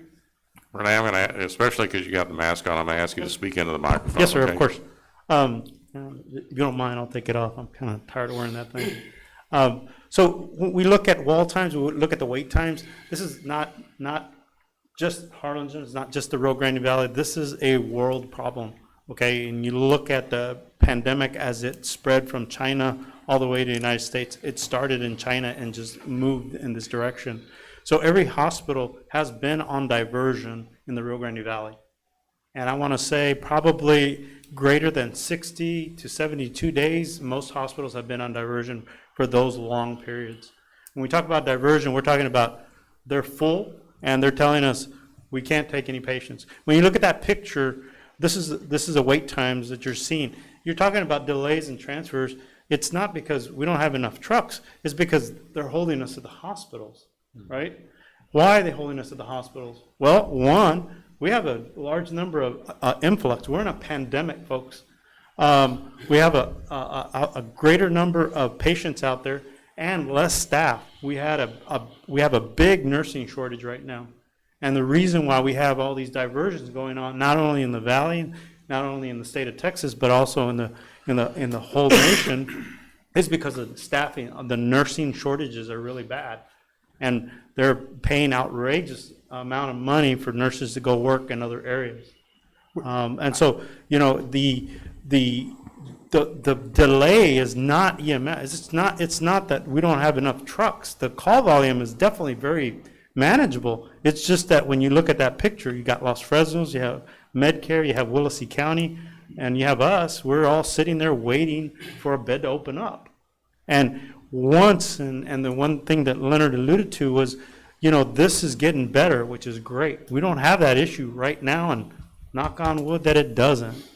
That was ugly, and we don't want to go there. In my 34 years of doing EMS and 24 years of being a registered nurse, I've never seen it like this. And it definitely causes the issues that you're currently seeing, and the issues that they're calling you about is because of that. No, I'm fully aware of the pandemic and we're in. I was going to ask If you could leave that slide up just for a second, because this is impacts the non-emergency transfers. What you see there is ambulances lined up at the emergency room to take patients into the hospital. Those same ambulances are required to take the patients out the other end on the discharges. Well, they can't be in the front of the hospital and the back of the hospital at the same time. And so if the nursing staff shortages in the hospital are keeping us from getting those patients out of those ambulances into the emergency room, those ambulances can't be on the other end taking patients out on discharge.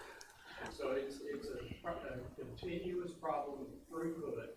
It's not because there's not enough ambulances, it's because they're all sitting in lines like that.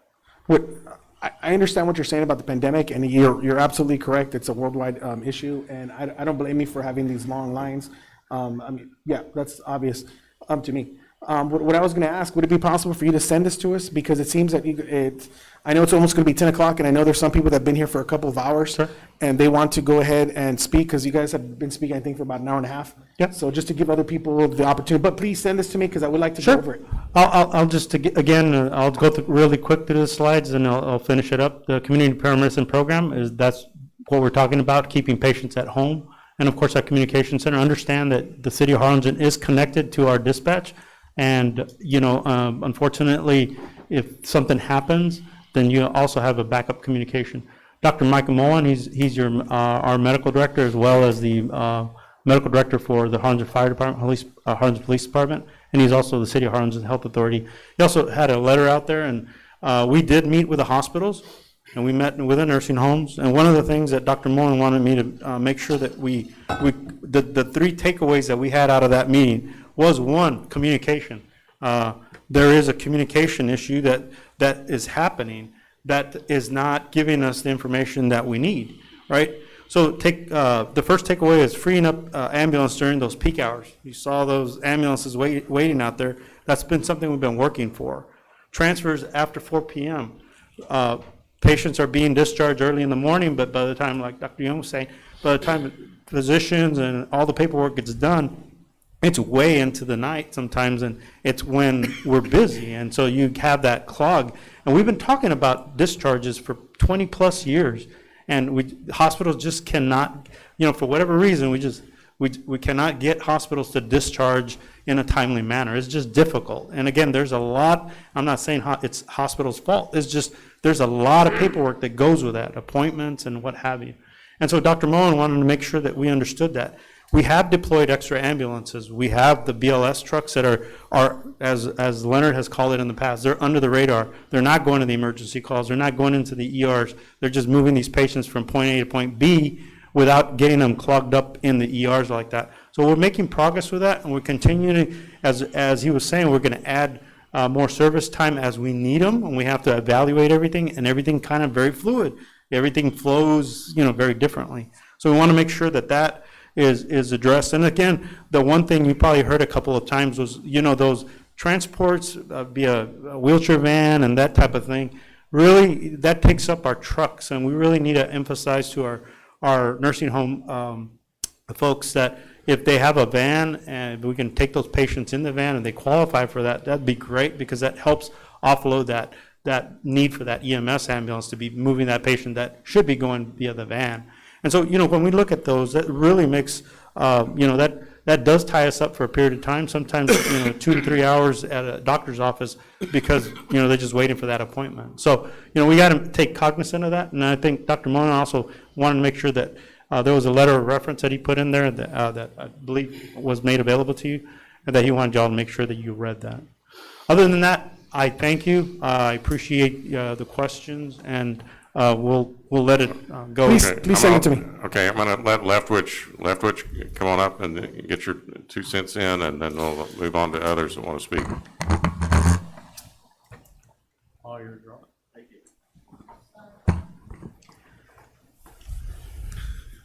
Robert Leftwich, 909 East Parkwood. Yes, I just wanted to say that one of the biggest travesties in Harlingen was one of the biggest well-known nonprofit foundations or medical facilities in the city was mismanaged and had to become a for-profit hospital. And I think y'all know what I'm talking about. It's Valley Baptist, right? Valley Baptist. Harlingen Medical came in. They created competition. They created a better service for the community.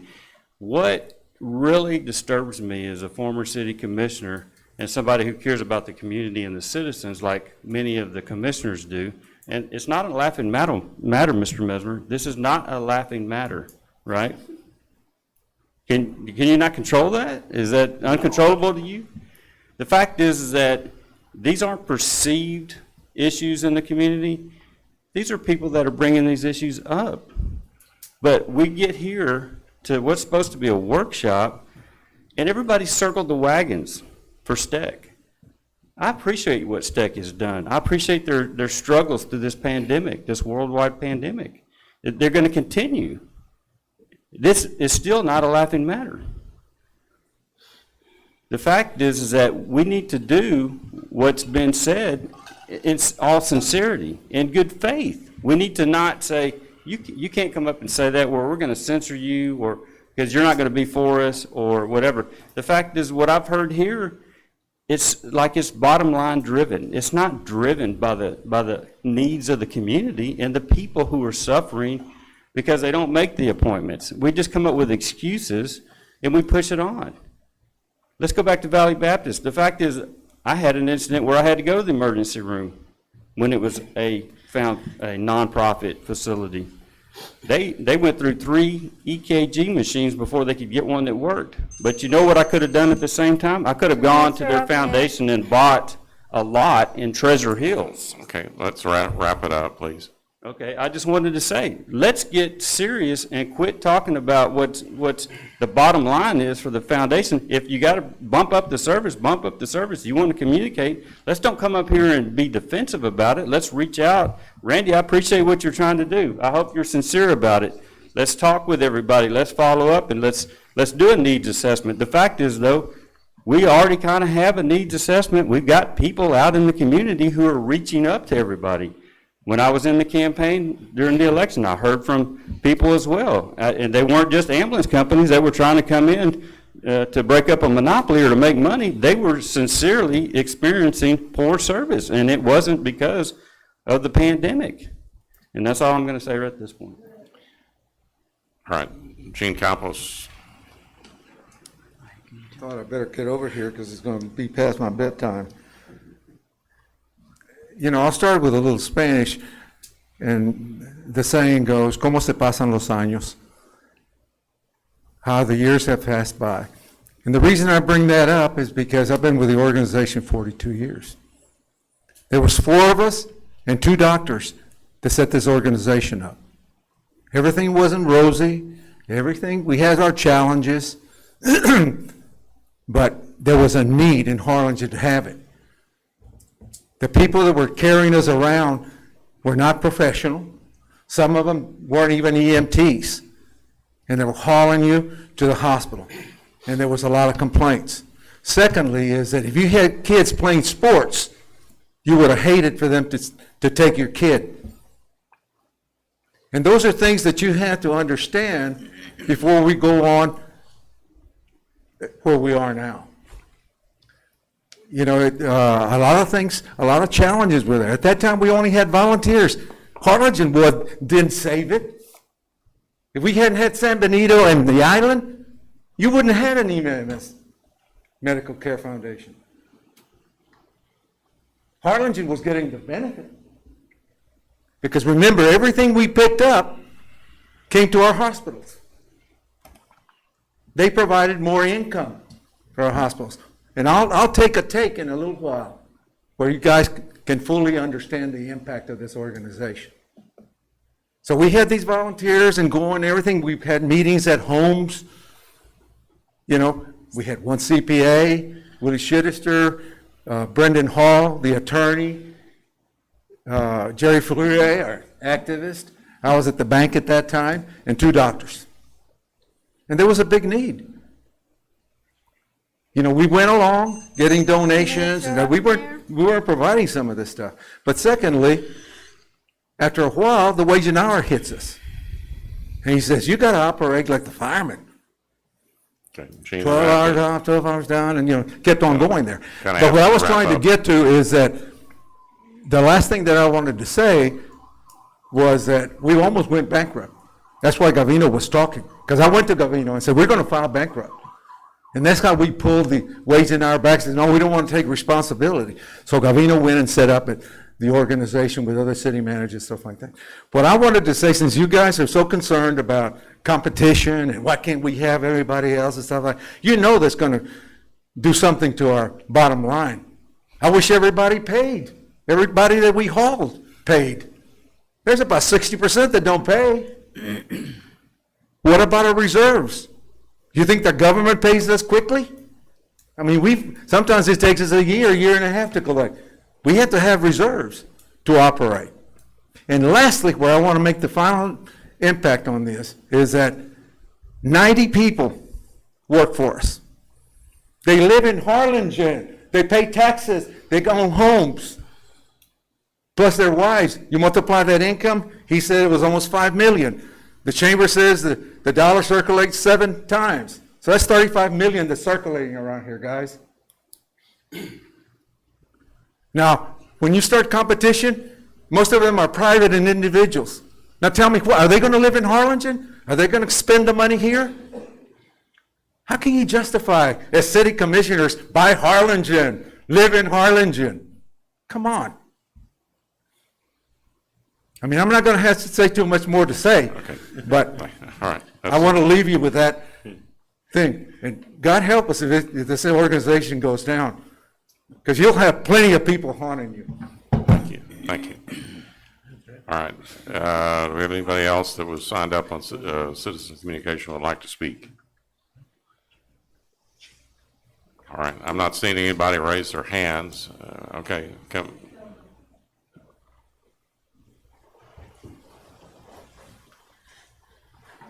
Hello, Commissioners. My name is Jack Brogdon. I'm the administrator for Sun Valley here in Harlingen.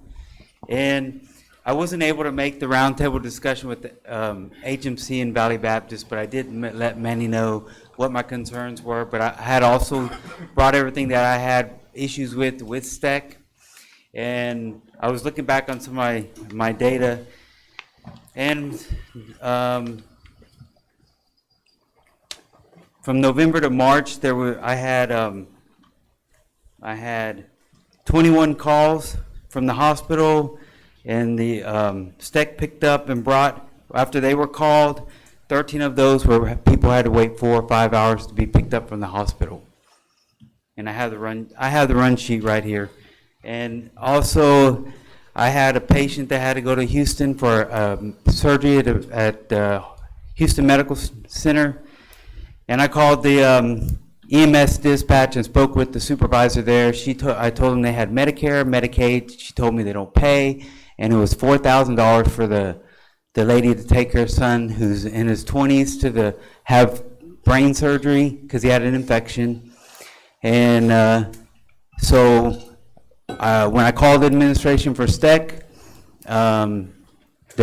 when I first called the director, I told him about the amount of money. He said, oh, well, that's a Medicare allowable. So then I hung up the phone with them, and I called another ambulance company, and they called me and told me it was $2,500 to send this patient to Houston.